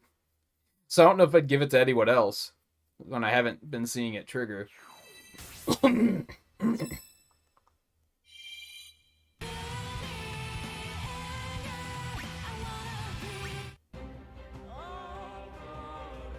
This is from Type 0, and that's from 14. Ew, clear on Ultimate? God damn. They are being mean. I guess this is, for all intents and purposes, like, kind of the end of the game. That's not how you spell prognostics, by the way. I'm pretty sure. Maybe I'm wrong.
Man, I'm just not terribly impressed with the songs they picked from Dissidia.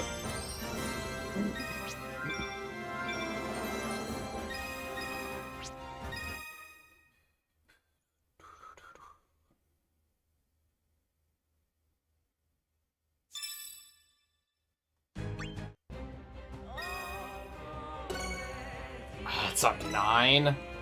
I don't know if I'm gonna be able to do that. We'll try it.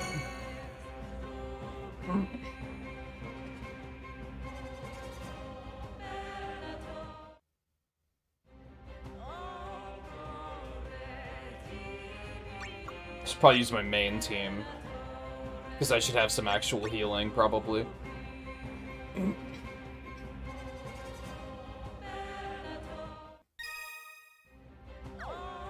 Yeah, we'll leave it where it is. I don't think I'm gonna pass this one. This is probably gonna be too much.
I'm waiting for the other shoe to drop.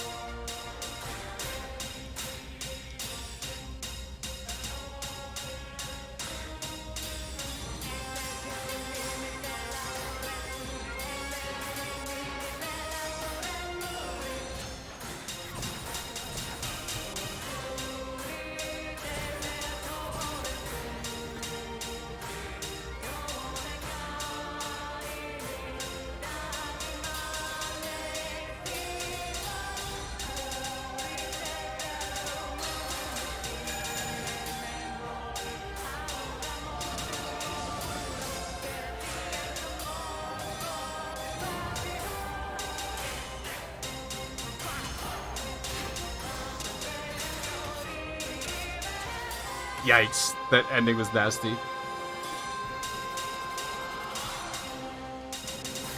That actually wasn't that bad. There was some tricky stuff in there, but it was enough to, like, it wasn't so much that it was like, I can't even get through this.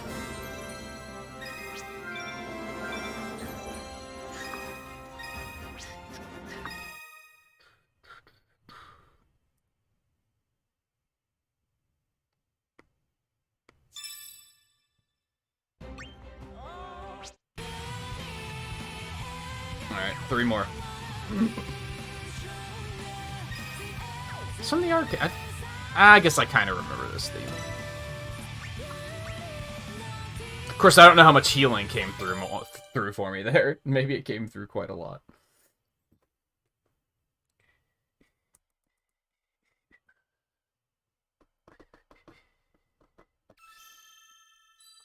Appreciate the quiet lurkers, by the way. It's definitely difficult to keep up with chat sometimes, so...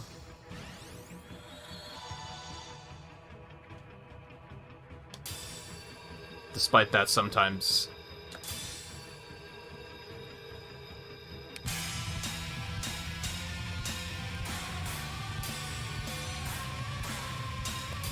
It's sometimes easy to confuse a quiet chat with a non-chat. Does that make sense?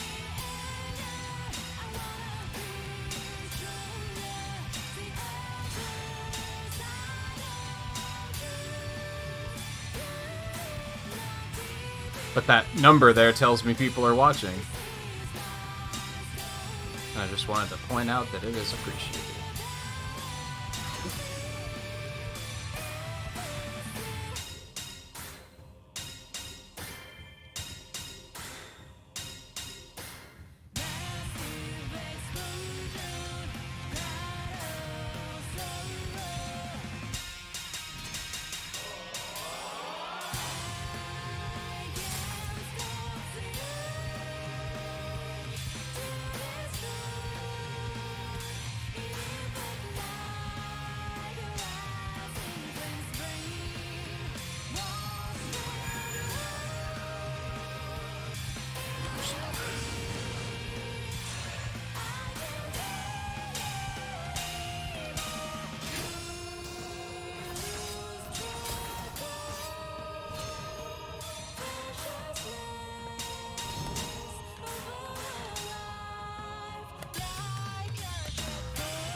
Yeah, this is the pretty disappointing Dissidia section. It's been, like, almost exclusively, like, original Dissidia tracks. It's been sorely lacking in remixes, and most of the remixes have been from the arcade one, which are all fucking metal, and I don't think they're that good.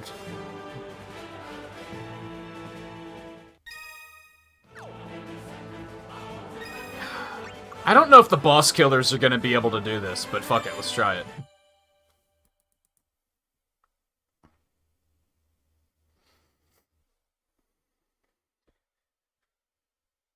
Just a shame that the first two games have such an excellent array of remixes, and they brought 2 of those. And they were like, this is enough, right?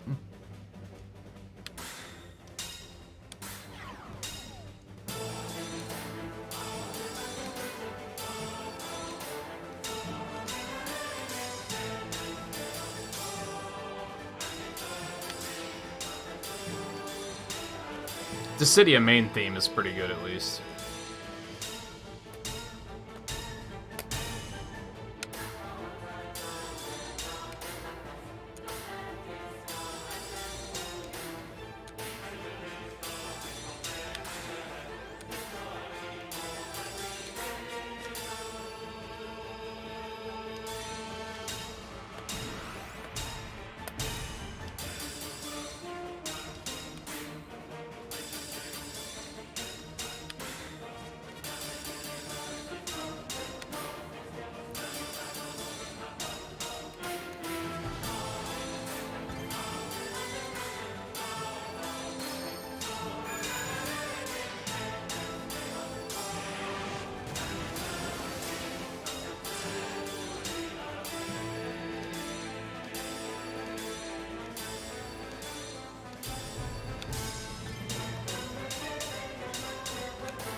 No, they didn't even have enough power to get to the boss.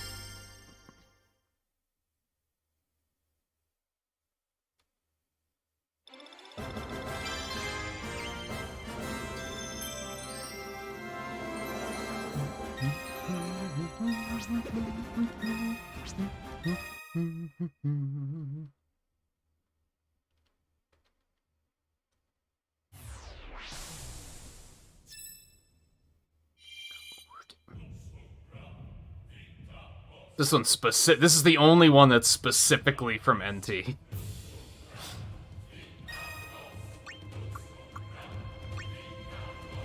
I think we'll go with this team if we want to deal a high amount of damage.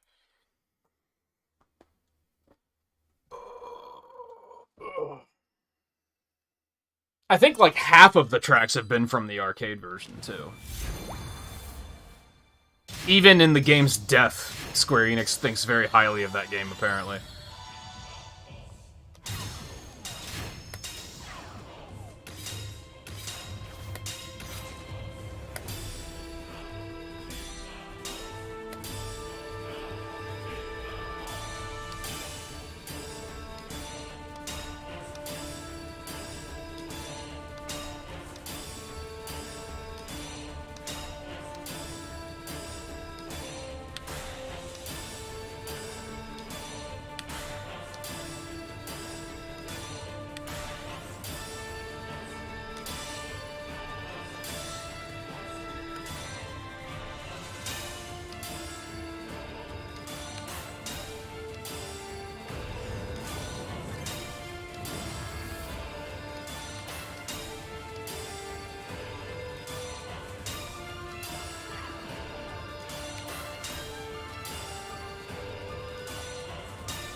there's more shit.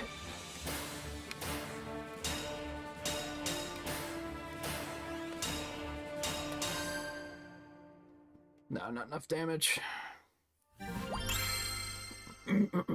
All critical, though.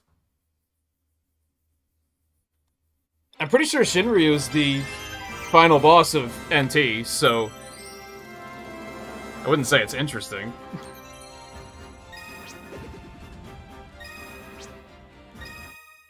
I think that's the game I'm thinking of anyway. I might be thinking of a different one. I wasn't paying attention to how much damage I had done there. Didn't know how close I was.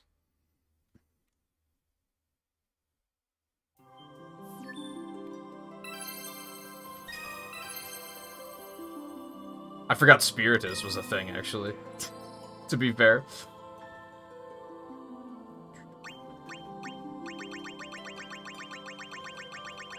I did it.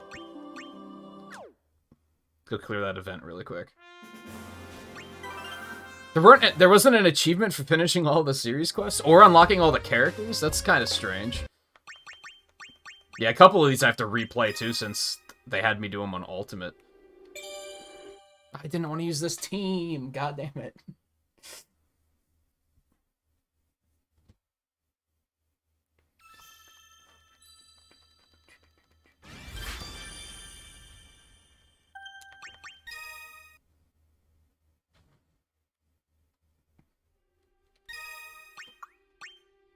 Some of these guys might not hit max level, because I'm probably going to pivot back to my main team for Endless.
Or was it Duodecim where Shinryu was irrelevant? I don't remember.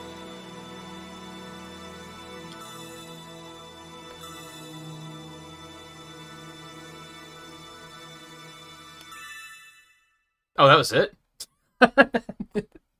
I thought it was the whole opening from Duodecim.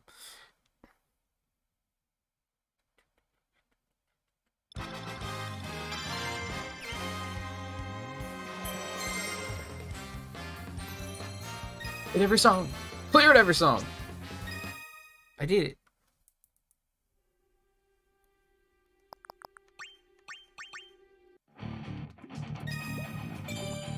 Technically haven't finished these on Expert, so I'm going to do that.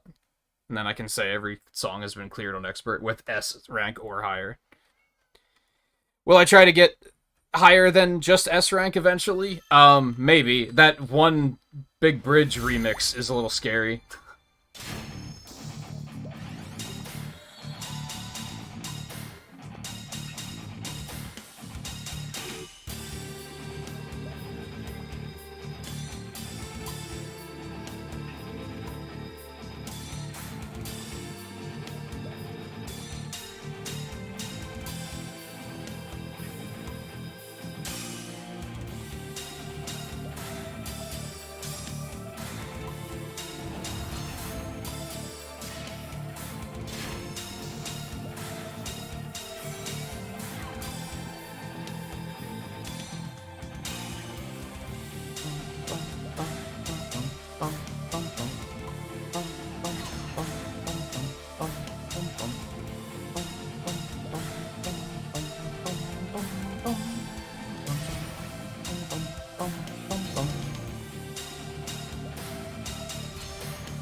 Yeah, they pick songs like this from Dissidia. It's very strange.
They're not the only ones uncleared are DLC.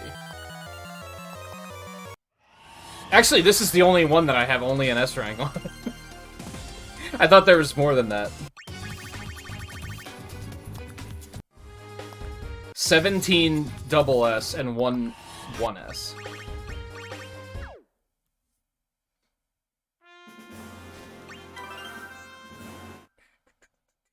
I probably should have been playing on Ultimate sooner, but like, some of the songs would have been just way too hard, I think. 75% quest completion at the end of it. It's pretty solid, I think. Still have quite a few to go back for. I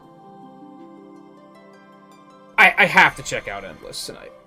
I just have to.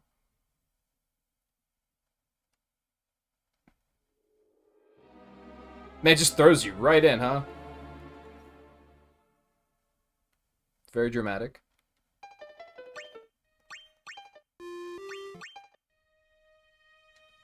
So I feel like you really don't have to clear all 3 of them now, right? I would assume.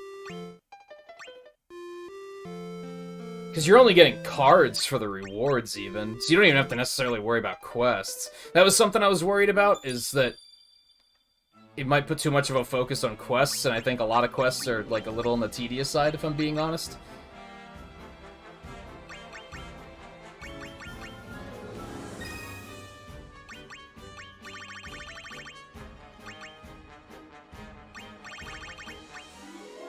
I want to switch to a different summon, but I don't know what. I don't particularly want... Holy shit, that's a lot of summoning stones. That's so many summoning stones that it started to lag at one point. What is this experience and item drop rate? Like, I can do better than that. Yeah, even just EXP and summon damage dealt seems pretty good to me.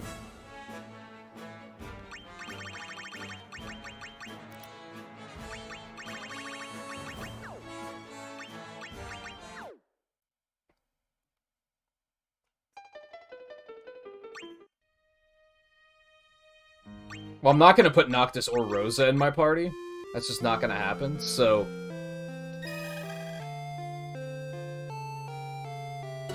Now, I wonder if I should start switching to Ultimate in cases where I'm like, I can definitely handle Ultimate here. To keep it challenging, right?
Ultimate.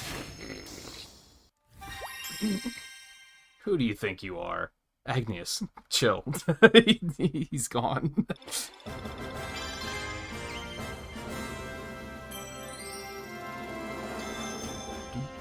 Fucking Ultimate. Whatever. Oh, do you... Why does it show life remaining there? Do you... Ooh. Do you have to finish the quest to carry on, I wonder? I don't think they said that was a thing.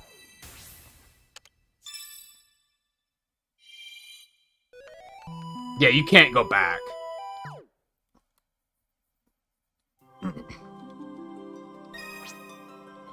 Try to clear as many stages as you can. Failing a quest... Oh, so you do have to complete the quests.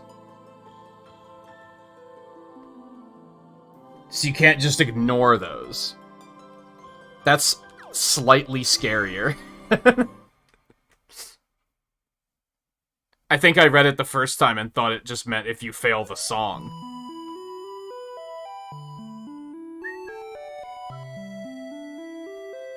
Let's just clear on expert or higher, I'm not afraid. Ultimate, bring it.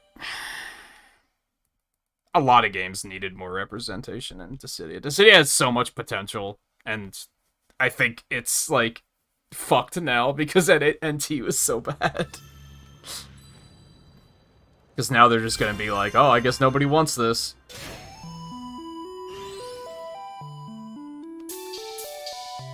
I pressed and held the button?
Man, Ultimate is fun, but I know as soon as we get to, like, a really intense battle track, I'm gonna just get fucking destroyed. It's gonna be complete misery.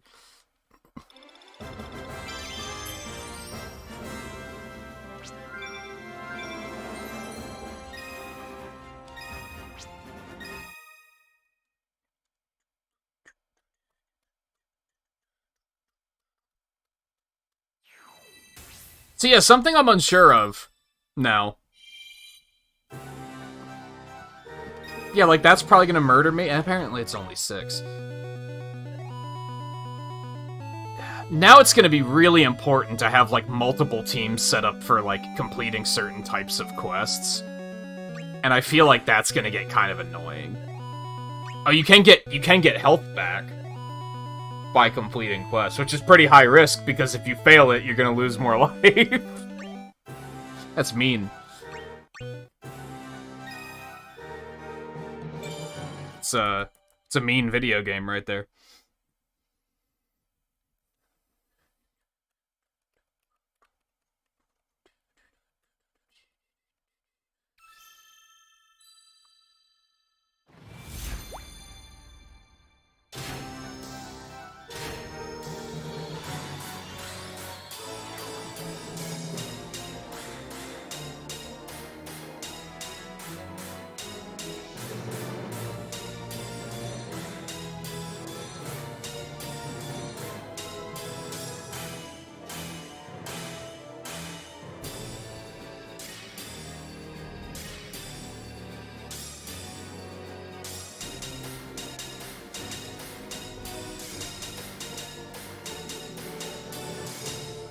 My rhythm was way off there.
Yeah, I don't know how I feel about that, because doesn't it make debuffing, like, mandatory? Because those guys hit me with blind and stone. So it's gonna reach a point where I'm gonna feel like every team has to have somebody that can clear blind, silence, and stone, and potentially toad. Otherwise, I could just be fucked for, like, with no warning. Because there's no way of knowing who's gonna be able to hit me with that. So you just have to be prepared for it at all times, which takes a lot of the customization out of party configuration.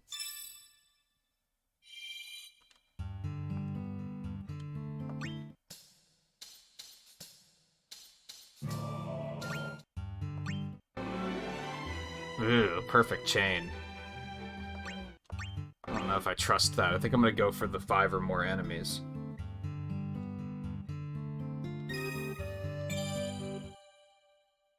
I don't know. I see. I don't know how I feel about this, because I feel like the mode in Curtain Call that you could effectively play indefinitely, it got harder in that the songs got harder. Like, the difficulty went up as you did more of it, which depended on your skill as a player. This depends solely on the quest system, which has nothing to do with your skill as a player. It has everything to do with your team makeup, which you could effectively just look up online if you don't feel like troubleshooting 100 different characters yourself.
I would assume it also tries to place easy songs first, and then ramp up to the really hard shit.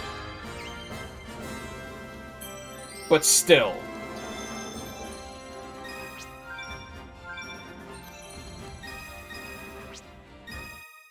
I don't feel like leveling up over 100 characters to 99 just to find out who's good at what so that I can troubleshoot how to make a team to address every kind of quest is, like,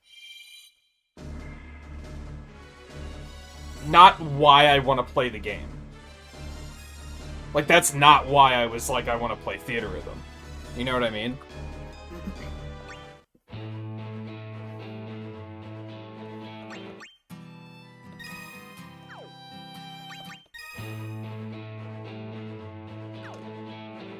That's the one I'd prefer to do, but I'm probably gonna get hit. I don't think I actually said it out loud, but I was gonna hold myself to only playing on Ultimate here. Which puts us in a situation, because dealing with quests is gonna be a lot harder. I don't know how I feel about about this mode. I like it from the gameplay standpoint, because I can just play the game, and I like it has that, like, Mario Kart element of it just gives you, like, here's 3 songs, pick which one you want to play. I think that's neat. I by the time I finished all the series quests, though, I don't really like the quest system that much. So this being so focused on the quest system feels like punishing, I guess.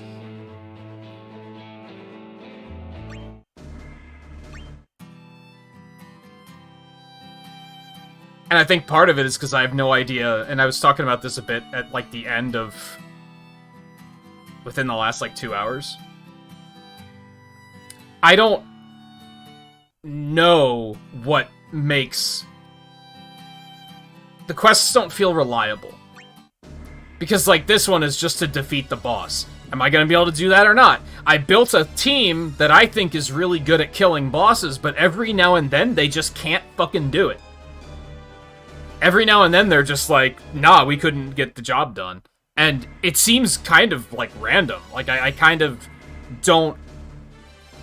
I feel like maybe the character attribute system wasn't explained clearly enough to make it obvious how to set up your team to deal with these things. It feels kind of haphazard.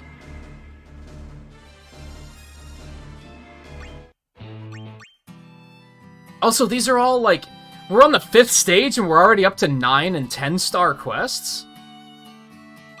That's very difficult.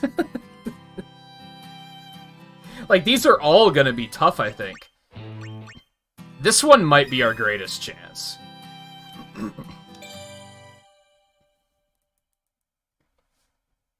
And maybe it's just that I have to, like... If I come up with a team that I feel can address most situations, I'll feel better about it. They only let you save, like, 5 teams. So that's not even enough space. I need a team that can kill a lot of small enemies at once. I need a team that can kill bosses, like, reliably. I need a team that can kill bosses quickly, which could be the same thing. I need a team that's heavy on physical damage. I need a team that's heavy on magical damage. I need a team that can kill with lightning, fire, ice, wind. That's already... How many teams was that? More than 5 by a long shot. So I'm gonna have to find teams that can address multiple situations at once. I also need a team that's good at summoning quickly and strongly. I need to be able to make teams that can address multiple of these situations, or be doomed to have to keep recustomizing my team over and over and over again for each situation, which I don't really like. I think if that's what they intended you to do, there's some quality of life things missing. I mentioned, I think yesterday, about how on the character select, they should tell you what the character's ultimate is, just so you can, or signature move, or whatever you want to call it, just so you can remind yourself, like, oh yeah, this is what they have, and just to help keep track of all this shit. How are you supposed to keep track of that many characters? How am I supposed to keep track of, like, who has Blizzaga, etc.?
There's a way easier way to do that.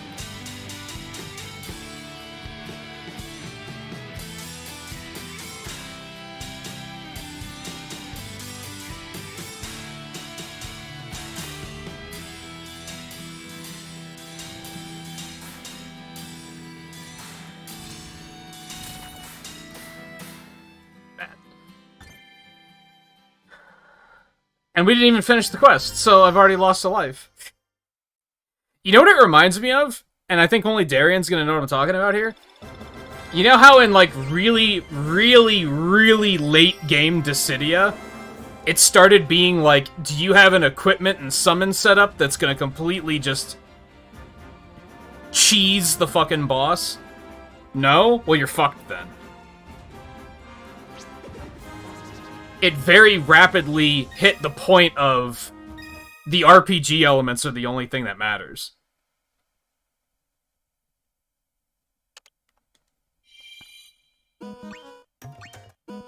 Now I have to constantly be on the lookout for... I mean, I know I can do this at least. What it's gonna come down to is picking the quests that I know I can do without some real, like, some obtuse party setup.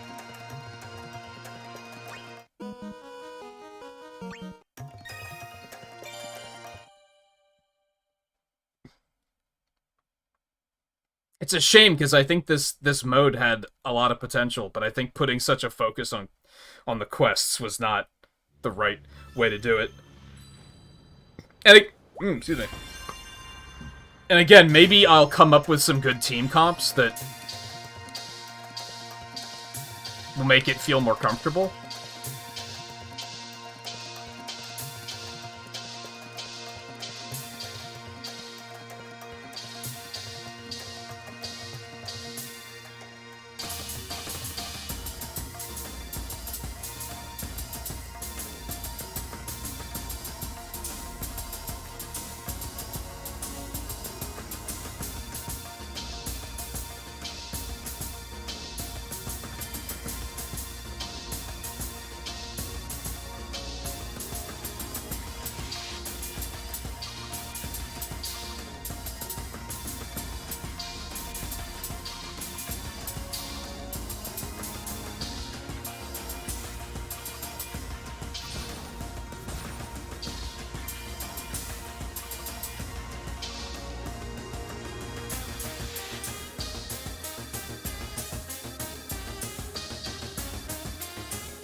I actually wasn't sure if I was going to make that since I missed a bunch early on.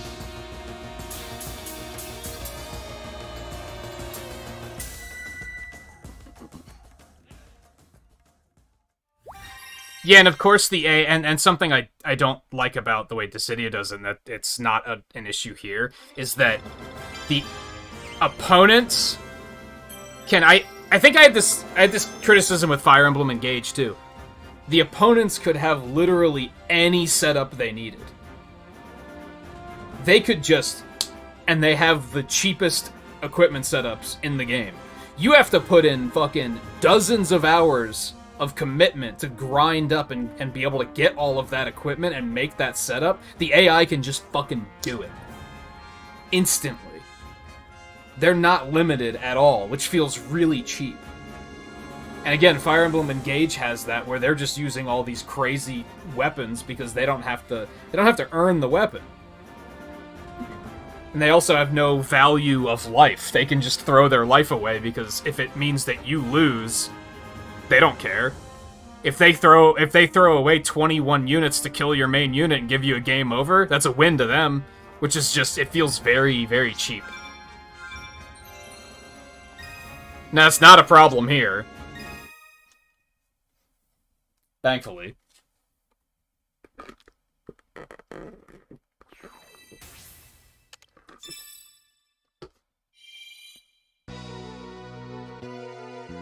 I'm fucked.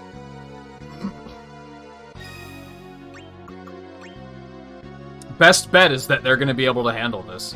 And I don't think they're going to be able to handle it. Why? Because multiple times tonight, they've not been able to handle it.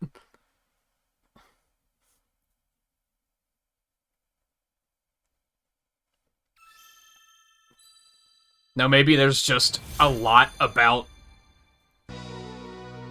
team composition that I still need to understand.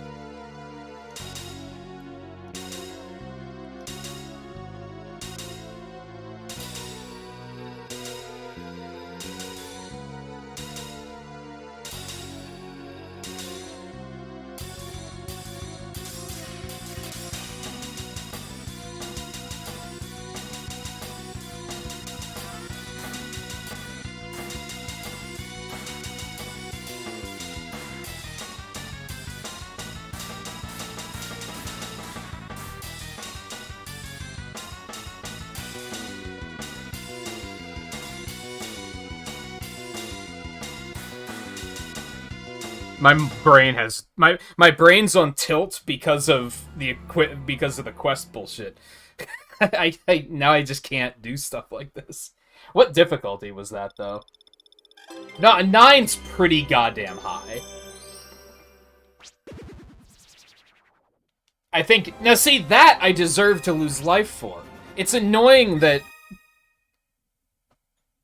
if you build a team to kill a boss and then there's two bosses and they accidentally kill the wrong one in under 3 seconds, you're like, ah, well, you lost a life. That sucks. I don't think I like that.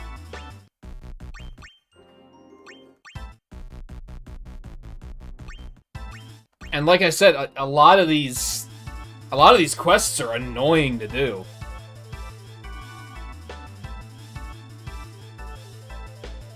I've had defeat the boss by dealing ice damage. I've had this quest, loaded my team down with nothing but ice abilities, and they still don't manage to do it.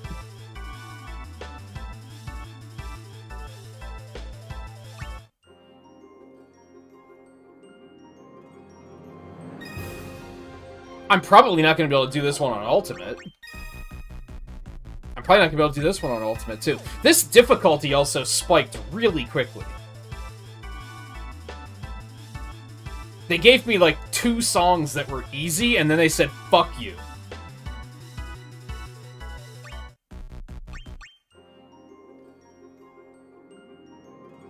I mean, I'm gonna game over right here, because I'm being stubborn and insisting on doing Ultimate.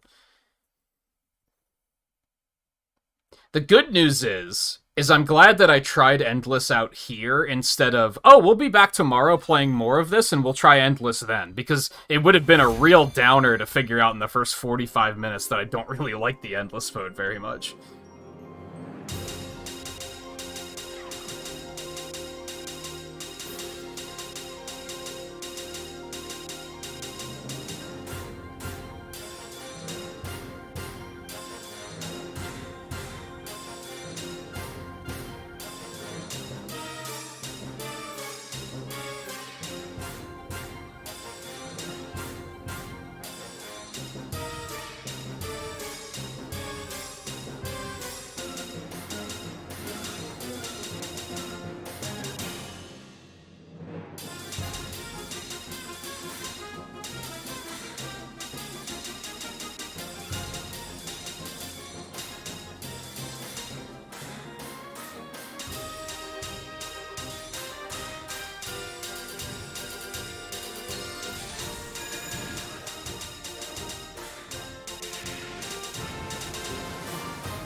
My team doesn't have any healing, by the way.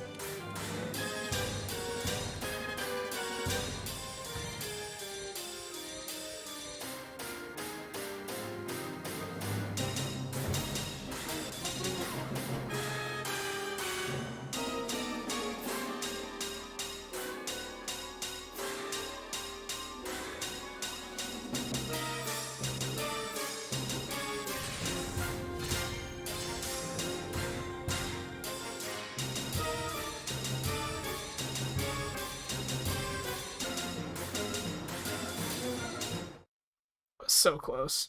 I think if I had healing, I would have been able to make it through that. I think my main theme, if I'm gonna start playing on Ultimate, like, exclusively, I'm gonna need to at least put, like, healing and tanking, like, strong healing and tanking on my team. There's so many moving parts here. I think that's something else I don't like.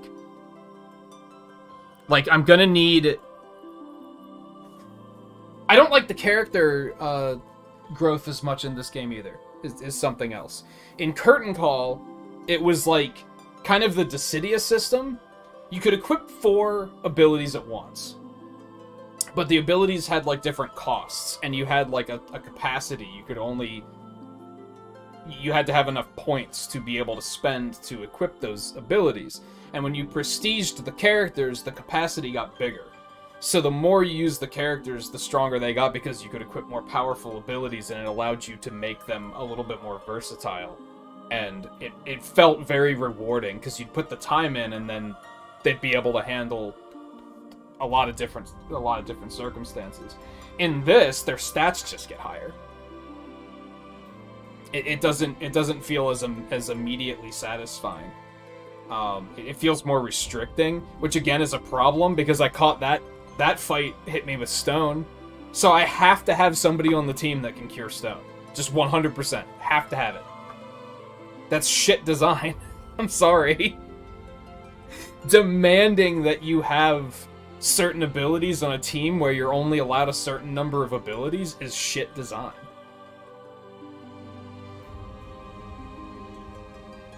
And it's unfortunate, because Square Enix does this a lot in their spin-offs, unfortunately. It sucks because the actual rhythm gameplay is fantastic. I just don't like the quest system that much. It wasn't really bothering me until I saw how integral it was to Endless. And now I'm kind of like, but the quest system sucks. Like, it's not really that fun. I'd rather just go over to... just, like, quick play, and just play over here. I think that'll overall feel more rewarding. And then just put my time into, learning to play Ultimate.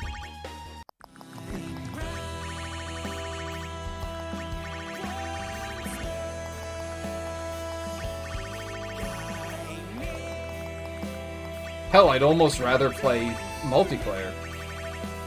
Because that puts a focus on you actually, like, being good at the game.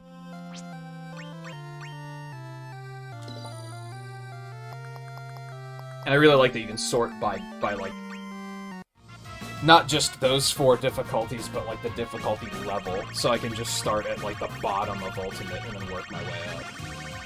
I think 3 is all basic, except there's, like, 2 expert songs, I think.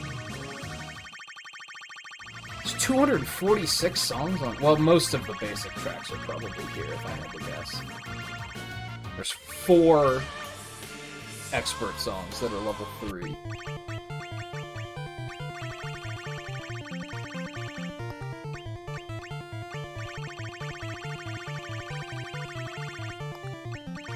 Ultimate starts at 6, it looks like.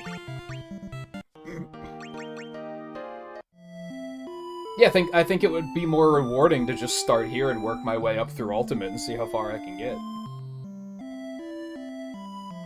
Again, maybe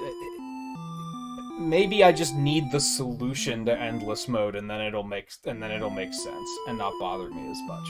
But I feel like the game didn't really, like, teach you how to solve the quests is maybe the problem. I often felt like, as I said, I put a team together to, like, murder bosses instantaneously, and, like, sometimes they just can't do it. So what did I miss? What else? And the game doesn't do anything to, like, explain, like, here's how you should probably tackle this particular challenge. And I don't think it really needs to, because the focus should have been on the rhythm gameplay, but then all of a sudden Endless World is like, oh, the rhythm gameplay doesn't fucking matter.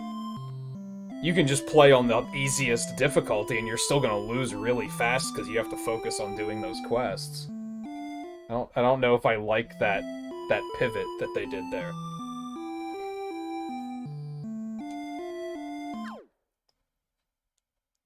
Maybe I'll, like, process it a little bit, and I'll be like, I'll come to terms with it. But at the moment, I'm kind of like, ugh. It's kind of a real sour note to end things on, unfortunately. Now, the upside is even just doing all of the series quests, that was still like a 40-hour game, wasn't it? Yeah, 39 hours. Which is pretty great, and I had a great time. I just don't really like the quest system enough for Endless to currently look like an appealing thing to do. I feel like Curtain Call had a better endgame, for sure, and we were kind of talking about this earlier, about how I think this game does some things better than Curtain Call, but Curtain Call did some things better than this game. And I don't think I got into that at the time. I think I mentioned what Curtain Call's endgame was, but I said I don't know what Endless World is going to entail. So I couldn't really, like, weigh in on it. Well, now I can. Curtain Call's endgame was better. It was more satisfying. It was still, like, it wasn't an endless challenge, but it was effectively an endless supply of randomized quests. And the thing is that the endgame in Curtain Call involved unlocking the characters.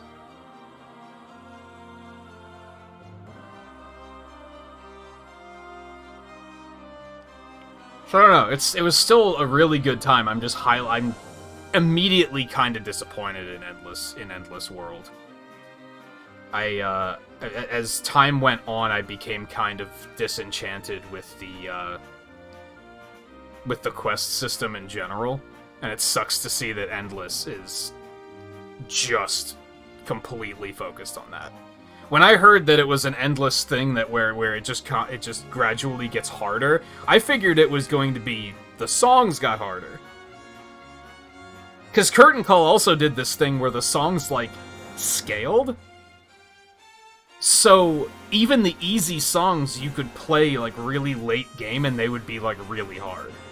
Because all of the songs could, like, had, like, a scale between easy to difficult. So I was expecting this to do that. Now, there's a lot more music in this, to be fair. So making a dynamic scale like that for this many songs was probably going to be very difficult to do. So I understand that, but I was still expecting it to be more like you just keep going until you can't clear the song. Because that's the point of a fucking rhythm game, is to challenge how good you are at keeping the rhythm. At least that's what I thought it was. Endless is the exact opposite, where it's like, oh, we don't fucking care. You can just play it on easy if you want. You're still gonna fail because you have to complete the quests, which are obtuse to begin with. I wouldn't say 3 seasons worth of content. I think that's just gonna be new songs. I don't think they're gonna add new modes or anything. That's just gonna be new songs. This is Square Enix we're talking about, I hate to say. Maybe I don't hate to say it that much.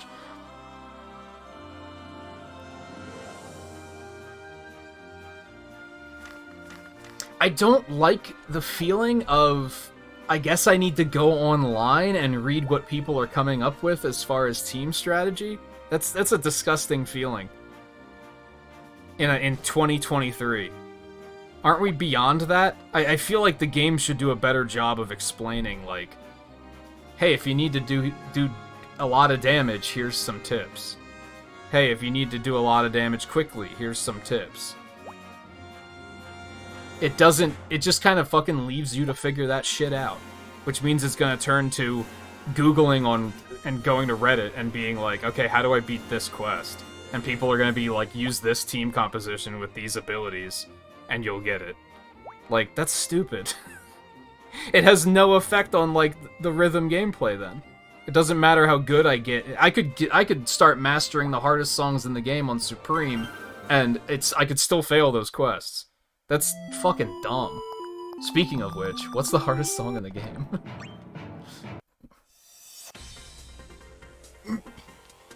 That Battle at the Big Bridge is up there.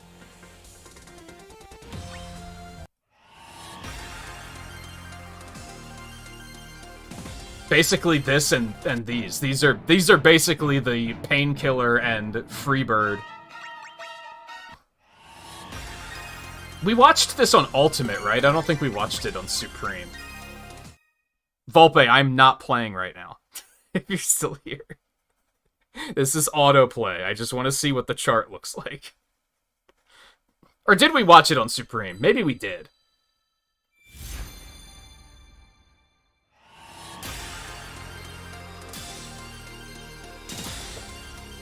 I think we did watch this, actually. Yeah, this is the one we watched.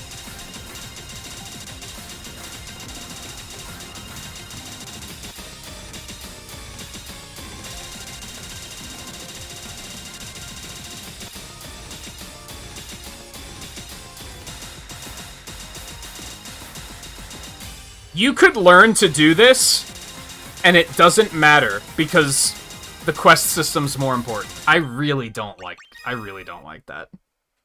You could literally be that good, and it doesn't matter because the quest system takes priority. That's... not a fan.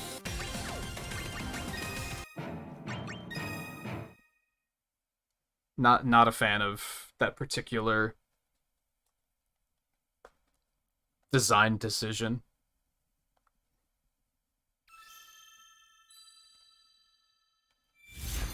Again, it's just like Dissidia was. It was easier to ignore in Dissidia, though.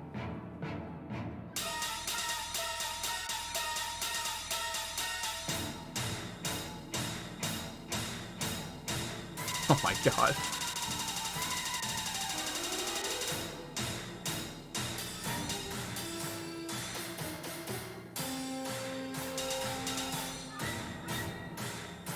It's so silly, dude. I would love to be able to do this.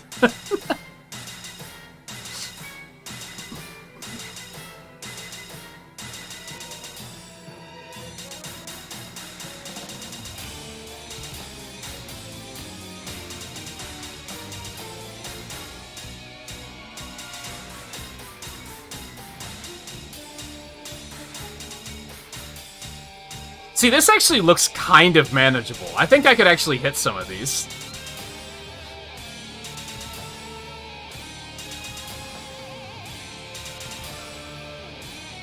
Three notes at once? Okay, come on. What?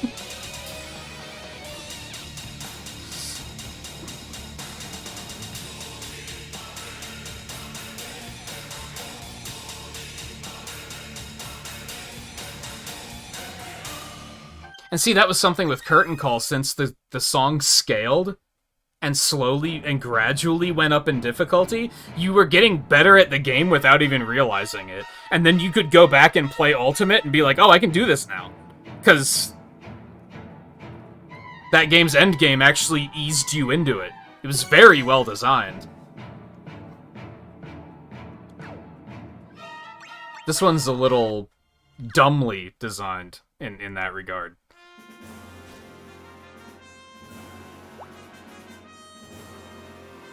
And I worry it's because they were like, let's give them multiplayer. Like, they pulled a fucking NT. Not nearly as bad as NT was, though, because NT's single player was hot trash. And this was still, like, fine. It's just, I'm pretty disenchanted with the endless mode right away. Again, maybe I'll come to terms with it. I don't know. On that note, I don't know what we're gonna do tomorrow. What's today? Today's Monday? Yeah, I don't know what we're gonna do tomorrow. Because I was kind of thinking I was just gonna keep playing this, but now I'm kind of like, it's just gonna be me fiddling around with team composition endlessly and getting frustrated because I can't figure out how to get things done. I do think if you were to go through series quests and actually complete all of the quests, that would probably help you figure out how to handle Endless World. I think Endless is kind of meant to be like, you're not supposed to do that until after you do all these. Because then you're going to already figure out a lot of these quests. And be like, oh, I get it now. Now I know how to address this particular situation.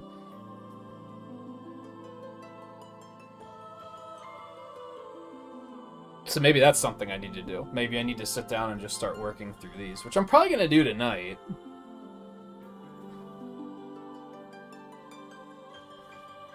See how far I can get. But anyway, I don't want to just... I feel like if I sit here and try to troubleshoot the quests on stream, I don't think that's going to be interesting. And I think if I just go into... If I just come over here and just start playing the songs through on Ultimate, I feel like that won't be terribly interesting. And I also feel like playing multiplayer wouldn't be terribly interesting. So I'm not quite sure what to do with this as far as streaming goes. I'd love to stream more of it, but I need a direction. You know what I mean? I need a goal. And that's what I'm not sure about right now.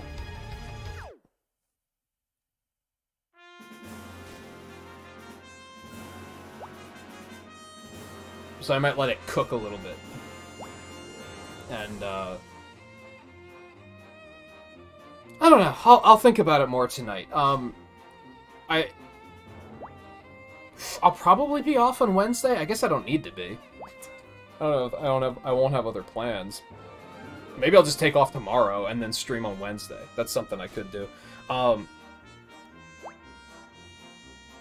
I would like to do a Monster Hunter stream on Thursday. I need to check with Eno again to see if he's down. We're a little bit behind on content, and I'm kind of feeling the itch, so I would kind of like to do that. And then Friday, Kirby comes out, so no matter what happens with this, we're probably going to give it a break for streaming, because I want to play Kirby when that comes out. We're probably going to play Metroid Prime after that. And then if I'm like... If I've figured this out and I want to bring it back, then I might do that before we get into Fire Emblem again. Maybe. I think what I might actually do is take tomorrow off, and then I'll come back on Wednesday and I'll think about what I want to do and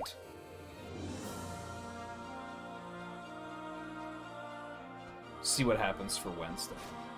I think that's a decent plan. I'm having a lot of fun streaming it, and it seems like a lot of you guys are enjoying hanging out and just kind of taking in the music and such. I think it's been a positive stream experience. So I'd hate to just drop it, but I also know that if I just keep... Oh, let's just play Endless again, it's just gonna piss me off. Like, I think one of those, I actually failed the song and was like, I deserved that, and the others were just... the quests were dumb. So I feel like that's just gonna feel bad until I get to a point where I can say, hey, look, here's my teams. This team is, like, all around. This team is for boss killing. This team is for summoning quickly, etc., etc., etc. I don't even know... I don't even know where to start there, is part of the problem. Again, like, I don't like that if you go to switch characters, you can't see any of their shit. You can see their stats, and that's it. So you can't even remember, like, oh, here's the characters that have ice magic. It's gonna be so tedious to piece together teams. I don't know. I think they kind of dropped the ball on that in particular.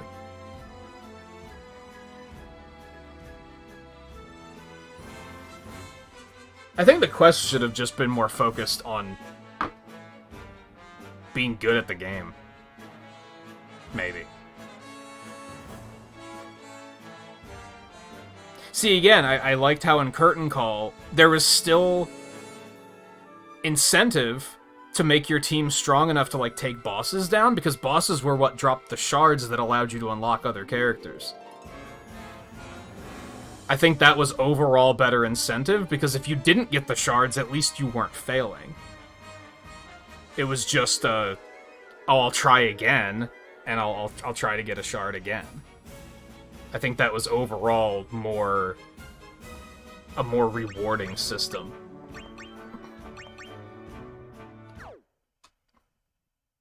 But yeah, I think maybe that's it, is that as far as building the teams go, I don't even know where to start, which makes it very overwhelming, intimidating, frustrating, because I'm just kind of like, I need a boss killer team, I guess. I guess what my first order of business might be is, while I'm learning to play on Ultimate, is level everyone up to 99, just so I can see what everyone has, and I have the full toolbox available to me.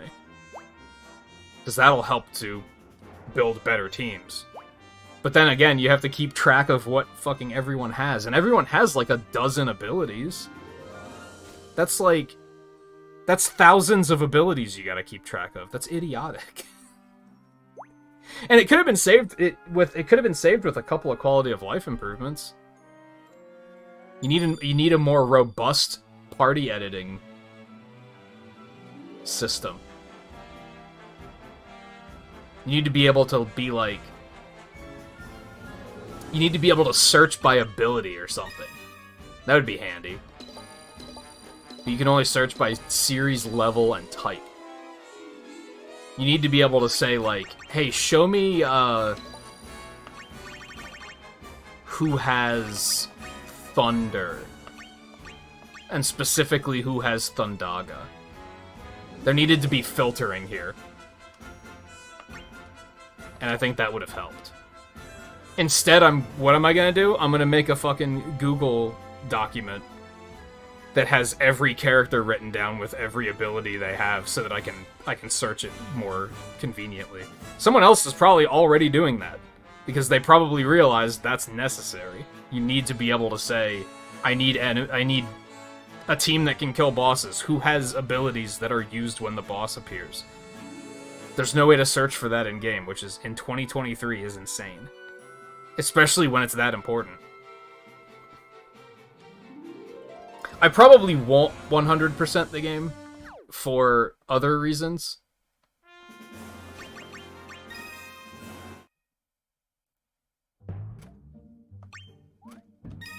But, I mean, I would consider getting all of the feats to be 100% completion, just to be clear. I'm gonna have to play on Supreme and get a score of 9,800,000, which is like, it's like hit 95% of notes or some shit. So that's gonna be hard enough. I'm gonna have to configure weird shit like maxing out character stats. Like, I don't even know what all these are.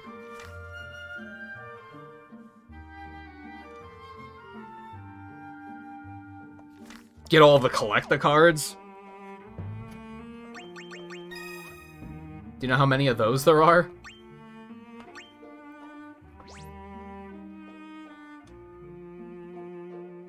$1,225. And that's random. That's complete RNG of those dropping. So yeah, I 100% isn't even something that I'm considering. It would have been cool to see how far I could take it. And I'm gonna keep playing the game. It's just, I don't know if I'm gonna be able to keep streaming it, because that's a pretty big hurdle on Endless World. Anyway, I'm gonna get out of here. I'm super thirsty. I only wanted to go for about an extra hour tonight anyway, because I did want to check out Endless World. I'm glad I did, because again, I'm glad that I didn't start up another stream and say, hey, let's play Endless, and then in the first 15 minutes of the stream, I went, oh, I don't like this. Now what am I going to do for the rest of the night? So I'm glad I checked it out tonight, at least. If I can get a handle on building some teams to handle some different situations, then maybe it'll be a good time. I guess I'll see what I'm probably going to do with this offline, I might try to start playing multiplayer and see what that's like, and see if I like it. I don't think it is, because I think the main thing is, like, if you do good enough, you basically cover up your opponent's screen so they can't see anything, and that just sounds awful. I don't like the sound of that at all. So what I'll probably do is start hunting these quests to try and finish them. I mentioned yesterday I've already been documenting all of those quests, like the ones I'm missing, so that if I build a team for ice damage, I can go wipe out all those quests at once, because I'll know where they all are. So I'll probably start doing that, but again, there's like 2 ultimate quests that I have to do that scare me. I don't remember where the one is. There's 2 that you have to clear on ultimate, and one of them was like level 10 difficulty, and the enemies deal double damage. So I'm probably just gonna have to take 2 tanks and 2 healers and just try to survive. And then just get good at the song, I guess. I think those 2 are going to be the biggest hurdles, because those are going to actually depend on me being good at the game. And getting better at the game, rather. The rest are going to just be, in a couple weeks, I'll just be able to look at Reddit and be like, hey, what's a good team for lightning damage? Which is fucking dumb, but it doesn't involve me, like, improving at the game, I guess is what I'm getting at. Which, again, I'm not a big fan of that disconnect, but I'll probably see what I can do because I want to play it more, like I do, so I'm probably going to see what I can do to make that feasible. Yeah, it's just... find people that are also playing the game and plan on taking it as far as you are, like... Because if we can collaborate and figure that shit out, it's going to be a lot... That's more comfortable to me than just looking it up on Reddit to see who no-lifed it the quickest. I think a couple of people playing it together and sharing information is a much more engaging experience. So if I was playing it one night and like you and View and Guy are hanging out and someone's like, oh yeah, I leveled up this character and they have this ability that makes them really good for this situation, in a way that it's like, oh, well, that helps everybody. Like, I think I pointed out that Pain is really good, because she has, I think, every status effect. You can only apply one at a time, but if you wanted status effects, I think she has Poison, Silence, Blind, and Stone. So, that's good. We know that now. Especially with so many characters, because it's going to be hard to just remember what everyone has.